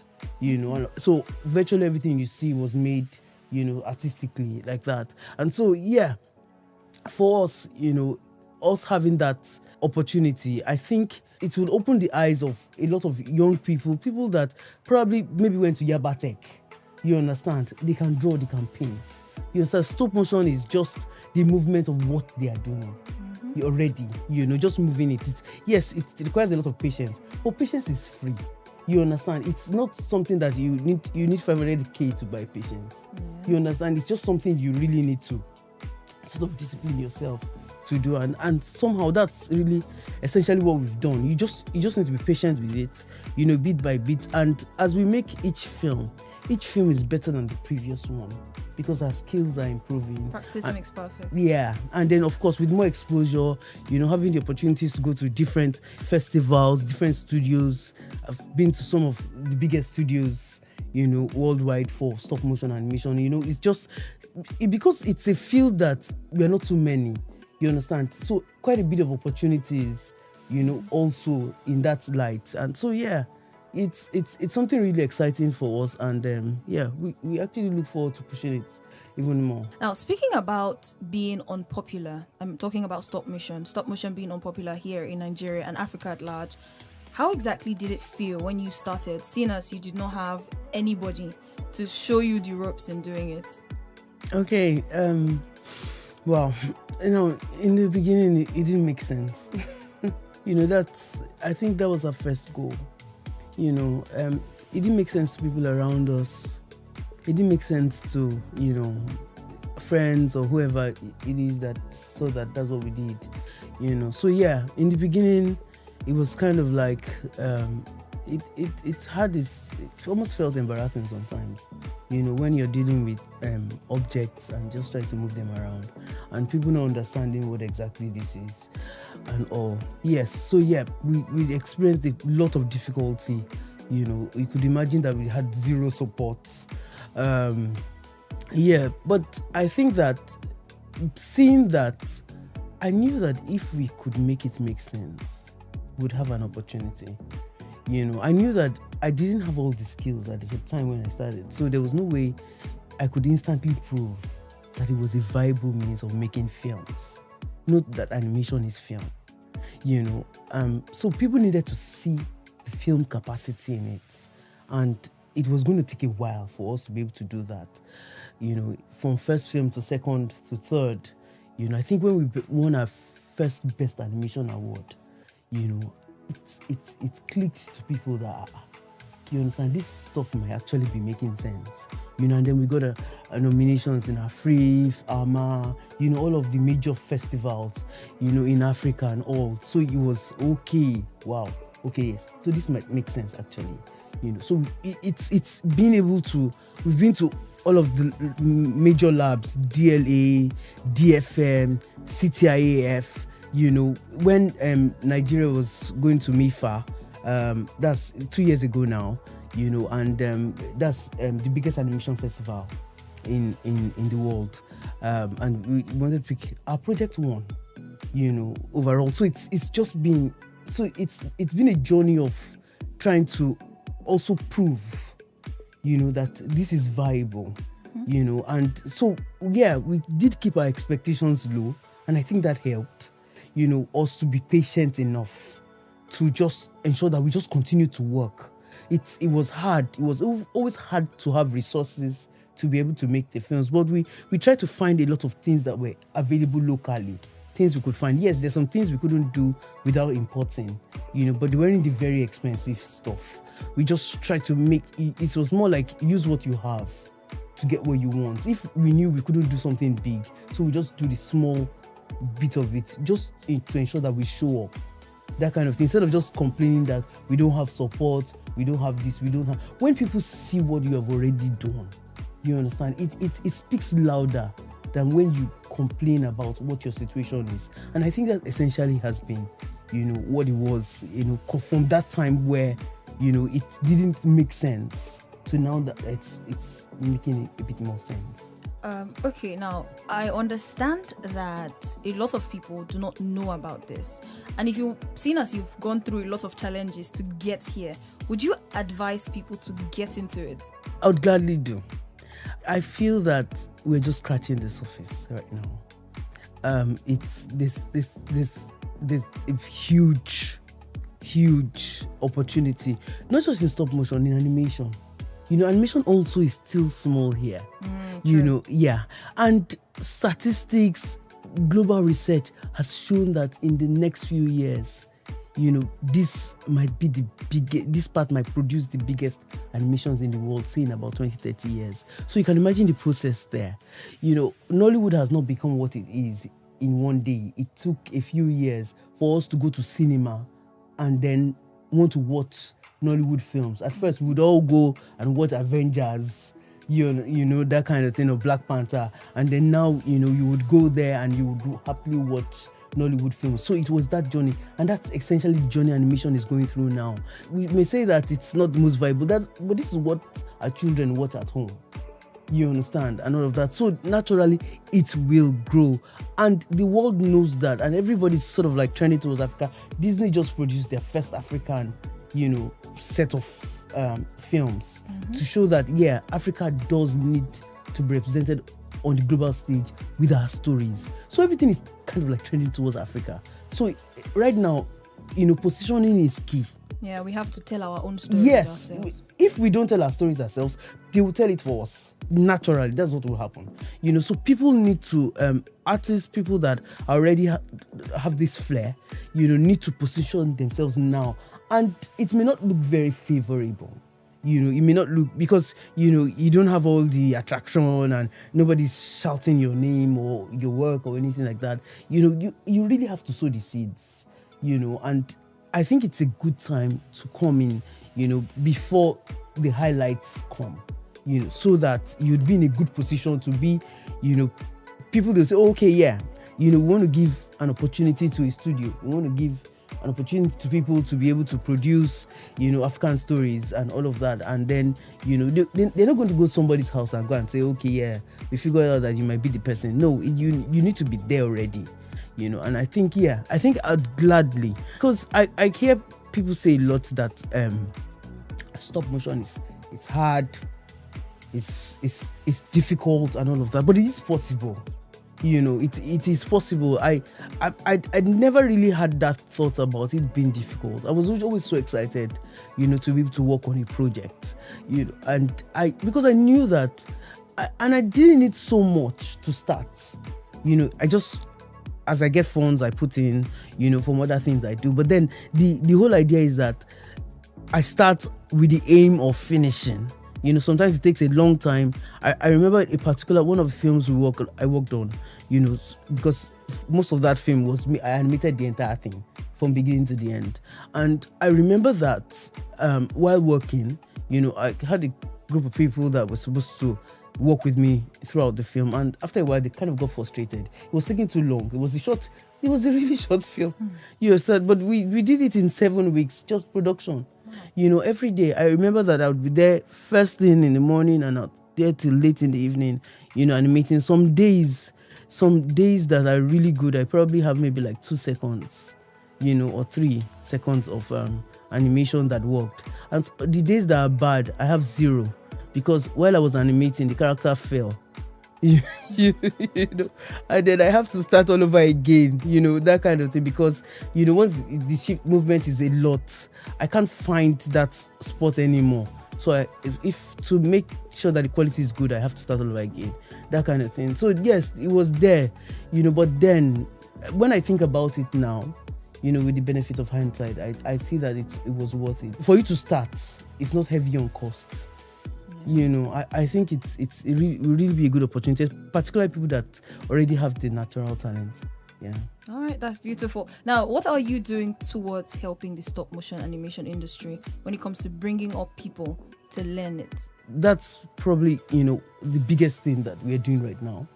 Because the truth is that for us to move to the next level, there definitely needs to be a lot more people involved in stop motion. We obviously not stopping with short films. We want to do series for children.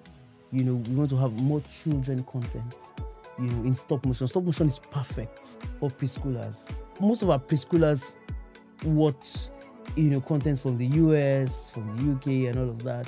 You don't have too many African stories, there. And so we want to be able to do that. We also want to work on a feature film at least, And so we figured out that we need more hands. It can't just be us, all of us, being self-taught and all. And so we figured out that we needed to work on a school, And that's the Radio City Stop Motion Animation Academy, just for stop motion. And so we would be bringing global experts, people from, some of the bigger studios that have done really successful stop motion animated films, to come and teach, our local talent, which we have quite a bit. That's one of the things that makes me so excited. The fact that we have people that when I see their talent, I'm like, my own talent is learning work here.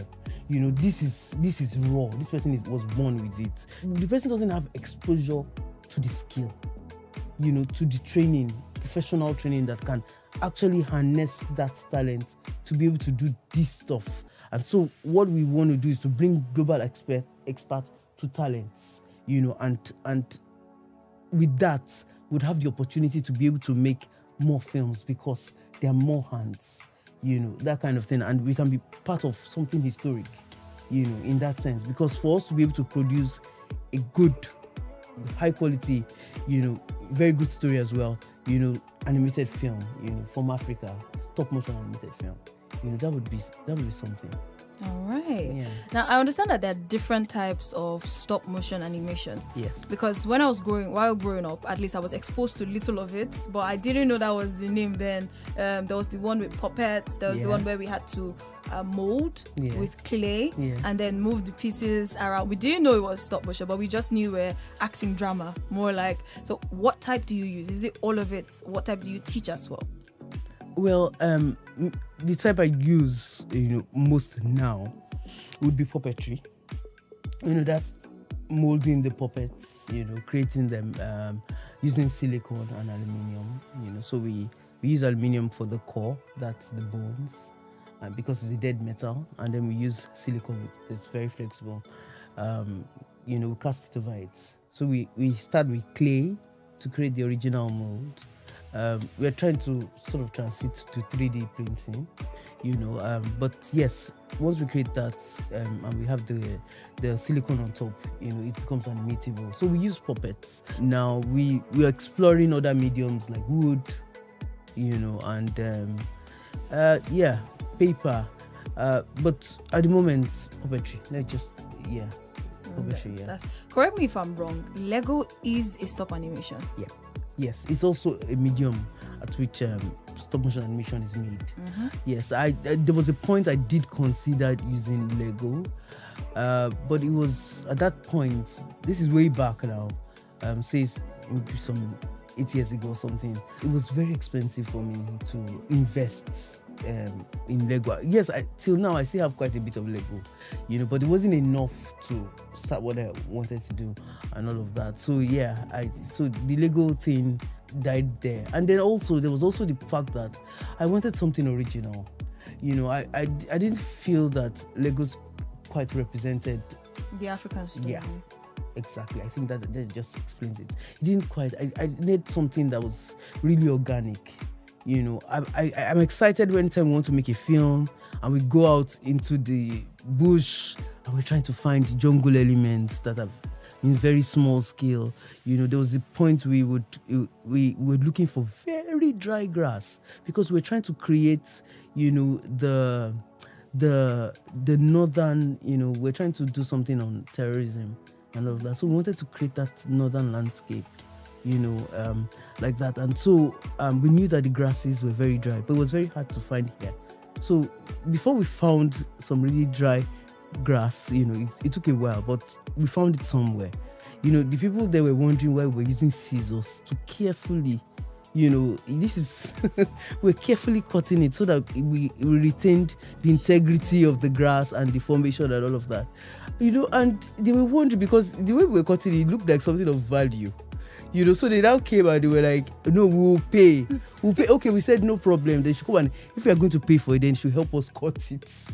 Yes, they were not ready to do that. So they just left us because obviously it was useless to them, but then it didn't cost us anything to get that gas. Perhaps.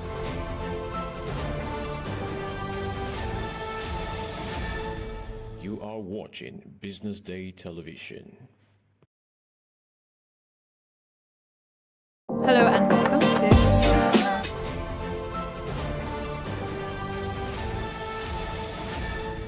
You are watching Business Day Television.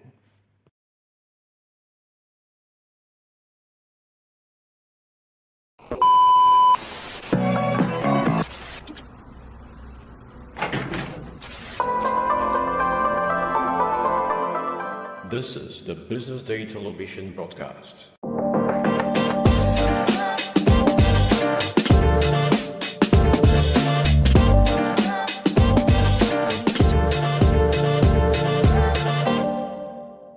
Welcome everyone to another exciting edition of BD Extra, the segment of the Business Day TV that speaks on everything the business of entertainment. Today on the studio, we're going to be talking Nollywood, and I have a guest with me here. She's a Nollywood actress, a rising star in the business of entertainment, a rising star in the business of film. Welcome, Etta Jo Maria. Thank you. Thank you so much. And how are you doing today? Well, I'm so happy to be here. You look good. Thank you. I love how you look. Thank you. And I love your ensemble as well. Nice two-piece. Oh, okay, thank you. Black, you can never go wrong with black. You can never go wrong with black. Yeah. You look amazing. Yeah, thank you very much. So how has it been for you? How is the day going? How's everything like? Very well. The year actually is up to an amazing start. You know, my show 2025. 2025. We started the year with Chetam season 2 getting released on Showmax, and that's been very exciting because like all the other episodes that are coming out every day, it's like people are going hot on Twitter and you know, and the fans are very happy. We are happy because, you know, we really worked hard and people are getting to see, you know, the outcome of our hard work. So I would say for me, the year has been it has started amazingly and it's just uphill from here. Yeah, so before we go to 2025, let us start from 2024. Let's even go beyond that because let's check out Etta before she got into the film industry. Briefly, let us know how you found Nollywood and how you've been able to, like, you know, progress in your career from then till now. I mean, I found Nollywood and Nollywood found me. I guess I'll say that. So I am Nigerian, before anybody asks. I'm from Cross River State, Ikom in Cross River State, Nigeria. But I schooled and lived in Ghana for over 7 years-ish. And so while I finished college, and that's where I started acting. So that's where my journey began, you know. And in 2021, I decided that it was time to come back home. And I mean, I believe for a fact that if something is worth doing, it is worth doing well. So I decided that, I mean, where best to come and start my journey all over again rather than Lagos. Where it's like, if you agree with me, it's sort of like the hub of like everything Nollywood. Yeah. You know, so I moved to Nigeria in 2021 and, you know, went to film school and did producing because, for starters, I'm a planner. I like to plan my life and everything. So before you come into a space and for you want to be heard and seen, you might as well also sort of contribute in your own little way, which was what spurred me on to do producing. You know, I wanted to start doing, you know, producing short films, you know, social impact short films. And by the grace of God, I was able to produce 2 social impact short films that, you know, were used as a symposium tool by the French embassy, you know, for the 16 days of activism against gender-based violence. And that also went further to land me a job, you know, as a producer. And I went all the way to East Africa, to Uganda to make a film. And after that, you know, coming back, acting is always my first love. You know, I breathe acting, I live acting. I am acting, you know, so I am the embodiment of acting. Thank you. So yeah, I decided that in 2022, I had already garnered like the necessary know-how and experience in producing. So I decided to come back to acting. And so I could say that acting in Nollywood really started, like, you know, properly for me in 2022 with my siblings and I, you know, a show with the ever talented Funke Akindele and other amazing actors and actresses. And from there, I went on to do Slum King.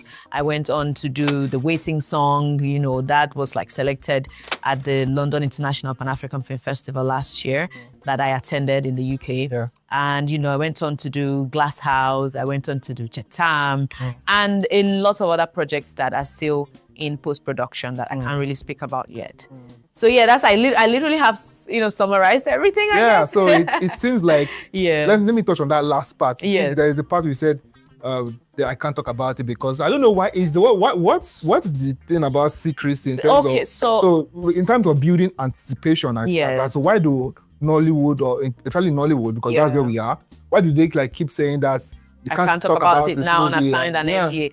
I mean, because everything about the film is planning. From development, pre-production, production, and post-production, it's all about planning. And you don't just want to, you would agree with me that once you hear about something today and you're happy and excited about it, in let's say in the next week, something new has come and the thing that you've heard about has already sort of like become secondary, and that's what I believe that producers are not trying to do. They want to ensure that when they are ready for the film or the project to be in people's minds and for people to hear about it, people are actually hearing about it and are actively, talking about it. I think that is really not a thing of secrecy. It's just about being able to just give you what they want to serve you and be purposeful about it so that you would also receive it and buy the product in the right way. Yeah, so I think that's just what it's about. Yeah, so nice. Let's move on to Chetam. We spoke about it and it's showing on it's a Showmax original. Yes. So let's talk about your experience working alongside the producers of Chetam. Yeah. And it's on Showmax. Yeah. And it's a Showmax original. What was it like? Chetam, first of all, is a very interesting show that you should check out if you haven't. It is a Showmax original, which means that it is only on Showmax. Like we have Netflix originals, like we have Amazon Prime's originals. This is also a Showmax original and you can only find it on Showmax. It is a 130 episode show and the first season had like 60 episodes and now we're in the second season, which continues and we show the leftover like 70 episodes. So we're gonna be like a long time on screen. And it shows from like Mondays to Wednesdays on Showmax. It was very exciting. It was quite a unique and interesting experience working, on Chetam and with the producers. That was my first time actually working with Fimo and it was an amazing experience.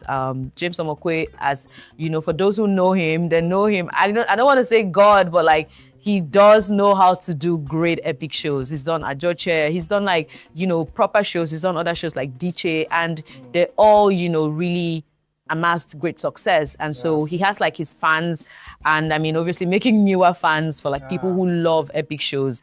Everything was so unique. I had a little mini watch party yesterday actually with my friends and I had to ask them what they thought about the show, and what everyone was saying was how distinct, the costuming is, the set design, the energy, everything about the show just feels different, which is why everybody should check it out. It feels really different. And it was also different, the experience filming it was also different for me. And I would like to also believe for my other colleagues who were actors on the show. We filmed, because it's an epic show, most of our bodies were sort of like exposed to the sun. And so, I was burned. If you see me on that show, you see me now, you're like, what's going on? Are you okay? But that's one of those are one of the things that we have to do for the job. We have to go all the way. We have to put ourselves in there, get logged. And the language, because it's an epic show, the language was different. So we don't say don't, we say do not. We don't say won't, we say I would not. So if you check, like in those days, they were not saying things like, this is very modernized language, like the way I'm speaking right now to you and the way we're speaking. It's very modernized. So you'd be like, I shall not talk to you. Thinking about just like if you watch Game of Thrones, you watch like Hollywood shows like that as well. Bridgerton, exactly that same language. So we infused that, like the creators infused that into the show to make it as authentic as possible, and they did get good, if I do say so myself, very, very good actors to bring the characters to life. The characters are so diverse. It's an Igbo show, by the way. And then you'll be asking what a South Queen is doing in an Igbo show. But my character was one of like the very few characters. I think my family was actually the only family that wasn't Igbo in the show. So I'm a South princess, and you know my character is of the Ijaw tribe, and I love that even though while it's an Igbo show, they sort of like expanded and went diverse to, you know, inculcate this other tribe, which some people would call minor, you know, in a way. And I love that they sort of like showed, and they were so particular about like their dressing. You know, I looked extremely different. My hairdo, my hairstyle, everything was so different. It was an amazing experience, honestly. It was. So let's talk about like how Showmax is trying to like leverage. You know, there was a thing about streaming platforms last year. Yeah. Amazon pulled out funding. Netflix as well also re-strategize in terms of content. Right. And let's talk about that. Now we have Chetam that is streaming on the platform. How do you think Showmax can basically take advantage of the situation and try and tell us that, okay, this is the platform to watch. These Nigerians come here and get proper so that you as an actress can get a bulk of a share. Yes, of like the buzz and everything. Exactly. So how does that? Honestly, I think they're already doing it. I think Showmax is already doing it because if you check, you'd realize that they are very particular about their advertisement, about their promotions, with how they promote their shows. Good things take time, if you agree with me. Netflix didn't just grow up and become Netflix, you know what I mean? So it took a process. We just got to know about Netflix when Netflix was already Netflix. You know, so it now seems like, oh, it's always been there. But I would like to believe that, you know, just like every other thing, just like even me as an actor, having my journey, you know, doing what you do as well, like every great thing takes like proper time to brew and come to proper fruition.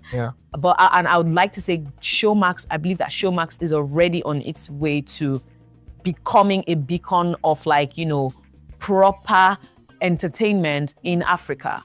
You know, they're putting themselves on that level of really getting grounded. They're doing promotions, they are, you know, proper advertisements. They're coming out with not just any type of shows, but really good shows. You know, they have big movies like Oppenheimer, Barbie. They have like all these type of movies on there, you know, on the platform. And obviously, it doesn't take small money to get all these films. So I think that there are, I don't know, so I would not know so much because I don't work with them about their business model or anything, but I do know for sure from what I've observed so far that they're already, you know, really strategically placing themselves to become the platform that people would only look towards, or at least be one of the top platforms that people would look towards and say, oh, it's on Showmax, I'm gonna watch. And for us, like actors like us who are now on the platform while it's in this stage, I wouldn't call it early because they've probably been there for forever, but like it's in this brewing stage of like getting blown up. I think we're going to enjoy in the long run. You know, because these projects are going to be there for life, especially given that I am doing Showmax Originals. It's an original, so it's not like it was commissioned and they're going to take it out. It's going to be there, you know, so it's just a little matter of time, and I think everything would, you know, come proper. Yeah, so yes, I think that's a very in-depth observation about Showmax. I appreciate you for like giving your 2 cents on that. Thank you. So let's move to something else. Let's move to something interesting. The waiting song. The waiting song, yes. Oh. I know you can't wait to say something about that. So let's see. The Waiting Song was basically a film that screened at the London International Pan-African Film Festival. Yeah. And you attended. I did. So how was it? Like, this was in November, right? It was in October. October. Yeah, because I stayed in the UK for so long. So you sort of, but it was in October, yes. So how was the experience like it's with you know, the film festival and all that? How was it was great. I don't want to seem like I'm tooting my own horn or anything, but first of all, what that confirmed, because the cinema was so humongous, it was so huge, and you know, all the films, whether short films, whether feature films, played on that screen. What that confirmed was that, oh my goodness, I would make such a beautiful leading lady in like a proper, let's say, action film or a romantic film, or like, it just really looked so good.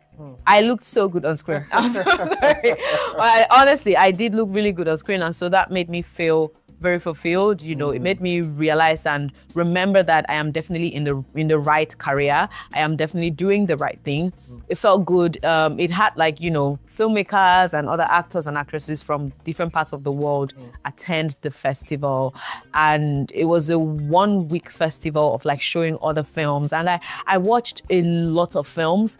And I even watched the film there's this film that sort of stood out. It was a documentary, actually, the Lobola practice in South Africa, sort of like a marriage practice. And if you really take time to research about it, you realize that it's quite interesting. So there's so many interesting stories that people are telling. And, you know, traveling is important. It's good. It's finding myself in that space to be able to experience all of that. You know, I mean, not to talk of the fact that my film was also selected. You know, that's definitely something huge. It was nice. It was a really good experience.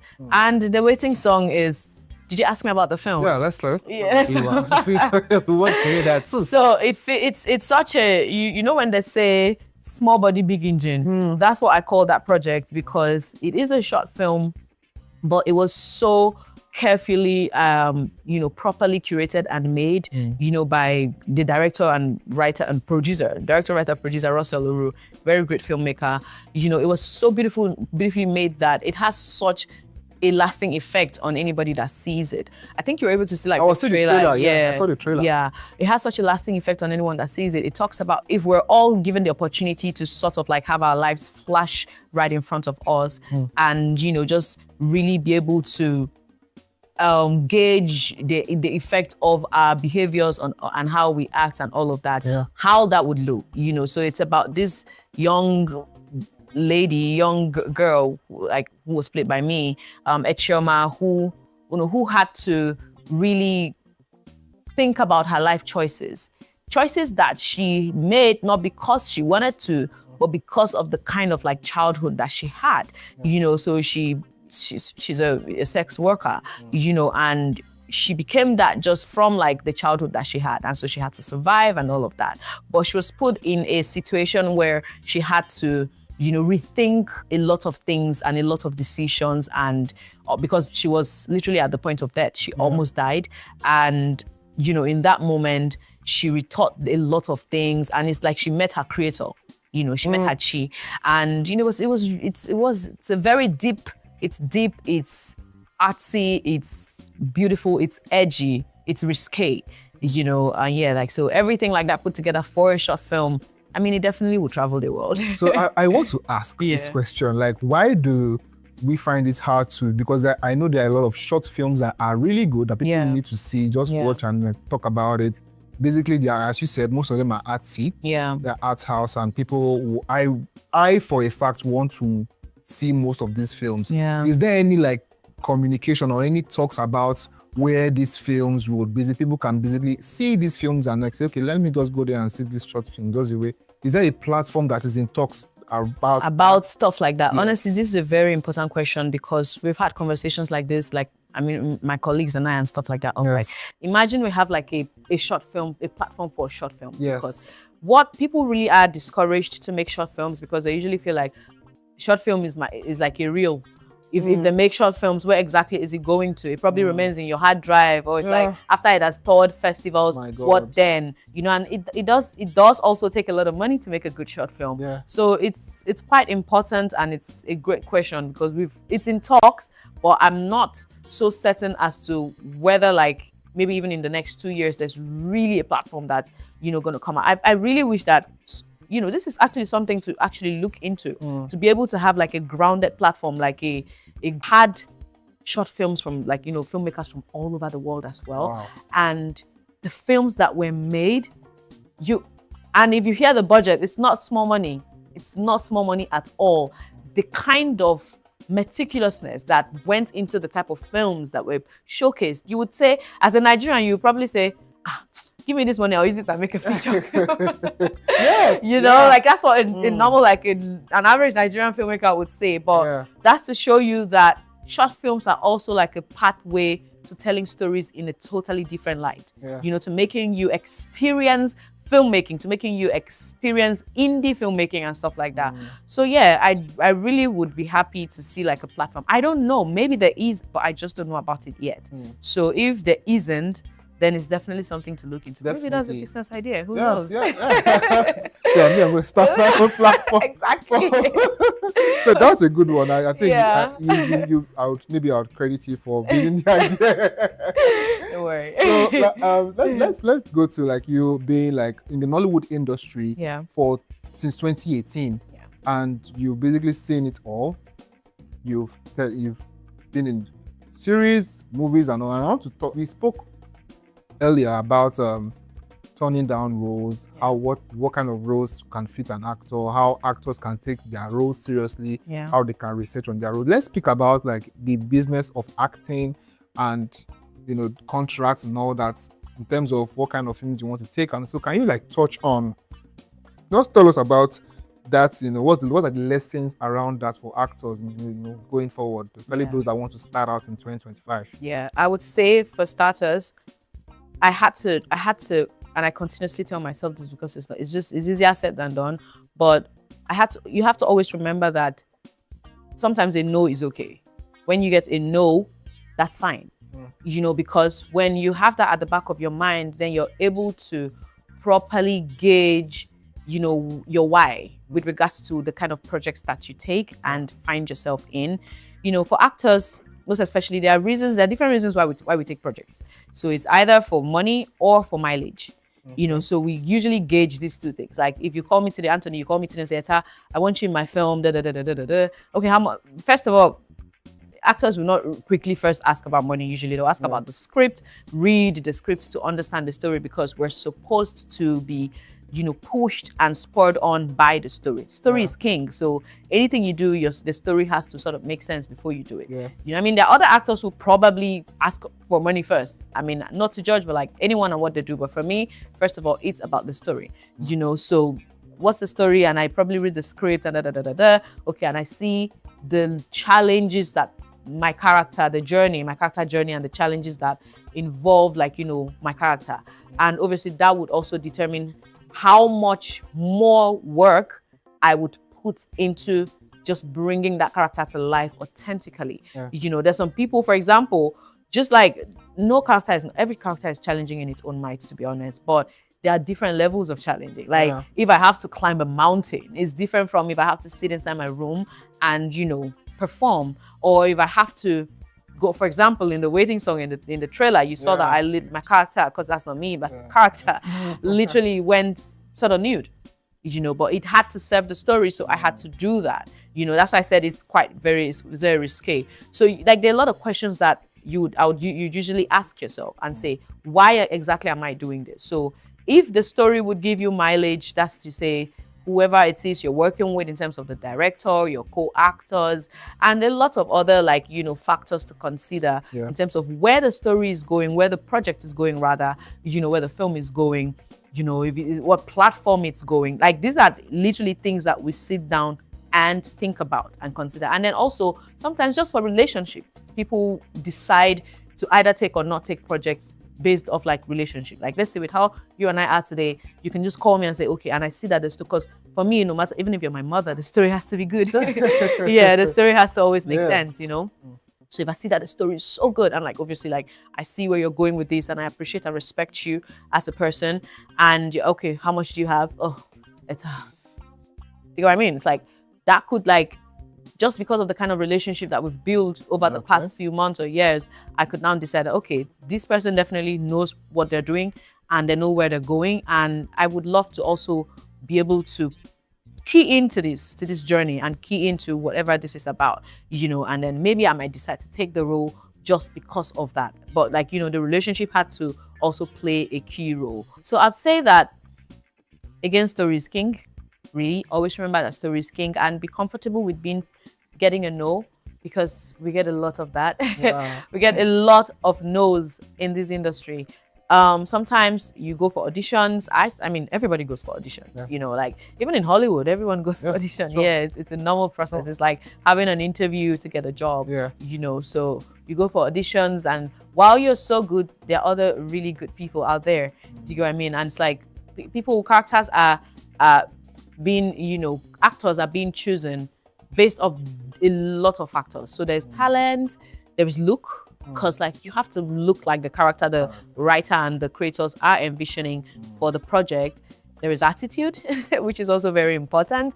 I have heard of like my colleagues who have been decast off projects just because of, you know, maybe they're badly behaved or they're not, you know. And I've heard of other people who've been like brought on projects just because of how good their characters are.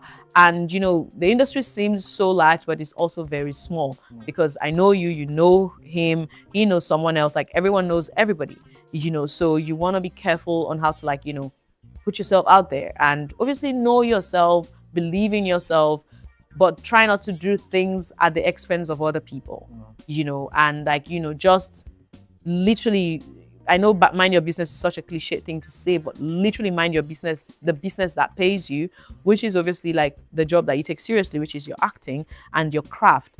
You know, you want to really be able to be grounded in that. Know your craft. Like, I don't know how to say this because it's you would agree with me. Like people keep complaining here and there, oh, this actor is not acting well or whatever. Yes. That's the thing. That's an actual thing. So I would say know your craft because you're already entering an industry that is full with, like it's filled rather with people who are good, those who are not so good but already are up there, who you can't take the limelight away from them because they're already there. You know, so you have to, as you're coming, you have to come with something, some proper substance. And so for me, I would say know your craft, believe in your craft, understand your craft, and keep learning. It's a learning curve, it's a learning process. You have to keep going. Before I came to you this afternoon, I literally had to like go through like some notes that I made from like reading an acting book.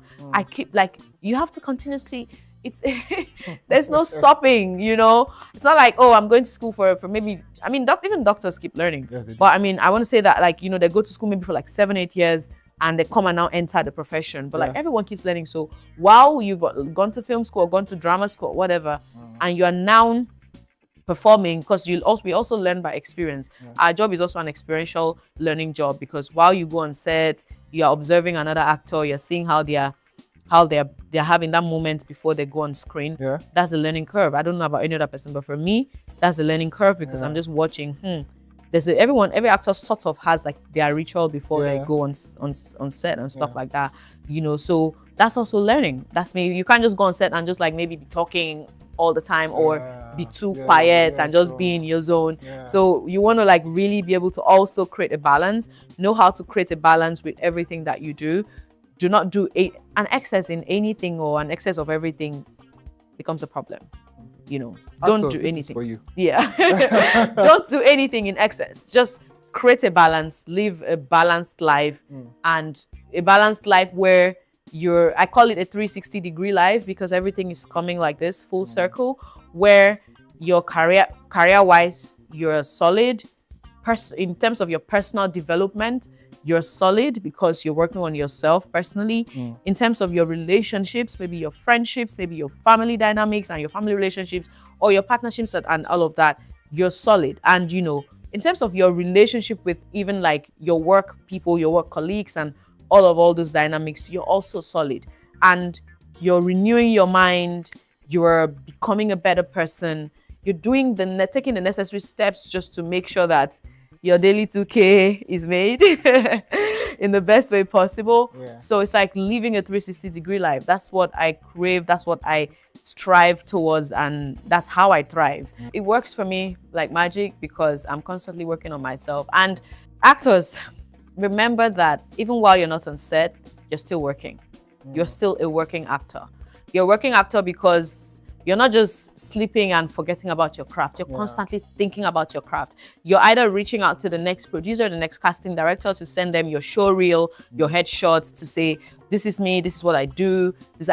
I literally, every January, I mean, every 3 quarters, every quarter rather, at least I do it. I send my headshots, I send my show reel, take new headshots. And if you're entering into the industry, don't let anybody lie to you. Those beautiful, sexy Instagram pictures are great, but have a headshot. It's very, very important. You need a headshot. because what you're a professional, you need a professional headshot because you want to be taken seriously. So you need to take things, bring your materials together that makes anybody, any good meaning or well-meaning producer or casting director take you seriously, because we have like pitch decks. You know, producers have pitch decks where they talk about the projects they want to make, they put the budget, they put the actors, that they are proposed actors. And if you don't have a headshot, what is a producer going to use? They can't use your bikini pictures, you know, they can't. Do you get what I mean? So you need a headshot, you need a showreel. You know, a showreel is a compilation of like projects that you've been on, like put it together. If you're just starting out, then do monologues. Start off with monologues, get yourself a demo reel, like go to a nice, you know, you don't have to go anywhere. You can be in your house and like just have good lighting, have a good camera, have a good focus, and like, you know, put stories like, you know, monologues together, strong monologues, maybe 1 minute each, or like maybe 40 seconds each, maybe 3 or 4, and put them together so that even when you haven't done enough work, everything about this is just to show a casting director or a producer that you're good at what you do. And they should cast you. And when they cast you, they will not be, you know, making a mistake by casting you. So you should just go ahead and find a way to be professional about your craft by getting your headshots together, getting, you know, your showreel together, and just reaching out via email, via Instagram, like in whatever way that you can, to ensure that, you know, the right people, you're putting yourself out there to the right people and for them to see you and give you work, you know. So yeah, and keep working on yourself. Yeah, thank you so much for that. So let's talk about like your predictions for 2025. What do you think is it's an outlook for 2025. Let's briefly wrap around right because of time. What's your prediction for 2025? What's an outlook that you think would happen, and what are the thoughts about it? I mean, based off conversations, I know that bigger projects are coming. Yeah. You know, everybody's like reaching for the stars. And I'm very excited because this is a beautiful time to be in Nollywood, right? As an actor, as a film enthusiast, as anybody who is interested about the growth of the industry. Yeah. It's a really important time to be here. I know that my outlook is that, you know, more projects that are for us, by us, with us, would be made and like would be properly made. It's one thing for a film to be made, it's another thing for a film to be well made, you know, that we would be proud of. Like, because usually that's sort of like being the complaint here and there. Projects are being made, there's like a lot of projects being made, but some people would say, oh, this one was there, or there's always one thing or the other to talk about, to say, oh, this film did not really give in this way. But thankfully, like good films like The Weeknd and the others have been made, and to show also that it is possible to get it all right, to get it right in every way possible, you know. So I definitely am seeing from the things I have heard, you know, I know for a fact that proper projects are still coming, you know, like really good projects are coming, projects that will skyrocket us more, you know, because like films like the film by Sijo Bassi that went to Sundance, I think he's even like, you know, in like, I don't know if it's pre-production or development, but I know that they're going to make another film. And whether or not I don't know, and I don't care if it's a Hollywood film, but he's Sijo Bassi, he's Nigerian, so we'll definitely accept it as ours. Do you get what I mean? And so there are other people who are making amazing films out there. There are films already that are out. Like I know that a film just came out on Amazon Prime some days ago, you know, in Nollywood film, and a lot of beautiful things are on the horizon. So you've heard it from her. A lot of beautiful things are on the horizon. Beautiful films. Outlooks for 2025 is that there are bigger things to come, bigger than what we had last year. Yeah. So thank you, Eta, for coming to the studio. Thank you for having me. It's so exciting to have you here. I'm definitely going to have you again on the show to talk about like your future projects and what maybe towards the middle of the year. No what problem. You've done. We're going to look at Chetam as well and see how far. No, I promise you, like there are a lot of exciting episodes coming, and the drama is just woohoo. We can't wait to see that. Really, just go check it out. Go check it out. Go check it out. It's beautiful. A lot of beautiful things coming. Thank you. Thank you so much for having me. Thank you. And that's as in it for BD Extra this week. We've heard from Eta herself on her journey in film, her time in London, and her latest series, Chetam, which is streaming on Showmax. Thank you for watching BD Extra. I am Anthony Uduba. Have a nice weekend.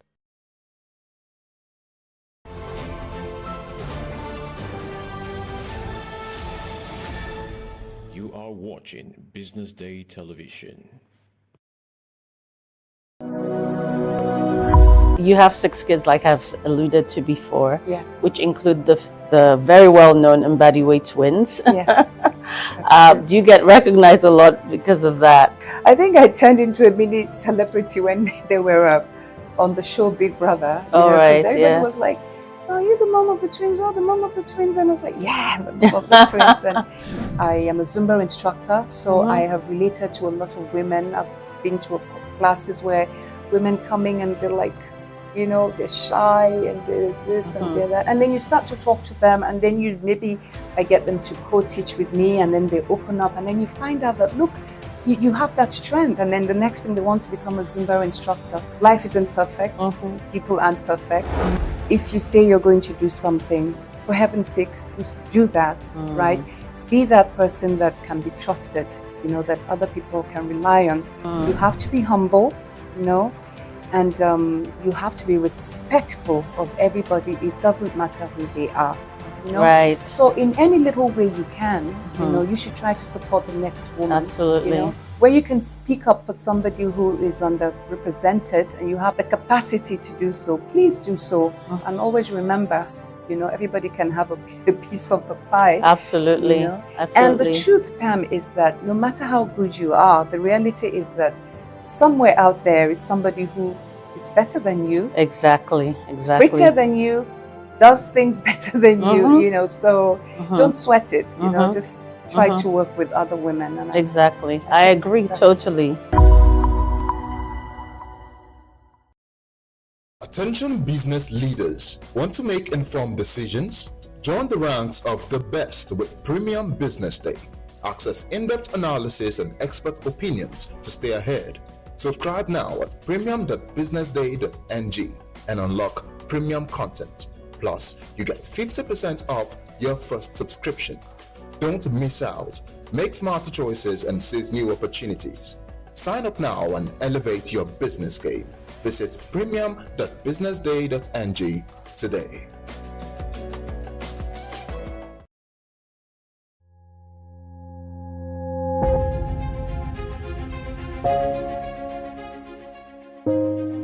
Good morning and welcome to the BDTV Breakfast Show. I am Bethel Ogunjobi. My name is Elizabeth Musa. And this is the social listening segment on the BDTV Breakfast Show. We're talking about the Fly Nigeria Act. Can you give us a background into what this is about? We are here today on the streets of Lagos, Nigeria, to gather opinion about a pressing issue. I will look at the cost of petrol. We get very Nigeria with the suffer. The income is not really increasing, but the prices of items are increased. Nothing like service again. No. You only pray for that money to reach you that month. There's a lot of high pressure, a lot of stress. There's a lot of high targets to be met. I was quite strict. In my mind, I said, looking for my hand, my picking will spoil.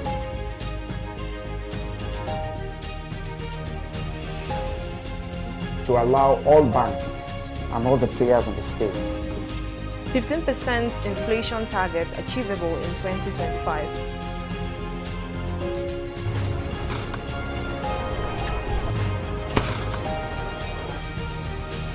The command and vision philosophy of both the Chief of Defense Staff, the Chief of Army Staff, and indeed all the service chiefs.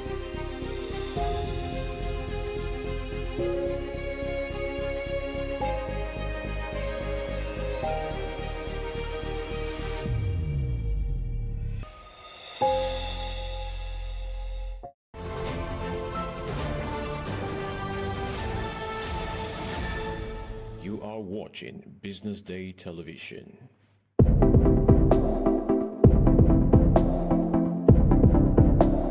But this Global Labour Market Conference is really important because it's a place where all the different stakeholders from all around the world are coming together and can exchange views, can share best practices in the way labour market should be organized. So that's why it's really important.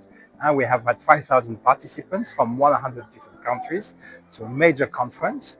And indeed, when you look at all the different challenges that labour markets are facing at the global level, but most importantly at the national level, there is a need to bring all those parties together to look for solutions. And when I'm talking about the main challenges of the labour markets, clearly you have the demographic shifts, You have the impact and the disruption coming from new technology to develop. We have, of course, the new relationship between the employees and the employers and the companies, and not to mention the use and the need for skilling, reskilling, upskilling, cross-skilling the workforce. So as you can see, many topics to be discussed. And clearly there's an issue because labor market is a market, but it's not a perfect market. This is what we see. And the match between the supply and the demand is not optimal. That's why we have unemployment in many countries around the world. That's why we have people who do not manage to enter the labor market. Therefore, the level of inclusion also in the world of work is not as good as it should be. And once again, this is why it's really important for this event to take place, to bring stakeholders from all around the world and to address all those challenges.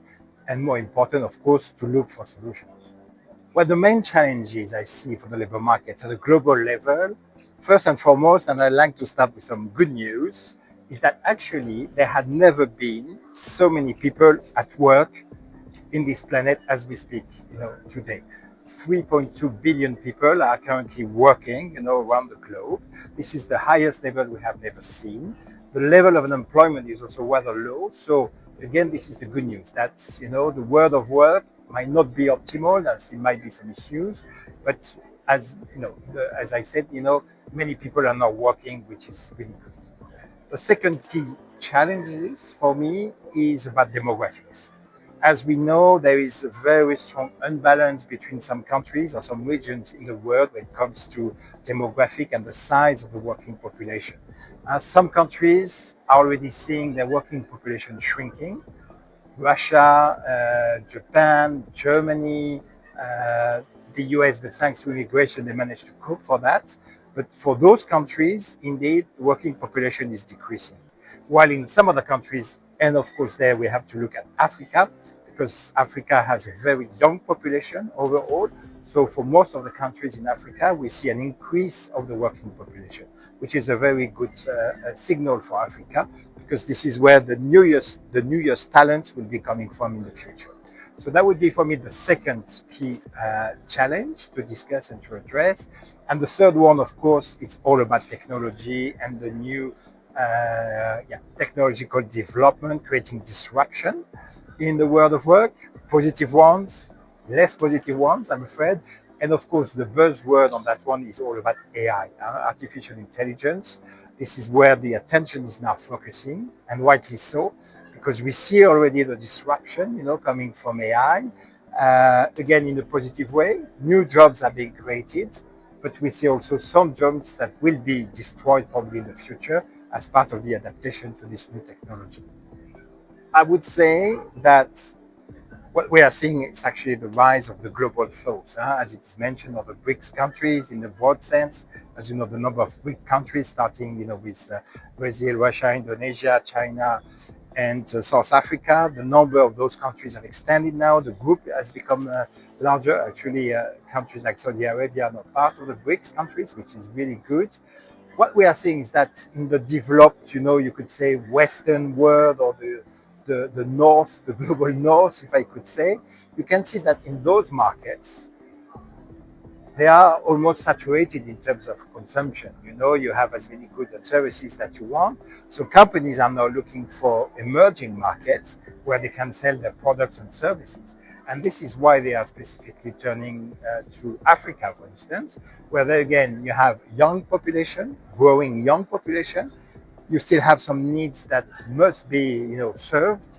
And therefore, this is why also companies are all offshoring their activities to Latin America, to Africa, to the Asian part of the world, because this is once again where the consumers of tomorrow will be, or are already actually, and where indeed also it's important to produce locally for cost reasons and global supply chain management.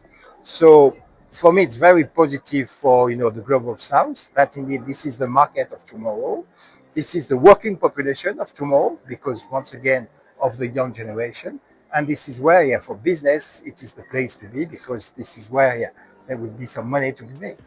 Well, the answer to that question is very simple, and it's three words: skilling, skilling, skilling. This is where we have and where the African countries have to invest. This is because it's nice to have a growing working population, but if the working population is not skilled, to answer the needs from the companies and from the private sector and the public sector too, this is not leading to employment. This is leading to unemployment. So clearly, education and the skilling part is essential for Africa if they want to succeed, if the countries want to succeed in the future. So really important. The other dimension that Africa still has to deal with is informality, labor informality. And there are too many people not having a proper, labor contract to work, not being covered by a minimum level of social protection, not making enough, to make a living from a financial point of view. So there is really, really some efforts to be made there. And this is part of, regulating the labor markets in the different countries. Some countries are already well ahead for that. Some other countries might be lagging behind. But clearly, there is a need for proper regulation in Africa. And Nigeria is a very good example because recently Nigeria ratified the Convention 181 from the ILO on private employment services, recognizing the need for having private companies, employment and recruitment companies operating to facilitate the match between the supply and the demand of work. And this is going to improve the regulation, and not only the regulation, but the efficiency of the labor market in Nigeria. And I would strongly encourage some other countries from Africa to do the same, to make sure that the level of regulation when it comes to the labor market is as appropriate in order to support the further development of the economy. This is exactly what I call the great mismatch between the new expectations from the employees and the reality they face on the ground when they go to the workplace. And this mismatch is between indeed the expectations. Clearly, people nowadays, they want to have more autonomy, more freedom in the way they organize their work. When it comes to the working place, but also the working hours, with whom and where they want to work. This is really a new expectation from the workforce and from the employees. If you look at the companies, some of them are fine with that, some of them are still reluctant and not fully willing to go into that direction. Hence the mismatch, the great mismatch as I call it. So there is a need to reconcile the two parts. Clearly, remote working is there. It's not going to disappear. Let's keep in mind that it does not affect the full working population. On average, it's only about 40% of working populations in countries that can do some remote working. So let's keep in mind the 60 remaining percent. Those are people who cannot do remote working because they work in a shop, they work on an assembly line, they work in a factory, they work in hospitals, so they have to be there to serve, the customers or the patients. I think, as I said, remote working is good. I don't believe in full remote working, people working from home 5 days a week. This is not good because this is killing the collective approach of work and the fact that, at work you need also to interact with your colleagues. This is where, innovation is. This is where you can develop creativity. So everybody stays at home, and do not go to the office any longer. This is not good. So the question is really a question of balance. What is the good balance between working from home, going to the office? Probably for me, I would say it's still important to go 3 days per week to the office and then having some freedom to organize 2 days working from home. But again, let's be careful not to forget about the collective approach at work. Why are we working? First of all, to make a living, but also to meet other people, to have social interactions. And if everybody stays home, this is not possible any longer. So on that one, I have a bit of a balance and nuanced approach, but that's important. When it comes to AI will disrupt the labor market for sure, for the best and the worst. Let's say it that way. Clearly, jobs are going to be destroyed because those jobs will be replaced by AI. And you can think maybe of a lawyer, in maybe 5 years' time, everything will be done via artificial intelligence. We might not need lawyers anymore. The same for, I don't know, maybe musicians. Tomorrow the music will be created by artificial intelligence. But I'm not that worried about that because if you look at history, any new technological development has always created more jobs then it has destroyed jobs at the end of the day. Yes, jobs will be destroyed, as I say, or maybe it's even less jobs than tasks within a job. I think this is where the difference will be.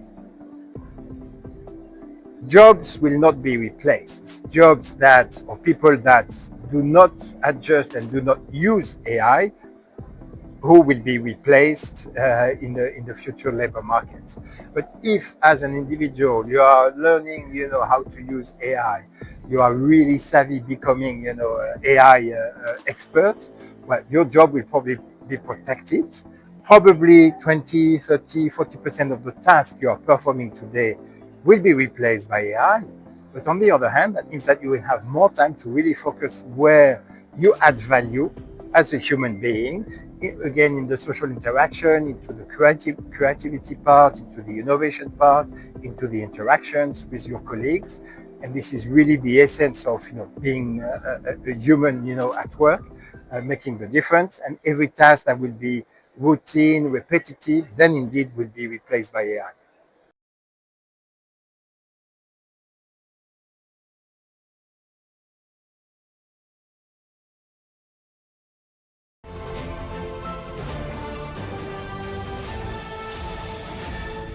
You are watching Business Day Television.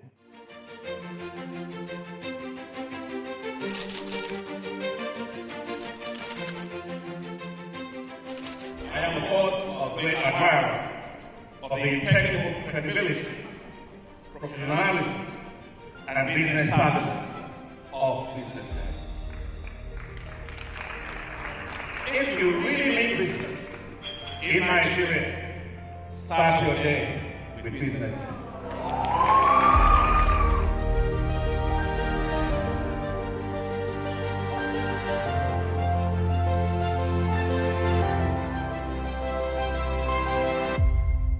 BusinessDay is West Africa's leading provider of business intelligence and information, delivering premium content across diversified media platforms, including online, mobile, and print.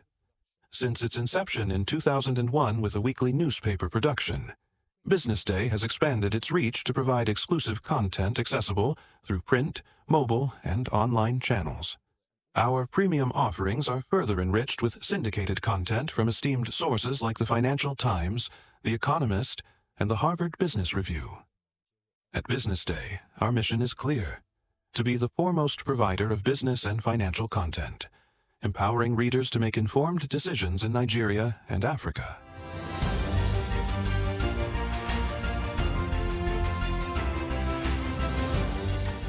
Since our establishment, we have been committed to delivering insightful, relevant, and accurate information about Nigeria's business and finance environment, while contextualizing the impact of global events.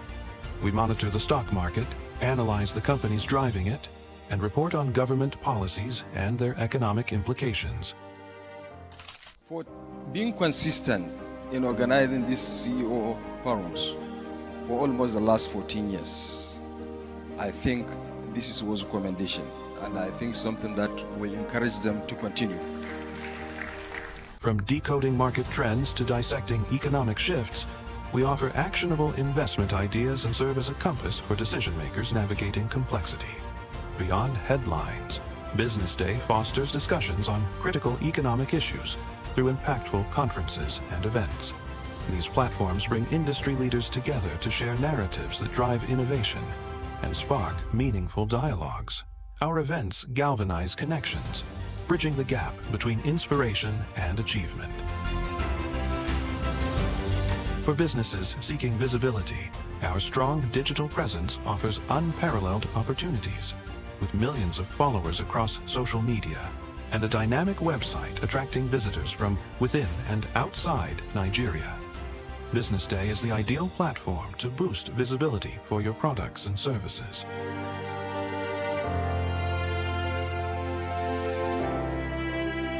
If you're looking for in-depth analysis and expert opinions on Nigeria and Africa's business landscape, BusinessDay is your guide.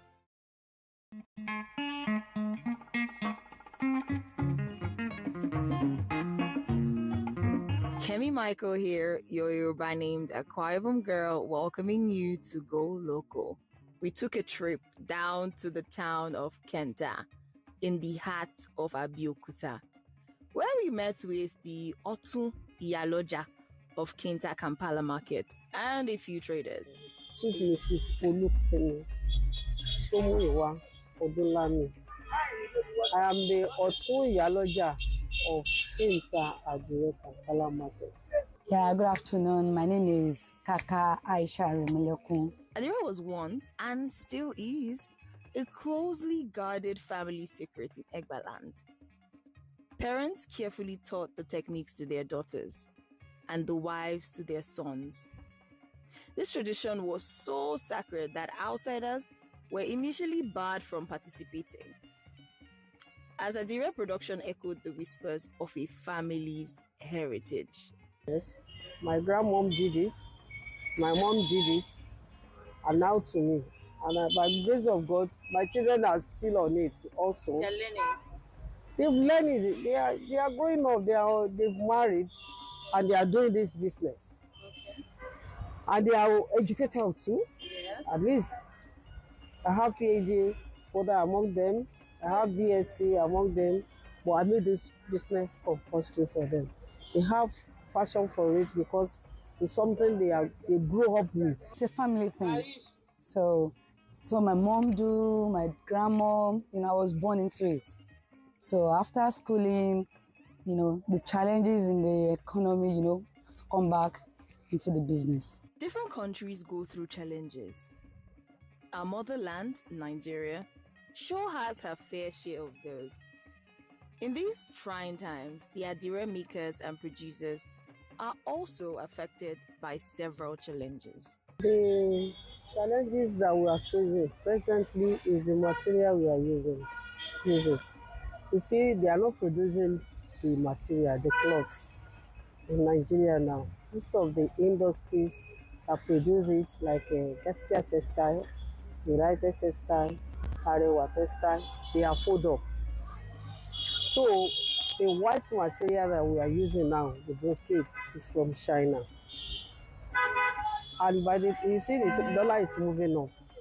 So it's made the price to cost now. Before, when they are producing it in Nigeria, we do buy it like 100,000 per bill. Even it was 55 before. It's jumped to 100,000. Now it's 600,000 per bill. So it's very expensive presently. Then secondly, the dye that we are using is not made in Nigeria. It's an imported also. So the price has risen up. Even the common candle that we are using is now expensive. It's not made in Nigeria. They are imported. We call it paraffin wax. So with the price now that moves up, it affects the production. You see, when we produce it finished, the price will rise up. There are some we are selling before 880. It's now like 15,000. 20,000. So those are the problems we face now. Now, this is a call to action for the government to go ahead and invest in infrastructure, because quite sure these companies that produce the white cloth used for Adira making would not fold up if the right infrastructures were put in place. Now, this is your sign to go local, buy local, and stay global. Visit any shop, or you can take that trip down to Abeokuta and shop for some Adira products. To be part of this podcast, send an email to customercare@businessday.ng with the title Go Local Podcast, and we will be there to answer all your questions. Don't forget to follow us on all social media platforms at BusinessDayNG.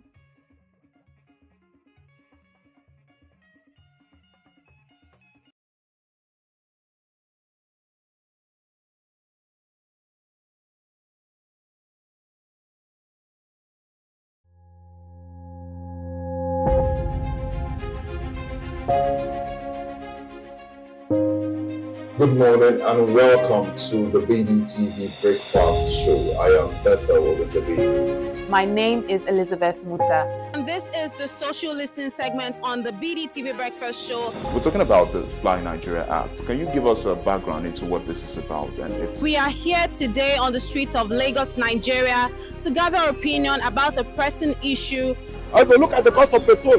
We get very Nigeria with the suffer. The income is not really increasing, but the prices of items are increased. Nothing like service again. No. You only pray for that money to reach you that month. There's a lot of high pressure, a lot of stress. There's a lot of high targets to be met. I was quite strict. In my mind, I said, looking for my hand, my picking will spoil.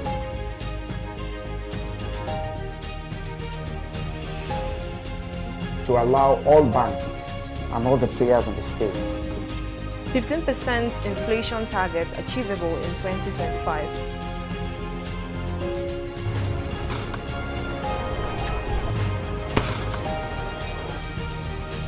The command and vision philosophy of both the Chief of Defense Staff, the Chief of Army Staff, and indeed all the service chiefs.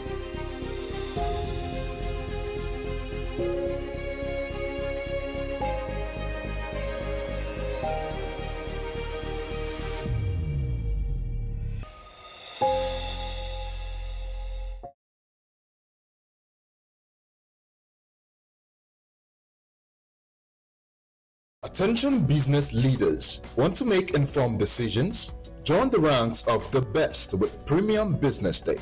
Access in-depth analysis and expert opinions to stay ahead. Subscribe now at premium.businessday.ng and unlock premium content. Plus, you get 50% off your first subscription. Don't miss out. Make smarter choices and seize new opportunities. Sign up now and elevate your business game. Visit premium.businessday.ng today.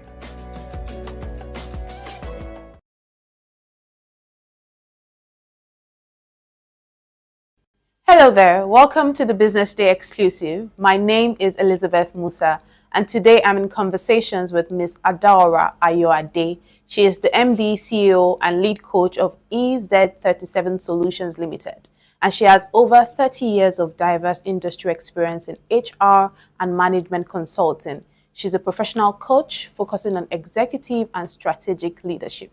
Welcome to the show, ma'am. Thank you so much, Lizzie. Great to be here. Awesome. Very lovely to be speaking to you today, and you look awesome. Thank you. Thank you.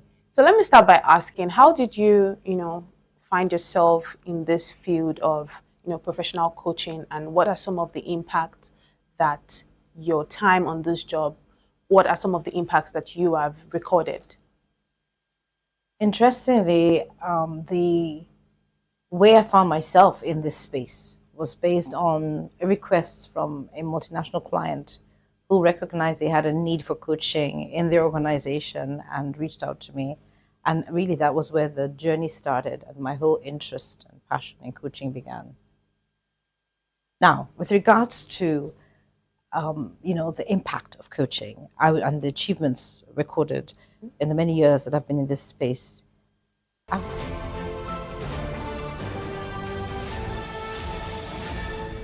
You are watching Business Day Television.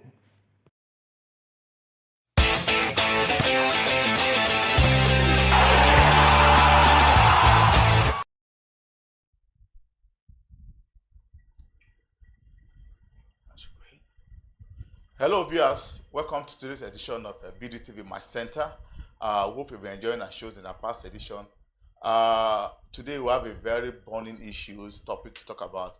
But before I go on, I would like to welcome my host, regular host Lolade Akinwele. Nice to have you. Thank you, Tony. Yeah, we'll have the new guest, politician or political commentator, but it's also a staunch football, analyst. Good to be here. Yeah, good to be here. So we'll move straight to today's issue. It's about our own boy, CAF Player of the Year, player Ademola Lookman, the guy who single-handedly delivered the Europa Cup to Atalanta. Before then, Atlanta was like, an average club, and then, his coach on Tuesday, released a bombshell statement, accusing him, labeling him as one of the worst penalty taker. Perhaps maybe because he lost the penalty, in the Champions League defeat to Club Brugge. and a lot that has generated a lot of talking points, and many believe that where is the coach? He is like the father. He can criticize the player. Also, he can even praise the player when they do well. Others feel that no, you can't throw your best player under the bus and all of that. I will talk more about this, and that also generated talking point that should this guy leave Atlanta or should he still remain at the club? So my two guests will do justice to that. Lola, what do you think about that statement that Gianni Gasparino made about Ademola Lookman, calling him the worst, one of the worst penalty taker? And remind that game, he just came back from injury, and Atlanta have been losing since he got injured. He came in, he scored, and he lost a penalty. So why? Even if he has scored that penalty, Atlanta wouldn't have still I think the qualified. starting point is to fact check what the manager said, that Ademola Lookman is the worst penalty taker he's ever seen. What is his penalty success ratio? So of the number of penalties he takes, how many does he convert? I think it's above 50%. So I'm not sure about that. Perhaps there's some sort of underlying turbulence between both people that we're not very aware of. But if you ask me, managers have different styles. Some managers are comfortable openly criticizing their players, others don't. But there's a clear pattern. The greatest managers, the most successful managers, tend not to throw their players under the bus openly. They will keep it. They would rather just leave that to the dressing room, away from the public eye, and then they can go all out on those players, and correct them and tell them whatever they feel they've done wrong. But in Gasparini's case, I was surprised, to be honest, because given what Ademola Lookman has contributed to that side, I was surprised that he would just talk about him in that manner. But I also feel that there might have been some sort of a misunderstanding, because he said that Ademola Lookman is not the designated penalty taker. Ademola Lookman in his statement insinuated that yes, he is not the designated penalty taker, but the two designated penalty takers offered him the opportunity to take the penalty. I believe that at that time where the press conference was going on, Gasparini was not sure whether that was the case. He probably felt that Ademola Lookman, having been the one who won the penalty, just decided that, you know what, I am the savior here. I scored the first goal coming off the bench. I want to score the second and rally for the third and probably get a hat-trick and drag the team over the line like he has always done, in the last 2 years. So I think there's also a little bit of misunderstanding there. But if you ask me, I think I am likely to say, sometimes it depends on what works for the coach and for the players. But I wasn't very pleased to hear what Gasparini said about a player who has contributed that much to his side. So, Bon, are you in support of that, or you feel that as a coach, he has the right to criticize his players and also to praise them when they do well? Thank you very much. If you look at just like Lolade said, every coach has their own style, but some people are not comfortable for a coach to come out to criticize their player in public, in the media.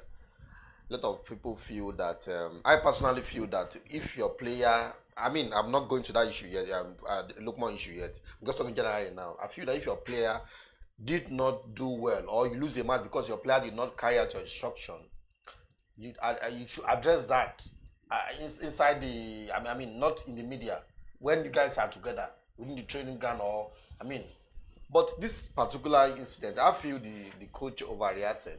I feel the coach, the criticism towards Lookman had gone overboard, and you should have handled the issue more maturely, rather than using kind of statement that he's the worst penalty taker. If you look at this season, Lookman has scored more than 17 goals for Atlanta. He's their best player. Last season was their best player. This season, he's African best. He's probably their best player, and he's been injured over the last 1 week. He came in, he scored a goal in that match. If other players keep up with the pace at which Lookman was performing, at a point, Atlanta was like 4th, 5th team in the Champions League to qualify automatically. Look at the last game they played against Arsenal. One of the Rotegu had the opportunity to score a penalty kick, but if he had scored that penalty, they would have defeated Arsenal, and they would have given them they had more chance to qualify automatically to the last 16 Champions League. But that guy lost that penalty. I don't think the coach came out in the media to criticize him much or to label him as the worst penalty taker. The only set of players that deserve such harsh criticism at Manchester United players. Okay, don't bring that. Let me just read what Lukman said in his response.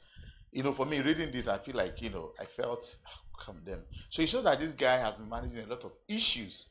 He said, it saddens me on a day like this to have to write this statement. Most of all, because of what we have achieved together as a team, as a city, Lukman wrote, being singled out in the manner I have been, not only hurt, but feels deeply disrespectful.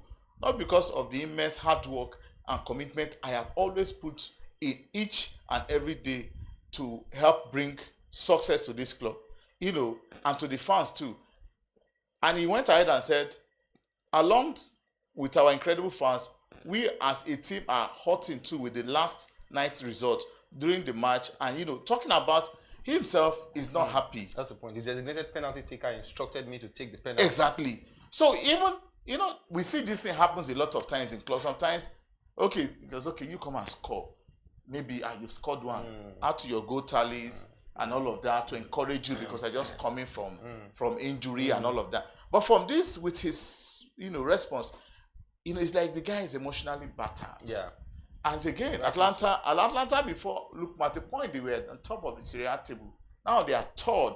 So what does it mean for their, Serie A title chase?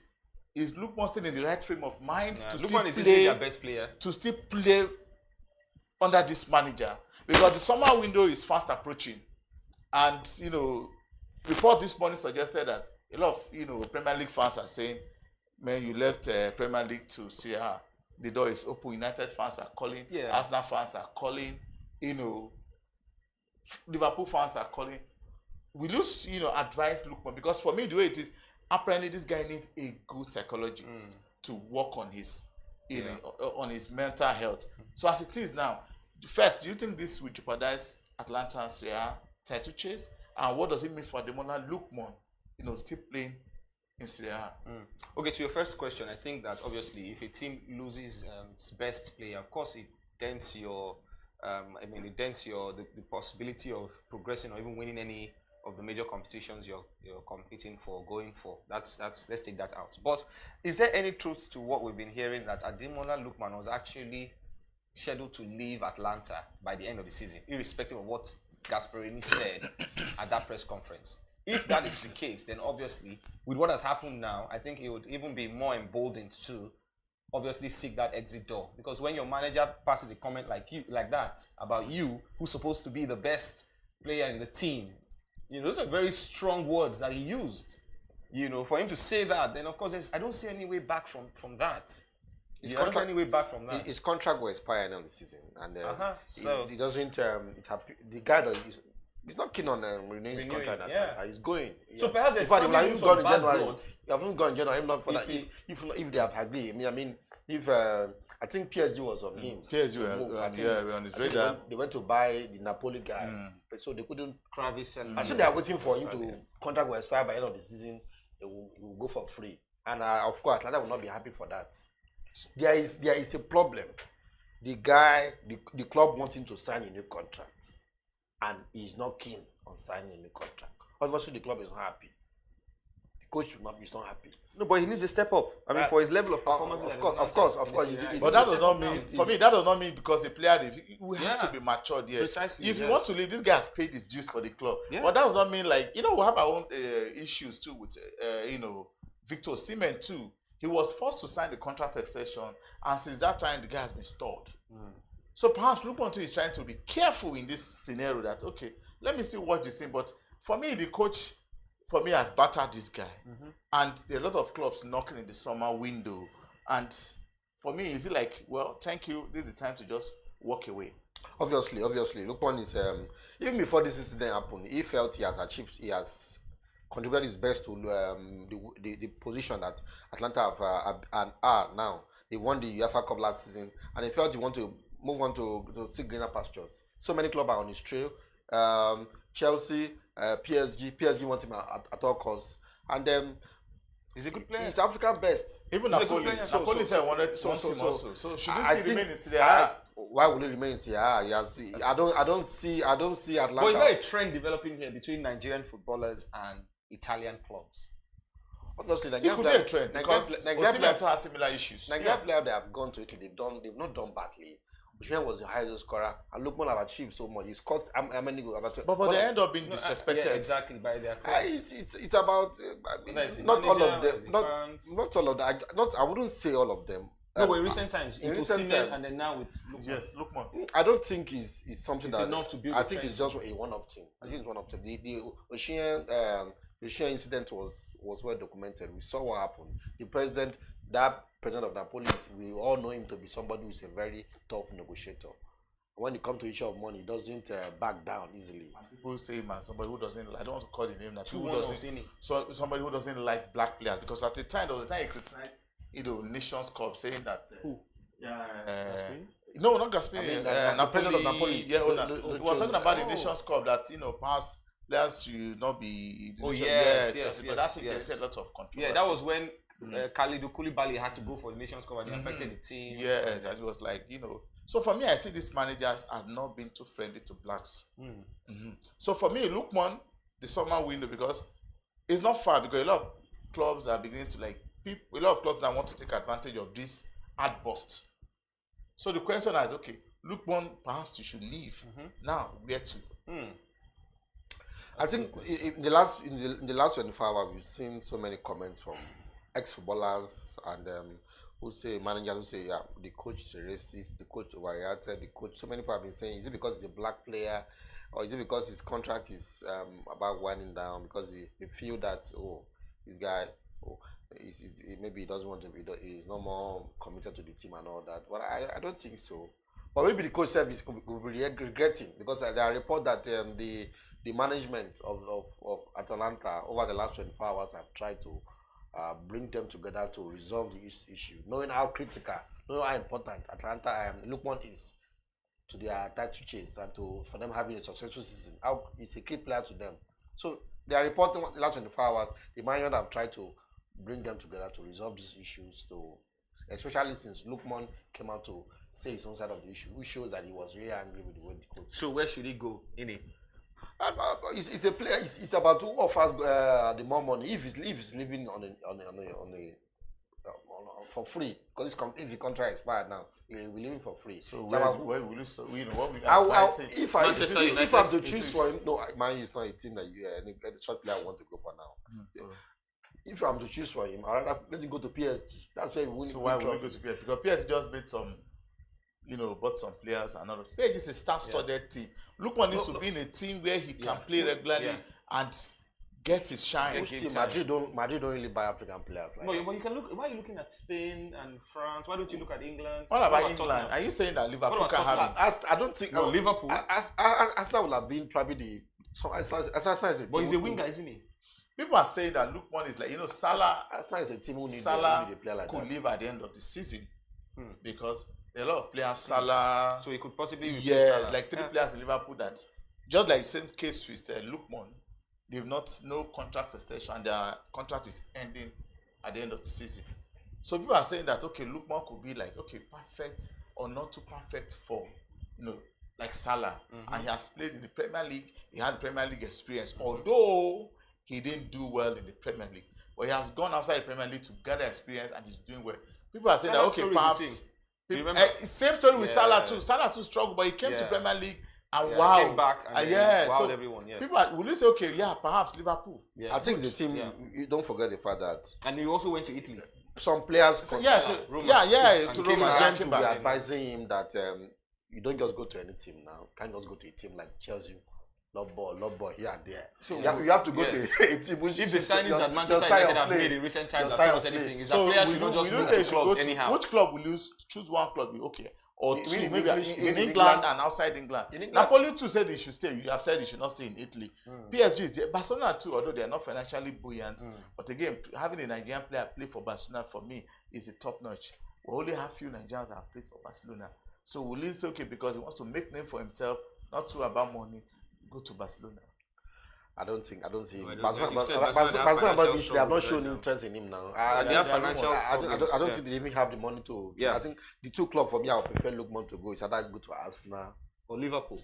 Or go to Liverpool. I don't think Man City will be interested in him. No. So Man U is struggling. Is struggling for now. top player like that may not want to go, except they offer them a very big money, which I don't seem to. I think Man U is rather looking at Oshie than Lookman. But it could be like having two Nigerians. Man U is not a club that they have so much interest in black players. You know, we're the only ones who are bringing in this Nigerian factor here. When these clubs are making it, they don't think about we want to have two Nigerians in this position.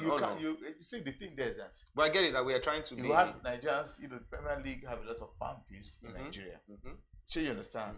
And Lookman going back to England again. You understand what that means? Maybe to a Liverpool or to a Man U. That will also deepen their fan base also. So you understand? So the question here is that we have agreed that Lookman should leave. Now at least not stay in the, for me that's the height of disrespect. Yeah. But again, to where? You suggest Liverpool I think or Arsenal? Yeah. If you say Liverpool, I haven't listened to your explanation. Why? I haven't listened to your explanation about the likelihood of Salah leaving and the need for a replacement when he's out. I mean, I know that they brought in a few players as well, Chiesa and co, but I don't think they are, up to that level that Salah can bring to bear for that team.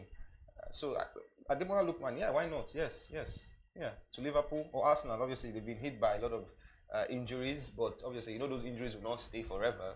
Those players will come back at some point. People like Martinelli, Saka, but I would tilt towards Liverpool. Sincerely, if Arsenal is to compete for this league title with Liverpool, these are the kind of players Arteta should be signing. Liverpool. But you said Liverpool, but Arsenal fans might want to say, okay, bring this guy in at least. Arsenal have a good squad, maybe perhaps to add depth to their squad. Yeah, and again, but the same argument could be made for Liverpool for depth as well. Liverpool have Gakpo and some other players. Who plays on the left wing for Liverpool is Gakpo. I mean, they have these guys there. I know because Luis Diaz now plays centrally. It's Gakpo that plays but if you look at it, they also have Jota. Jota is also Liverpool there. fans. But Jota doesn't play through the middle. But if you look at it, Lookman has played for Everton. And there's a rivalry between Everton and Liverpool. I'm also looking at where you understand. Hold on. There's a rivalry between Everton and Liverpool. Yeah. So it's just like you leaving Madrid and going to Barcelona and coming back to join Barcelona. So that could be a red flag for Lookman going to Liverpool. But players have moved from Everton to Liverpool. So sometimes, you can't tell. Lookman was not a fan favorite at Everton because his performance were not good enough. Fans were, it. So if he was a fan favorite at Everton, and then they idolize him, then obviously moving to Liverpool would be a big problem. But he was not even playing so well. They've forgotten him. They've moved on. But fans have a way of saying that you are our own. You are played for. Fans can be very. I'm sure Lookman won't care so much about that. But He'll just make the best decision. In that case, he might even decide to just let me just walk. The fans don't have a say. The fans don't have a say where he goes. No. He's the one that will decide. I don't think he will waste so much of his. The fans has a lot to play in his emotions too. No, but they will not decide for him which club. No, they won't. Of course, they won't. Of course. So he will be the one to decide. So if he doesn't have a problem with it, he will definitely go. But on that side of it, like he's mentioned, what if Gasperini comes out and say, "Well, Lookman, perhaps I have spoken to him one-on-one. Guy, so sorry." And the club, hierarchy said, okay, you need to apologize to this guy. He said, okay, Lookman, I'm sorry what happened. You're still my best player. You're very important to this team and all of that. And, a lot of people are saying that, Lookman, the coach has apologized. Let's move on. I don't see that happening. But I think they might even tell him that, you won your African, you play for Atlanta, you won this African best player. What are the chances that if you leave this club and this club is on the verge of making at least the Serie A, we can still achieve the Serie A this season? Why don't you just stay and all of that and all of that?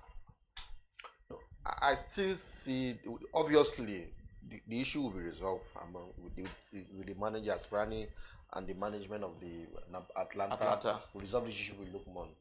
But on the long run, there's no doubt that Lookman is going to leave the team end of the season.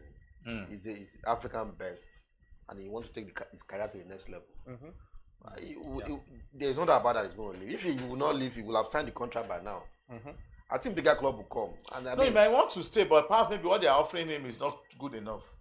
You mean they are going to agree later?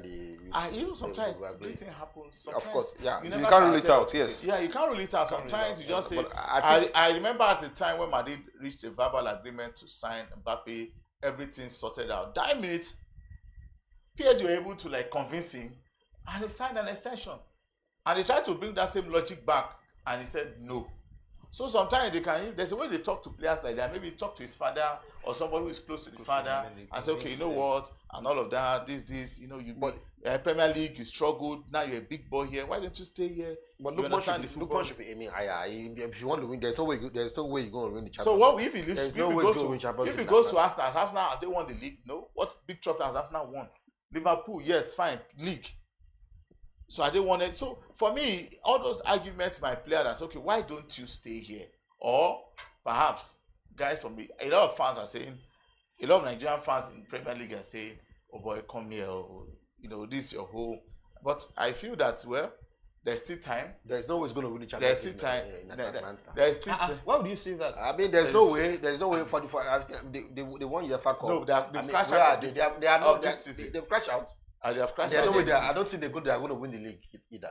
No, there are chances. Oh, you mean no way of winning the Champions League this season? No, but this season is off. But you can't rule them out for winning the Serie A. I mean, for the shortest possible foreseeable future. They cannot win. But if they tell you that Atlanta win the Europa last season, will you believe? No. They were like the underdogs. Yes. Against Liverpool, who have never lost a game. And the teams you expect, and they won convincingly. The teams you expect to come to the party at these big competitions, like Manchester United, which Amy supports, are always the ones that end up, bottling it. The ones you least expect rise to the occasion and then do the unthinkable. So I'm surprised that Amy. I understand how you give Atlanta saying this. Man, you fans will be humble. Man, you fans will fight you. Be humble. They can be humble. They'll fight you. So don't say Atlanta cannot win the Champions League in the foreseeable future. No. Let them be fighting to win the league. Don't throw jabs. Let them be fighting to win the league. You guys should not throw jabs at each other. Let them fight to win the league. Don't. Why are we not talking about Ademola Lookman going to Manchester United? Why are we talking about that? For him, he's trying to be like, Lookman is my brother. I mean, well for him. If he goes to Man U, he won't be in Europe next season. Do you want that for your Nigerian compatriots? And that's why he is. That's why he is Man City. Man City, and I think that they are also. No, he has said Man City don't need him in that position. No, which is understandable. Yeah. You understand? But again, United might need him. But again, United needs everyone. But again, in their United needs everyone. If you are Lookman agent, we advise to go to Man U at this point. You see, no. We advise to go to Man U. See, let me tell you. Never. What can Man U offer you now? Nothing. No, don't say that. You see, Man U has nothing to offer. No, you know about now is the future. But the problem with Lookman is that he's 27. Exactly. So he doesn't have a lot of time. He doesn't have a lot of time. Yes. So he's not like 22, 23 can say, okay, come to Man U. After one season, the following season will be in Europe. That might be the end of him if he goes to Man U. Lookman don't want that kind of thing. So that's why for me, I won't say Lookman go to United. Yeah. But again, for the money, you never can tell. If United is no. Apart from the fact that Man U can't offer him Champions League football. If it's for the money, he should go to Saudi Arabia. Apart from the fact that Man U can't offer him Champions League football. Where he wants to a disorganized club. Look at what Ineos is doing. No, he shouldn't be saying look this. At how do people know that you're a Manchester United fan? Hold on now. How people know you're a Manchester United fan? No, it's not about being a Manchester fan. But make it clear that that's this discussion is about supporting the club. I'm being realistic. But you're supporting the club. I'm supporting Man U. I have to say the facts. But also at intervals throw it in that you're a Man United fan. So people know that this is where it is coming from. This criticism is coming from a fan's perspective. So I don't think you are just being the way Ineos is doing it, I clean Man U. They are clean Man U. I'm not saying that's what I don't go back to Glazer. No. That's not what we're here. That's not why we're here. What we're here is about the whole player. You sack everybody. You are not throwing money here. It's okay. You guys should keep calm. What we are here is about Ademola Lookman. So you guys are like saying that guy walk away from the Serie A. Walk away, from I think that's what is most likely. You understand? Walk away for your mental stability. Go to a club where you have been. No, apart from mental, he needs to step up. Well, his performances deserve a step up. Yes. He shouldn't be in Atlanta. There are some players you see in certain clubs. You know that their performances over the course of the season deserve a step up to a bigger club where they can compete for bigger trophies. Obviously, Lookman has not to prove again. Going to Manchester United from Atlanta would be a step down. So obviously, we can't consider Manchester United, but Arsenal, Liverpool. All the other likes. Well, like I said, time will tell. The transfer market is still a long way, but not a long way to go. So a lot of clubs like PSG, Napoli, Arsenal, all of that want to take advantage. Yeah. Well, for me, that's where we call it a wrap. It's been a robust conversation.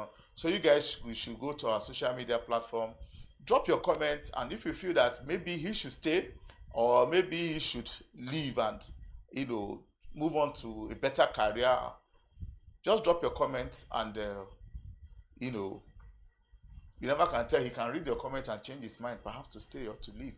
Well, that's the best. That's what we can bring to you on today's show of BDTV Match Center. Lolade Akinole, thank you so much, for always being here. Yeah, it's been a pleasure. And, a United fan that is not confident to say that he's a United fan. No, it's not. I understand. I understand. It's not. Say it again. You the truth that where Man U is now. It's okay. It's wrapping up the show. No, this is not why we're here. Where Man U is now. That's okay. It's a product of the bad governance of Ineos. Ineos group. And there's no hope. That's okay. That would be a talking. There is no hope in sight for Man U now. That would be a talking point. I don't think they'll beat Everton tomorrow. But you are still supporting them. I don't think they'll beat Everton tomorrow. But why are you still supporting them? You wonder who can Man U beat? Who can Man U beat? But you are if they cannot beat Everton, it's okay. And you are still keeping them on. It's okay. That would be a talking point to one of our shows. It's nice having you today. Thank you very much. You did very well. No, the state of Man is. It's okay. It's paining me. It's paining me. It's alright. Don't be afraid to yourself. You are a Man United fan. Keep it to yourself. We were once under Glazer. Oh my God. When we now got to Ineos, since I've gotten back. I'm stuck here. Not I'm stuck here.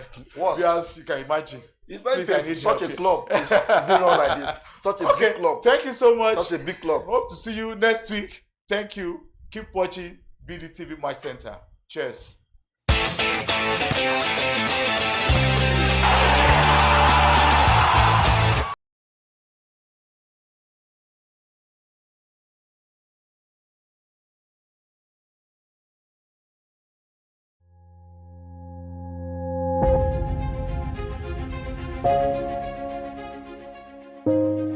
Good morning and welcome to the BDTV Breakfast Show. I am Bethel Ogujabi. My name is Elizabeth Musa. And this is the social listening segment on the BDTV Breakfast Show. We're talking about the Fly Nigeria Act. Can you give us a background into what this is about?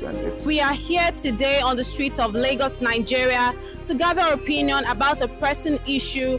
I will look at the cost of petrol.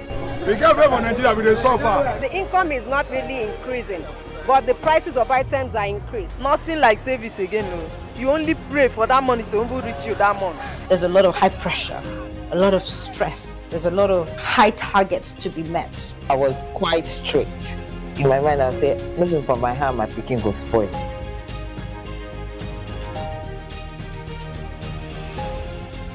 To allow all banks and all the players in the space 15% inflation target achievable in 2025.